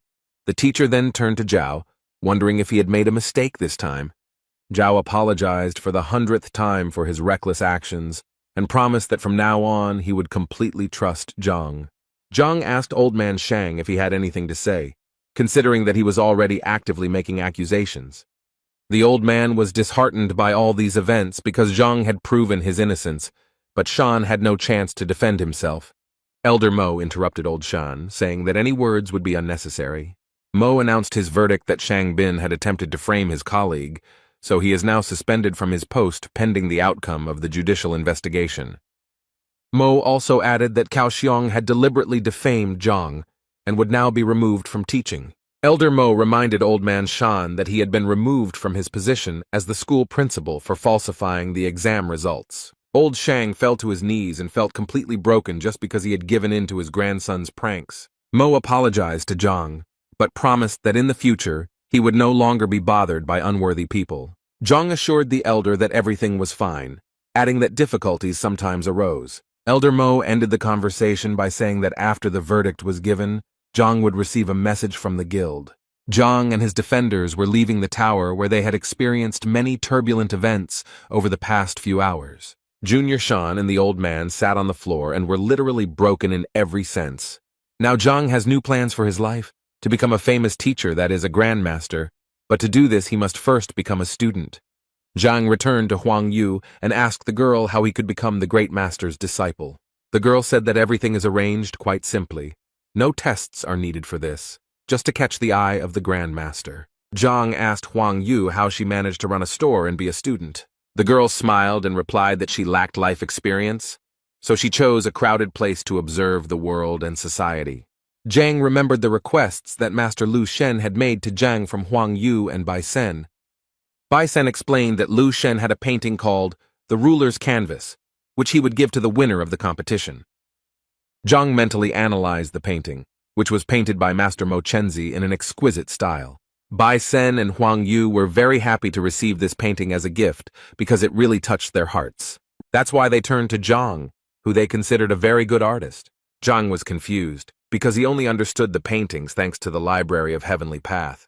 Meanwhile, at Hongting Academy, the entrance exam was taking place in teacher Lu Sen's class. The man with long gray hair and beard praised Lu Sen, and emphasized that the students are willing to do anything to get into this class. Although Lu Sen was pleased to hear this, he responded modestly, but the old man continued to flatter the teacher. After receiving several compliments, Lu Sen asked Elder Hong Hao how he could help. Hong Hao replied that he was a good friend of Lu Sen's father and enjoyed watching Lu Sen's development. Lu Sen asked not to mention his father's name in his presence and to get straight to the point. Hong Hao then revealed that it was a young and annoying teacher named Zhang Huang. Lu Sen wondered how the boy with the worst test score could cross his elder. The elder explained that the whole thing was due to the pogrom of the restaurant that Zhang had carried out, after which the business became unprofitable. Lu Sen assured the elder that Zhang was just a loser who would be fired sooner or later. The elder agreed with this statement, and added that he heard the administration give him an ultimatum to fire him if Zhang did not have any disciples. That's why the elder asked Lu Sen to lure all of Zhang's students into his class. After all, it is difficult to teach a teacher who has students, but if Zhang has no students, then everything will be easier. The elder insisted that Lu Sen cast aside his doubts and recalled the incident of poor Zhao, who had almost lost his mind. Lu Sen listened to the elder and replied that he would announce a new recruitment of disciples today. The elder said that he would not be indebted to Lu Sen and would thank him with a delicious meal at the restaurant. The conversation between the two men was interrupted by a fair-haired boy who dodged teacher Lu before making his request. Lu Sen asked what Wang Yan, the grandson of the Wang clan leader, wanted. The boy tried to say something, but it was obvious that he was shy and afraid to voice his desires. Lu Sen convinced the boy that if he had any problems with his studies, he could share them with him. The elder did not miss the opportunity to praise Lu Sen once again, and assured the boy that he would receive an answer to any question. Wang Yang knelt down and announced that he intended to leave teacher Lu Sen's class. Lu Sen didn't expect this development, because people want to get into this class more than anything else. Lu Sen wondered what the reason for this decision was, whether anyone had offended the boy, but Wang Yang insisted on his initiative. Lu Sen tried his best to keep the boy, so he said that if he left this class, no other teacher would accept him. The boy said that if he left this class, he would have the opportunity to listen to teacher Zhang's lectures. This news shocked Lu Sen greatly, and after becoming Zhang's free listener, the boy punched Lu Sen in the nose. The elder was also extremely surprised by this decision, since Zhang's reputation was not the best. Lu Sen asked the boy if he knew of the case of a student who had lost his mind while studying under Zhang. The conversation was interrupted by Zhao Yanfeng, who was told by Lu Sen that Wang Yan wanted to go to Zhang's class. Lu Sen asked Zhao to tell Wang what Zhao had gone through while studying under Zhang. But Zhao also knelt down and asked Lu Sen to let him into teacher Zhang's classroom. Lu Sen now didn't understand what was going on at all, because the disciple who had suffered under Zhang was now also going to Zhang. Zhao explained that Zhang was a good teacher, and now Zhao regretted his mistake. Lu Sen turned pale at this and couldn't understand why Zhang's thoughtless actions turned into good deeds for Zhao. Without thinking twice, Lu Sen agreed to let the boys go, believing that they had thought about their decision. The boys were very happy that they would now be able to listen to lectures from such a talented teacher as Zhang. Before Lu Sen could finish speaking about what the boys looked like, the spirit disappeared as if they had never been kneeling. Now Lu Sen was very angry with Zhang because he had somehow taken away his 2 disciples. The anger burning inside Lu Sen made him act immediately and decisively, so he called Zhang Hong for help. The boy, who looked like the embodiment of evil and hatred, was already standing next to Lu Sen, waiting for instructions in a moment. Lu Sen ordered his disciple to go to Zhang and give him a letter declaring war. The elder was surprised by the decisive step of declaring war on the freshman competition. Lu Sen was extremely angry, and now if Zhang was so impudent, he would have to answer for his actions. Lu Sen was also going to conduct an evaluation of the teachers, and when Zhang lost, Lu would take the students to his place. Before these events, Lu Sen wanted to attract the Grandmaster's attention at the novice competition in order to become his assistant, but his plans changed. Meanwhile, in Zhang's class, the students were discussing their upcoming classes with Zhang and what unforgettable experiences awaited them. The conversation was interrupted by the sharp sound of the door flying into pieces. The red-haired boy stood at the door and broke the door of Zhang's class. He barely touched the ground with his fingertips, and all he cared about was Zhang's whereabouts. The students of Zhang's class were outraged by this development and were already ready to defend the honor of the class and their teacher. One of the students recognized the red-haired guy as Zhu Hong, who had placed 4th in the entrance exam. Holding the envelope addressed to Zhang, Zhu Hong was glad that he was so popular. He told a student in Zhang's class that the envelope contained a letter from Lu Sen calling for Zhang to be examined by his teachers. Zhu Hong threw the envelope at the feet of the disciples, adding that Lu Sen was angry after the recent events and therefore declared war on Zhang. Zhang's students were confused by this statement, as they believed that Zhang was the best teacher. Zhu Hong was about to leave when one of Zhang's disciples decided to stop him. Zhang's student accused Zhu Hong of disrespecting their teacher and smashed the classroom door. Zhu Hong laughed at the boy, especially at his apology for his actions. In an instant, Zhu Hong, like a butterfly, began to reproduce his graceful and decisive fighting technique. After that, he punched Zhang's disciple straight in the face, but he was not ready to block the blow. The boy flew several meters at lightning speed, his face touching the grass near the classroom. Zhu Hong, who had not a single scratch on him, stood proudly and declared that Zhang and his disciples deserved no mercy. Such remarks had a strong effect on Zhang's student, and she decided to teach him a lesson in good manners. The girl was the first to attack Zhu Hong, but he immediately blocked her bold strike. And the next step, he counterattacked the girl, and so quickly that the student did not have time to understand anything. Zhu Hong's blow was precise and powerful. He also kissed the girl on the face, and she flew away with a cry of pain. The boy who wanted to help the injured Zhao Yao didn't have time to look back before Zhu Hong was already behind him. He deceived Zhang's disciple and also injured him, leaving him no room for counterattack. A pink-haired girl from Zhang's class ran up to her injured colleagues and tried to help them, but Zhu Hong approached her like a ghost, preparing to cause irreparable damage. A moment later, Zhu would have carried out his plan, but Zhao stood up to defend himself, blocking the aggressor's blow. He tried his best to resist Zhu, but it was not easy because Zhu was quite professional in his technique. Zhu taunted his opponent, adding fuel to the fire by pointing out that Zhao lacked strength and training. Zhao held on with all his might as Zhu Na dealt him blow after blow, sapping his fighting spirit. Each attack was extremely exhausting for Zhao, and he was already at the limit of his capabilities. At one point, Zhu broke through Zhao's defense and delivered a powerful blow that left him unable to stay on his feet. Zhang's students, beaten and mutilated, barely regained consciousness after Zhu dealt with each of them. Zhu emphasized that this was just the first lesson, and if they did not want it to happen again, then Zhang should apologize to Lu Sen. Suddenly, Zhang appeared in the courtyard with Zhang, who had already heard Zhu's threats. Zhu told Zhang that he was just in time because he was talking about the defeat that awaited Zhang. Zhang ran to his disciples to help them, and told Ju to return to Lu Sen with the news that Zhang accepted the challenge. Zhang was momentarily saddened by the fact that he had spoken to Bai Sen and Huang Yu and saw his disciples now suffering. Ju, mocking Zhang and his disciples, was already saying goodbye to them and rejoicing in his victory. One of the injured students told the teacher that Ju had spoken disrespectfully of Zhang and smashed the classroom door. The boy asked Zhang if there was any way to get revenge on Ju for the damage he had caused, when Ju suddenly heard this and stopped abruptly. In Ju Zhang's opinion, he was the worst teacher, and such worthless students would hardly be able to stand up to him again. Zhang, on the other hand, listened carefully to his student, who wanted to take revenge for the harm caused to the class and all those who receive knowledge here. The student wondered if he had a chance to take revenge, and Zhang convinced him that it was possible.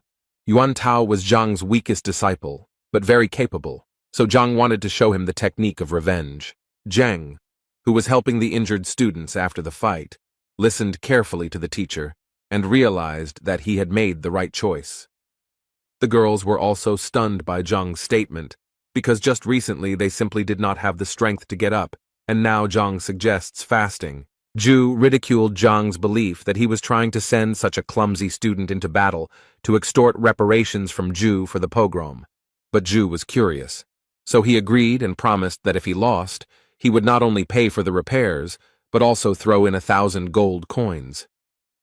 Zhang rose to his feet and asked if he had heard, but Ju assured him that Zhang had heard correctly. In this case, Zhang told Yuan Tao that this was also a chance to make some money, so it was necessary to win. Zhang convinced the student that he would show him 3 simple steps that, if followed, would enable the student to win. Ju could hardly contain his laughter at the sight of Zhang's actions, who was about to give a lesson to his student right before the fight. Zhang called other students to whom he was going to tell about the tactics that would bring victory in the future. Yuan Tao was already beginning to doubt his own strength, and was he too hasty in his desire for revenge? Zhang encouraged his colleague and convinced him that the boy should trust Zhang. Yuan Tao was encouraged by the words of encouragement. He had been beaten before, so it would be okay if he was beaten again, especially since he was thick-skinned. Zhang, who had gathered his students around him, spoke about the winning technique, and all the students listened attentively to his every word. Zhang now decided to demonstrate the technique by standing in a stance and then suddenly throwing his left hand forward and spreading his fingers. The second step in Zhang's technique was to move the left leg to the right, thus creating a secure footing. And the last, third step is a right hand strike. The students were shocked by this move, because there was nothing special about it. Yuan Tao even asked Zhang if he had made a mistake since it was an extremely simple and low strike. Ju, who was watching this, also saw no point in teaching students such terrible blows, even in his presence. Zhang convinced his student that if he could repeat these simple steps correctly, he would easily win. Yuan Tao finally cast aside all doubts, stood up and walked towards Ju, preparing to teach him a lesson. Ju gave the boy one last chance to refuse the fight and run away as far as possible, because after the fight he would hardly be able to walk. Yuan refused, and Ju instantly rose like a hurricane to launch his lightning attack. Yuan was momentarily confused, but then he heard a voice speaking to him, and it was Zhang giving him hints through the qi connection. Zhang asked Tai to change the order of his hands and feet, and towards the end he struck with one finger 3 inches lower. Ju still didn't believe in Zhang's disciple's technique, so he easily dodged the first strike. Meanwhile, Yuan did everything according to Zhang's instructions, moving his right leg to the required position. Yuan was convinced that one must trust the teacher, and only in this case can one win. Ju, who was already celebrating his easy victory, instantly realized that Yuan had not yet landed a single blow. After all, the whole technique consisted of influencing a certain point, which Yuan skillfully used. Ju was racked with indescribable pain because Yuan had hit a vital point where the energy was coming from. Ju winced in pain and barely stayed on his feet, trying to say something to his opponent. Yuan approached Ju, looming over him, creating a threatening and uncomfortable atmosphere. Ju regained consciousness, covered in bruises and sores, and tried to understand how he had been dealt with so quickly. Zhang's other students also admired Yuan's abilities, who had suddenly become so strong. Zhang praised Yuan, but stressed that the blows should be softer, as they would not destroy Ju. Yuan, who was already in a heated mood, stopped at Zhang's request and stopped beating Ju. Ju lay on the ground with a swollen face and whined that he had been knocked down by such a simple blow. Yuan was outraged that Ju was devaluing simplicity, so he threatened to hit him again if he did not calm down. Zhang decided to stop the persistent student and said that Yuan should rest, and the rest should test their strength. Zhang invited Zhang Yang to try his hand while there was still a good opportunity to practice. Ju, who thought he would be released after this match, did not expect to become a punching bag. But Ju was convinced that since Zheng had failed to parry even one blow last time, victory would be easy. Ju was now ready to watch his opponent's strikes closely, but Zhang had only worked out the tactics for one fight. Zheng rushed into battle. Out of nowhere, he heard Zhang's voice giving him battle advice, so he realized it was Chi Ziquo. Ju did not believe that Zhang's disciple was serious, so the duel had to be easy. Therefore, when Zheng dared to strike, Ju forestalled him, as he was already familiar with such tactic. Ju admired himself for not falling into the same trap twice, and so he won a few more victories. But while the narcissistic Ju was rejoicing over something unknown, Zheng delivered a powerful punch to the bully's face. Ju did not expect this development and was very angry that he had miscalculated. So he tried to strike back at Zheng, but Tai successfully dodged it. Zheng even managed to counterattack, and it was powerful because the boy hit the mark again. Ju fell to the ground, clutching the spot where the attack had just occurred with his hands. Ju accused Zheng of being mean and of Zheng's student having touched a vital point. Zheng saw nothing mean in his tactics because in battle there was no difference in how to win. But if Ju spoke of meanness, then Zheng decided to act honorably and struck again, but this time with his fist in the face. Ju's face now resembled a chopped steak with a crimson hue and numerous wounds. With such injuries, Ju had no choice but to admit defeat.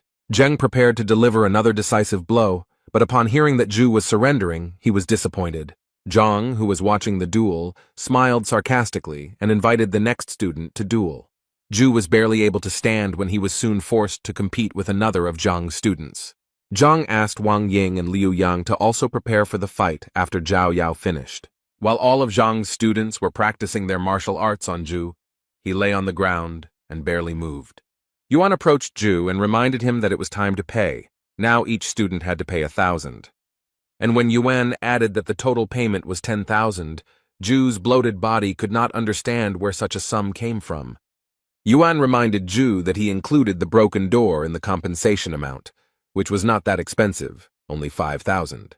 Yuan suggested a backup plan that Ju could use in sparring during the entrance exam. Ju was covered in bruises and sores and cried in pain, but he had no choice but to agree to the payments. Meanwhile, in Lu Sen's class, Hong Hao wondered if Zhang would accept Lu Sen's challenge. Lu Sen didn't care anymore because he couldn't just leave the situation like that.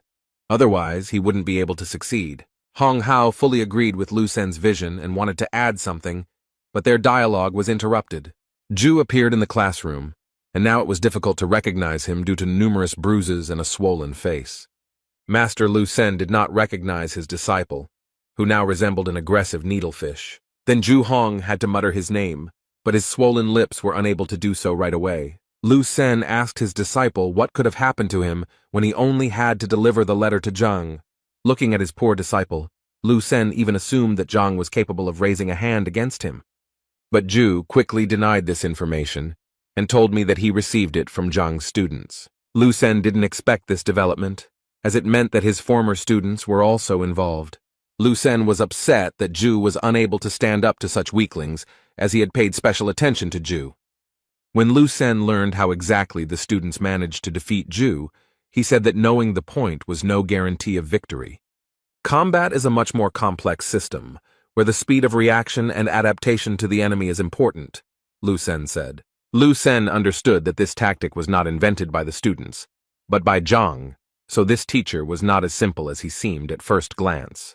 Lu Sen promised Ju that he would help him recover, advance to the next level, and quickly increase his vitality. The teacher asked Elder Hong if there was a way to influence Zhang through Elder Shang, who worked at the Education Bureau. The elder explained that it was not so simple, because there had to be good reasons for such a decision. While the elder and the teacher were talking, an unknown man entered the hall and interrupted the conversation. The young man had flowing blue hair and bowed to the elder and teacher as a sign of respect. Lu Sen greeted Teacher Wang and asked him what he was doing here. Wang announced that he had news from the Education Bureau and that the audience might not like it very much. Lu Sen became wary in anticipation and told Wang not to intrigue and to get down to business. Wang reported that from now on, Elder Shang has been released and is under investigation. Lu Sen was now interested in the details of these events, since Elder Shang had held this position for a long time. Wang said he heard that Shan was suspected of falsifying the teacher's test results, and this was discovered during Will's check.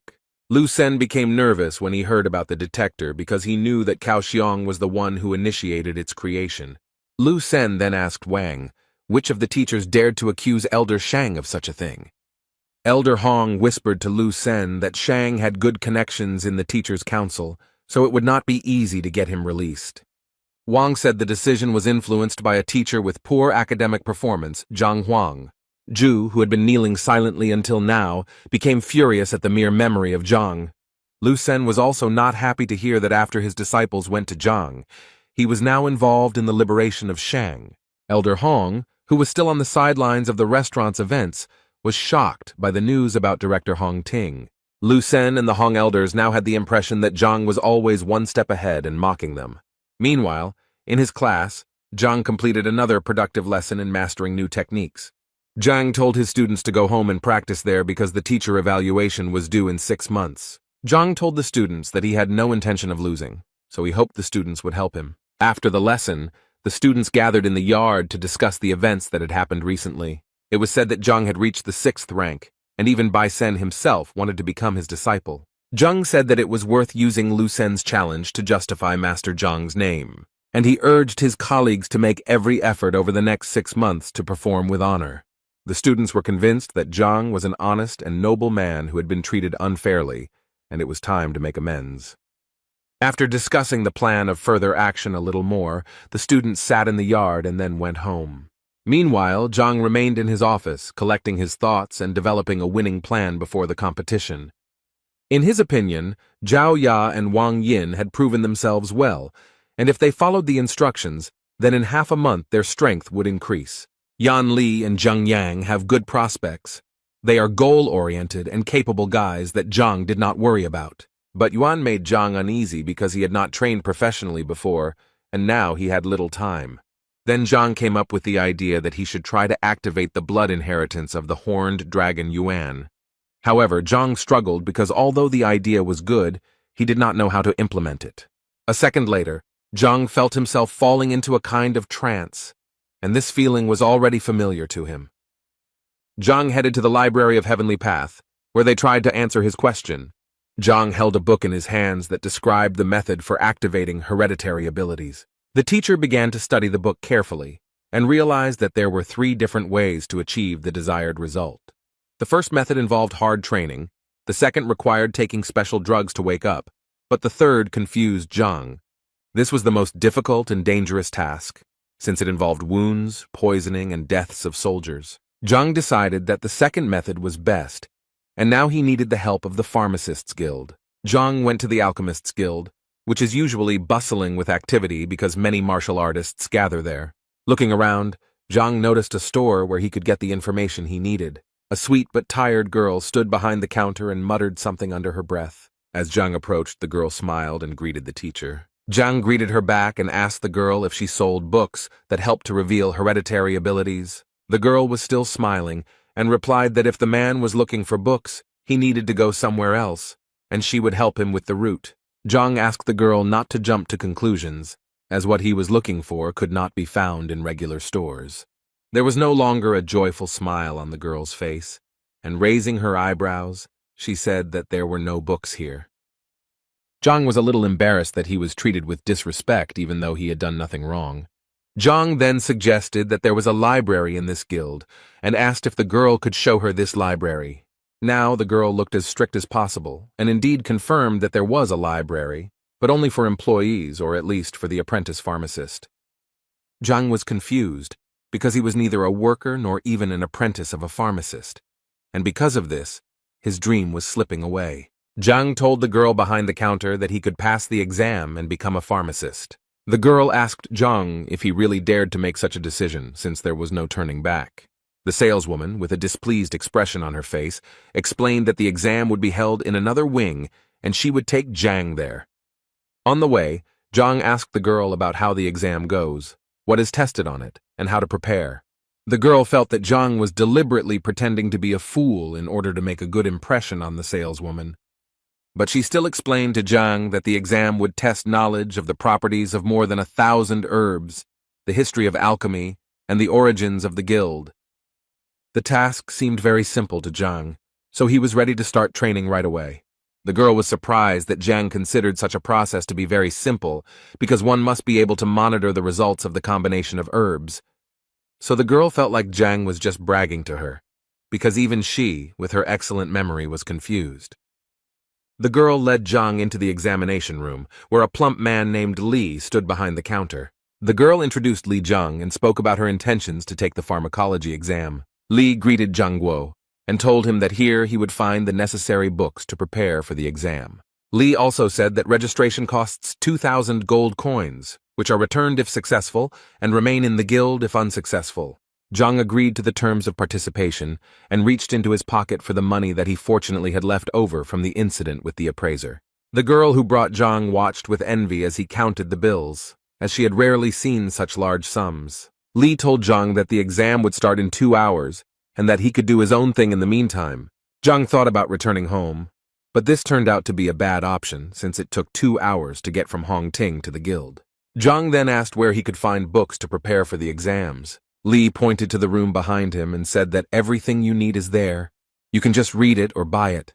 Zhang had no need to buy these books, so he decided to just read them. The girl who brought Zhang still looked at him with distrust and watched him closely. From the room where Zhang was familiar with books, the constant sound of pages being turned could be heard. The girl was alarmed by this, and it seemed that Zhang was only pretending to learn something new. Li advised the girl not to pay attention to Zhang. Perhaps he was just looking for the right book. But the girl was convinced that in order to achieve a title in any profession, you need to work hard, and not just learn something in 2 hours. Zhang, who finished reading the last book, came to the conclusion that to succeed in alchemy, it is not enough to simply mix everything. Now it became clear to him why there are so few real pharmacists, and why people who are perfect have several professions. The girl who didn't believe in Zhang felt that Zhang had pretended very well for 2 hours. But Zhang had just finished his studies and was already full of the knowledge needed to pass the exam. When he entered the room where the exam was to take place, he saw other participants who were actively discussing something and were worried. The examiner and his assistant announced the start, and warned that if the participant was caught cheating, he would be disqualified from taking the exam. The examiner explained that there are 3 stages to the exam, where the first is a test, the second is the identification of the ingredient, and the third is a check of the combat rank. So now that the conditions of the exam were known, the examiner wished everyone good luck and gave permission to write the tests for an hour. Zhang carefully studied the exam papers, which required him to answer a large number of tests. The examiner reminded the participants of the need to control their time and complete all tasks on time. Zhang was completely calm because he was hoping for help from the books he had recently read. He placed his palm on the test paper, hoping to get the answers in his head.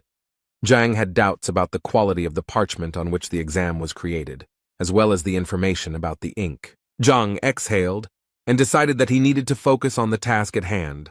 Otherwise, he wouldn't be able to answer correctly. He reread the question he needed to answer several times and programmed himself to search. He imagined himself rummaging through the vast expanses of the celestial library in search of what he needed. Several such attempts bore fruit, and Zhang already had the answers to the exam questions in front of him. He began to write them down quickly, which confused the examiner a little while all the other participants were still collecting their thoughts. The examiner watched Zhang closely, thinking that he was just another arrogant son of rich parents. Zhang ignored the examiner's scrutinizing gaze and confidently continued working. In a few minutes he used up all the paper given to him for the exam and put his pen aside. Zhang stood up preparing to hand in his paper, which surprised the crowd, considering there was still so much time left. When Zhang handed in his written work, he asked the examiner to announce the start of a new round. The examiner asked Zhang to wait outside the door. The test results would be announced later. The assistant asked the examiner if he would check Zhang's work now, but it seemed the examiner was not going to do so as not to spoil the mood. Li and the saleswoman were surprised when, less than a minute later, Zhang was already standing in front of them. Then the girl decided that the exam was too difficult, and Zhang could not stand the stress and gave up. Zhang assured me that everything went quite smoothly, and he answered questions quickly. The exam hour flew by rather quickly, so all the participants went out into the corridor in anticipation of the fateful result of the stage. The examiner took the answers of all the participants and began to carefully check the level of their knowledge. The examiner's brother asked how the exam was going and whether we could count on new students. But the examiner did not seem to receive any comforting news, as he found all the answers to be meaningless. The examiner's brother then pointed to a piece of work lying on the floor next to the examiner's desk. The examiner looked around and replied that he would not check this examination paper because the person who had taken it had not even read the question. But the examiner's brother became interested in the work, so he took it and began to study it. The examiner assured that the participant who wrote this work did not understand the value of the profession of an alchemist. However, it seems that Uyan's brother had a different opinion and suggested that Uyan read the work himself. Uyan began to read every word, expecting that there would be some absurd things written there. But with each new page, the expression on his face changed from the realization of what was written. When Ouyang reached the last page, he cried out in shock when he heard Zhang's answers. Uyan's brother confirmed Uyan's reaction that the work was indeed impeccable. The man noted that some of the questions were so difficult that he was not sure whether he could answer them himself. Now Ouyang had changed his mind about Zhang and was eager to know how Zhang managed to answer all the questions so quickly.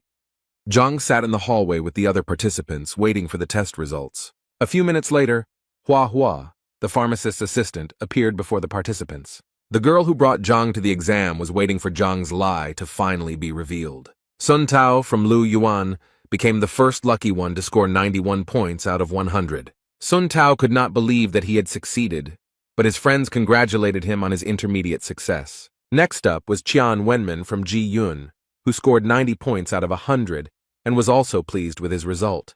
Hua was about to announce the third lucky winner, who turned out to be Zhang Huang from Qianshuan, but the assistant looked closely at the result. Hua couldn't believe his eyes, but he said that Zhang had scored the maximum points, 100. The other participants began to whisper to each other, "How did Zhang manage not to make a single mistake in the tests?" Hua announced that the participants he named must follow him to the second stage. The saleswoman from the drugstore was glad that the boy she brought failed the exam. But when Zhang stood up, she realized that she had not known his name before, but now she realized that he had passed the test with flying colors. Zhang smiled at the girl and waved his hand, indicating that it was time for him to go to the second stage of the inspection. The girl was very puzzled that Zhang, having read the book so easily in a few hours, passed the exam with the highest score. Now she felt like a fool for being so prejudiced against him in the first place. The second stage of the exam began, and the participants were now presented with 10 different samples. The task was to write the name of the sample, its properties, and its use during the burning of the incense stick. Ouyang said that if the participants want to advance to the next stage, they need to do well in this test. Zhang picked up the first sprout and began to examine it, but after a few seconds he realized that it was Greenbeard. The information in the heavenly library was the same as the real library. Zhang only needed to take a sample, and he would already have the answer. Ouyang watched Zhang closely, who looked quite confident in the second stage as well. Meanwhile, Zhang described sample after sample, detailing each point as needed. Less than half of the allotted time had passed before Zhang had already finished the description and was ready to hand in the work. Ouyang looked at Zhang again in surprise, but he had no choice but to accept the job. Now Ouyang decided to immediately check Zhang's work by reading every word the teacher wrote. When all the participants had finished their work, Ouyang was ready to announce the result after checking. Only one participant was able to answer the questions perfectly, and that was Sun Tao from Lu Yuan. Sun Tao's pupils dilated to the size of gold coins at this joyful news. But Zhang didn't believe it because he checked the answers to the questions using the Library of Heaven's path. Zhang felt he had been treated unfairly, so he decided to ask the examiners about his mistakes. The other participants did not expect such audacity, since, in their opinion, the examiner's decision could not be challenged. The examiners also did not expect such a development of events, and therefore looked at each other. Ouyang explained to Zhang that he had made a mistake by calling it dragon-scale grass instead of fish-scale grass, So they wanted Zhang to practice more so that he could pass the pharmacist exam next time. They believed that Zhang had potential, so he should not stop studying alchemy. Zhang walked over to the sample stand and took the one he needed to prove the examiners wrong. But Uyan insisted on his point of view and, as evidence, cited a description from a textbook in which these two plants were distinguished. Zhang demonstratively picked up a plant stem and assured the examiners that he could prove otherwise. He assured the examiners that they should not make hasty decisions as they themselves did not know what samples would be in the exam. Zhang then said that the book Special Herb Review in the cooking room would help verify his words. Ouyang asked his assistant Hua to bring this book to resolve the dispute. A moment later, Hua brought out the textbook in question, and Zhang pointed out that the information he needed was on page 17. Ouyang was surprised by Zhang's accuracy, as it showed his excellent memory, but he began to study the textbook. When he finished reading the information, his expression instantly became surprised. Zhang then said that if this evidence is not enough, there is another book, A Brief Introduction to Rare Medicines, that confirms his words. Zhang could also practically prove his point by cutting off the stem of the plant. When fish scale grass is cut, a milky liquid is released, and when dragon grass is cut, it turns yellowish, which dispels the cold. After these arguments, one of the examiners asked Zhang to hand him the stem. He tore off a stem, from which a warm yellow liquid immediately flowed, dispelling the cold. After this, the experts were convinced that they really did not have a sample of fish grass in their hands. Hua asked Ouyang if he needed to bring another textbook from the library to check Zhang's words, but Ouyang said that there was no need. Zhang's opponents, realizing the events that had just happened before their eyes, were very upset. Huayan smiled and said that they had indeed made a mistake, and so it needed to be corrected. Since Zhang demonstrated excellent knowledge in the second stage of the exam, he will definitely advance to the next stage. Sun Tao, who had just celebrated his victory, turned pale and fell to his knees in despair. Ouyang's colleague gave Zhang an alchemist's badge, which gave him access to the basic section of the library and a discount at pharmacies. Zhang smiled and lovingly accepted the well-deserved prize, which was supposed to improve his life a little. Now the examiners, getting ahead of each other, offered Zhang to become their student. They showered him with compliments and promises, but Zhang very quickly rejected their offer. Ouyang explained that after such a difficult exam, Zhang really should have thought it over carefully. The colleague agreed, but stressed that Zhang should not put off such a proposal for long, so as not to harm the talent. Zhang asked the examiners where he could buy a drug that could help identify hereditary characteristics. The smiles on the examiners' faces turned to surprise and confusion at Zhang's question.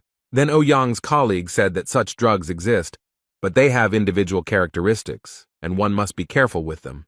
Zhang was very interested in this issue, so he tried to grasp at any straw and inquired about textbooks on this subject. Ouyang assured Zhang that there were many such textbooks, but they were all in the advanced section of the library. Huayan's colleague added that this is very important information and only wise specialists have access to it. Ouyang's comrade convinced Zhang that if he wanted to gain access to difficult books, he should study with him. The man stressed that if Zhang chooses the path of a pharmacist, he will be respected everywhere.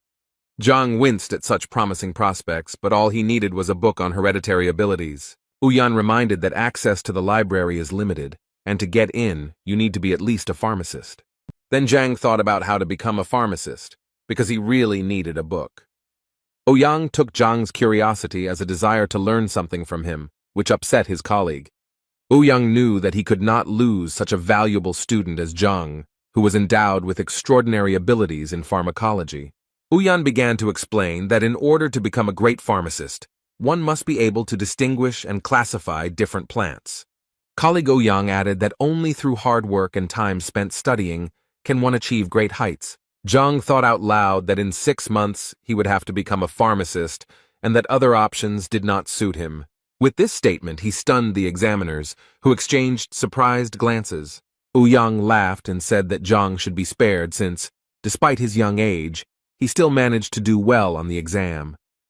Zhang sighed heavily and said that he was not ready to spend much time on studying, so he would look for another option. Ouyang tried to stop Zhang from making a rash move so that the wasted years of alchemy would not be erased. Zhang didn't know how to react to such statements, because it wasn't a matter of wasted years. His preparation took hours. So Zhang decided to say goodbye to the examiners as he had other urgent matters to attend to. Ouyang decided to stop Zhang by offering him another way to become a pharmacist.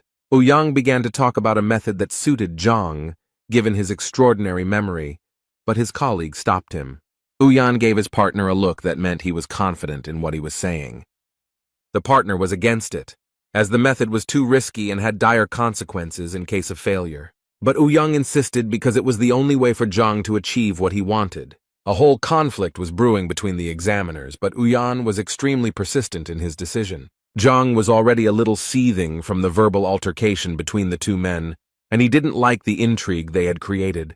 Ouyang started by saying that there are two ways to become a pharmacist, the first being the traditional way, which takes a lot of time and effort. A colleague told me about the second method, and this method did not consist of preparing medicines, but of discussing them. Zhang scratched his temple, analyzing the information he had just heard, but he lacked the details to understand it. Ouyang then continued that the most respected profession was the grandmaster that everyone had heard of. The examiner said that the grandmaster is proficient in several crafts at the same time, but Ouyang stressed that becoming a grandmaster takes a lot of time and effort. Colleague Ouyang added that it is impossible to guide others to the true path without having significant status. That's why Ouyang decided to share a quick method called pill talk.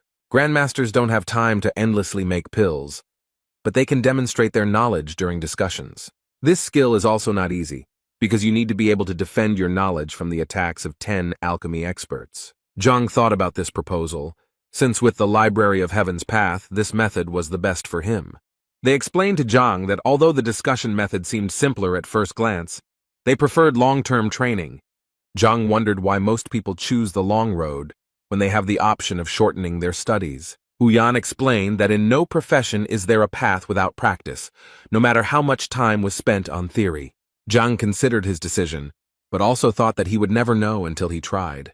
Ouyang continued that since the invention of this technique, more than 1,000 brilliant people have tried their hand at it, and only 5 have succeeded. These statistics frightened and upset Zhang, because he was sure that everything was much simpler. Therefore, Ouyang once again emphasized the difference between theory and practice, and many generations have not used this method, and it is considered forgotten. Zhang thought positively. If people who tried failed, it didn't mean he couldn't do it too. So the teacher gathered his courage and declared his intention to take part in the pill discussion and become a pharmacist. He stunned the examiners with this answer because they didn't even have time to tell Zhang about the consequences. Zhang looked at the examiners with childish innocence, hoping that the consequences would not be too dire. Zhang was told that no one would judge his abilities lightly, especially experienced alchemists. According to the rules, a student who fails the discussion pays each alchemist about 100,000 gold. Zhang listened carefully to the fact that after paying, he would also be punished with divine strikes and a 10-year ban on taking exams. Therefore, the expert emphasized that it is precisely because of such cruel punishments that this method has remained unnoticed for many years. Therefore, Ouyang reminded Zhang that with his skills, it was better to choose the traditional path while minimizing the consequences. But Zhang was confident and decided for himself that he would take part in the discussion and was ready to prepare for it. With his desire and determination, Zhang stunned the examiners, from whom he had expected help in organizing. Zhang just smiled back and was completely calm, giving the impression that he was ready to move mountains. The examiner pointed out that Zhang had just become an assistant and had not even studied the program yet, but was already moving forward so confidently. Zhang simply wondered if he could get into the base section of the library to study the material. The examiners were even more surprised by Zhang's next move, since the library contains hundreds of thousands of books that cannot be read again. Zhang was still smiling and assured the teachers that he would be able to absorb such a volume of information. The examiners were even more shocked by this information, because they did not believe that such a thing was possible. Zhang stood his ground, arguing that he was capable of learning the material and that teachers just needed to organize everything. The examiners' arguments to convince Zhang were exhausted, and they simply accepted his decision. Then Ouyang promised that by tomorrow he would take over the organization and manage everything. Zhang thanked the examiners for their help, then said goodbye to them and prepared to leave.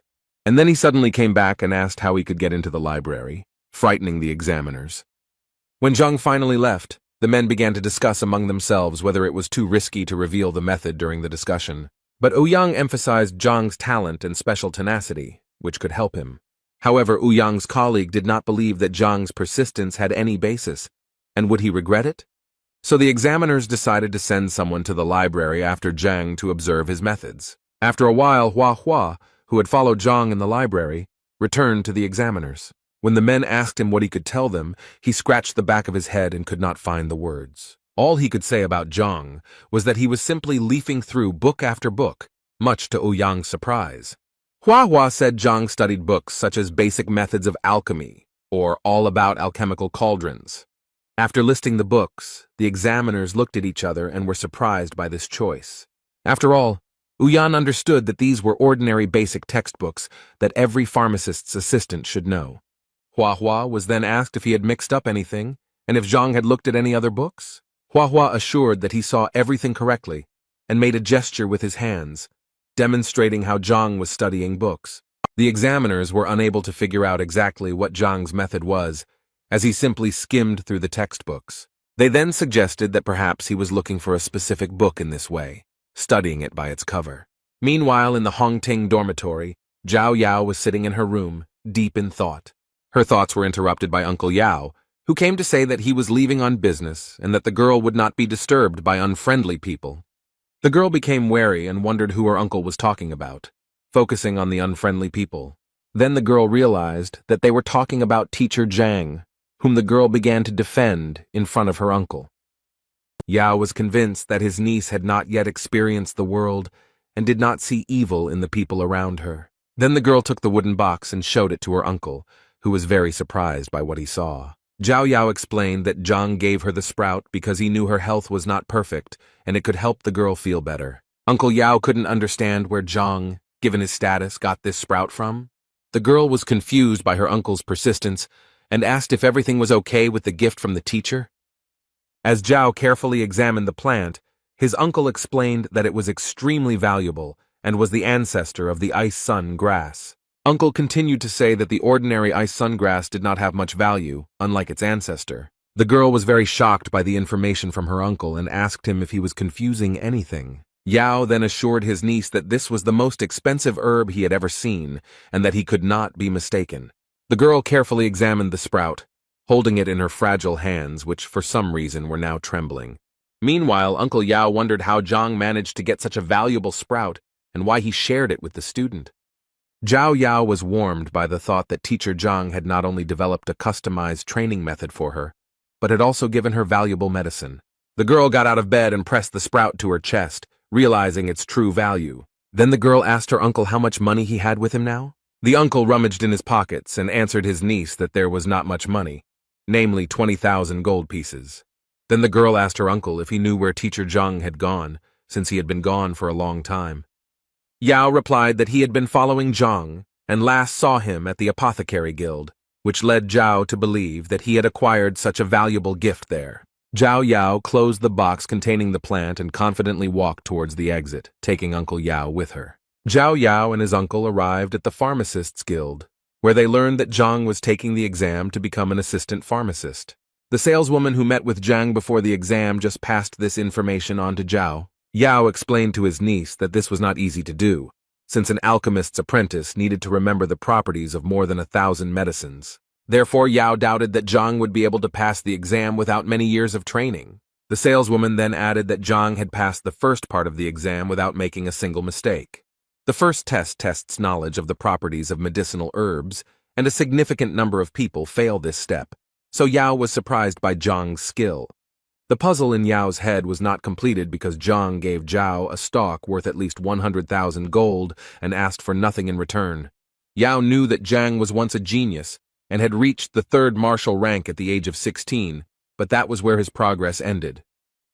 The saleswoman pointed out that theory without practice is meaningless, so Zhang needs to go through the 2nd stage by describing the herbal samples. The girl added that if at the 1st stage it was possible to make several mistakes, then at this stage there were none. The conversation was interrupted by the footsteps of 2 boys leaving the examination hall, where the exam had already ended. It was Sun Tao and his friend, with whom the saleswoman was asking how everything went. and if there was any good news. The boys hung their heads, sighed heavily, and replied that they had failed this part of the exam. The saleswoman asked about Zhang because he had not yet left the examination room.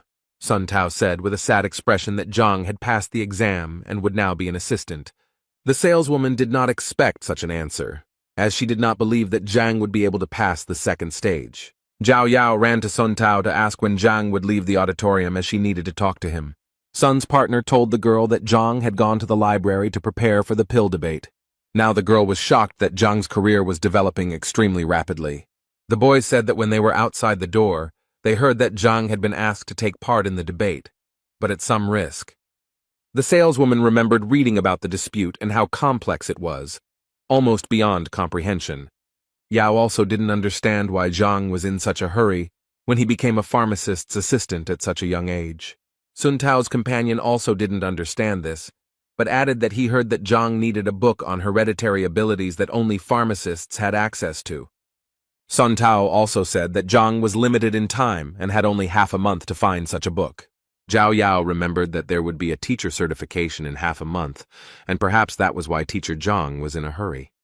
Zhao asked the boys what would happen to Zhang if he failed the pill debate. Sun replied that in that case Zhang would lose a lot of money, be punished by God's blows, and be deprived of the right to take examinations for 10 years. Zhao opened her eyes and opened her mouth wide when she heard what awaited Zhang if the discussion failed. She assumed that Zhang had made such sacrifices to reveal her power, and now she was willing to do anything to repay Zhang. Meanwhile, Zhang breathed a sigh of relief after studying all the books in the library. He sat next to a large stack of textbooks, and was a little disappointed that he hadn't found anything about hereditary abilities. Zhang turned to the examiners, who were discussing something heatedly among themselves in whispers. He quietly approached them from behind, and saw how they were making marks on paper against some guesses. Then Zhang realized that the men were voting on why Zhang was mastering literature so quickly, and put him in first place, saying that he was only pretending.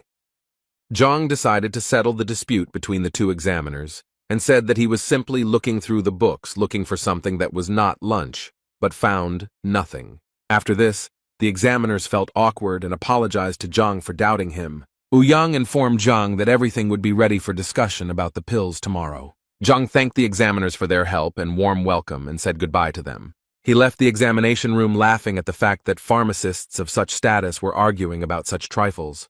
When he looked up, he saw Zhao Yao kneeling in front of him and uttering words of gratitude. Zhang approached the girl and asked her to stand up, not understanding why she was there and what he was thanking her for. He asked Zhao if she had drunk the tincture of the ice heart grass sprouts and if she felt better. Uncle Yao also knelt down and apologized to Zhang for doubting his skills. Zhang couldn't understand what was going on, because he had just passed the exam to become an assistant pharmacist. And why did he receive these honors? He assumed that the girl came here because she found out that he was planning to activate her body. Zhang thought about how he had previously seen his students as material from which he would make perfect warriors, but now he realized that they had feelings. He now felt a deep responsibility as a teacher for what he did for others, because it had an effect on him too. He approached Zhao, thanked her for her trust, and assured her that he was willing to do everything possible to develop his students. After these words, it was as if a new section of sacred knowledge in the library of the heavenly path had opened up for Zhang. Yao decided to thank Zhang and wanted to give the money for medicine for his niece, emphasizing that this was only a part because he had nothing else. Yao did not want Zhang to go bankrupt because of such generous gifts, but Zhang insisted on selflessness. However, Yao insisted that Zhang accept the money, as he had spent an insane amount of 100,000 gold. When Zhang heard how much the stock cost, he hesitated for a moment, because if he knew the true price, he would have resold the shoot. Yao seemed to sense Zhang's suspicions and wondered if the teacher knew about the preciousness of the gift before handing it to him. Zhang collected his thoughts and assured Yao that he respected his students very much, so the amount of expenses was not important to him. The saleswoman who brought Zhang to the guild watched the entire conversation and scolded herself for her biased attitude towards him. When Zhao Yao returned to the dormitory, his uncle decided to find out more about why Zhang had given this filming. The girl told her uncle that all this time the training was difficult for her. She could not release the yin energy, and sometimes it hurt. The uncle asked the girl why Zhang was such a capable teacher, but at the same time had a negative reputation. Zhao revealed that Zhang had passed Yang Li's will detector, where the truth about Zhang's reputation came out. Yao was shocked that Shang Bin dared to tarnish teacher Zhang's reputation. Yao clenched his fist in anger, convinced that Shang was a selfish man, and his grandfather was the same. Therefore, Zhao asked his uncle to show respect to teacher Zhang after the truth was revealed. The uncle laughed, and assured his niece that he would not step on the same rake twice. But now Yao was thinking about how to teach a lesson to the Shan family, who had made Yao form a false opinion about Zhang. Zhao Yao asked her uncle to tell people the truth about Zhang from now on, so as not to tarnish his reputation. The uncle smiled broadly at his niece and promised that he would do everything in the best possible way. Zhang sat in his small house and looked out the window at the star-studded night sky. He spent the entire night practicing and easily improved his abilities, finding 20 new points. In the morning, he went out into the yard and saw a company that was impatiently waiting for him. There were 3 boys there, 2 of whom were his disciples, and the third was Zhao Yanfeng, Lu's disciple. Yanfeng bowed to Zhang and said that he had gathered the courage to refuse to study with Master Lu.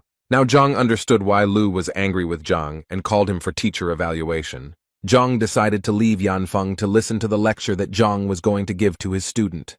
So when everyone had gathered, Zhang took the notebook with his work and began to tell the students the information. The students were delighted as Zhang explained completely new teaching methods and techniques. The lecture lasted quite a long time, almost until sunset, and when it finally ended, the tired but satisfied students went home. But Zhang had a test ahead of him, the debate that was about to begin.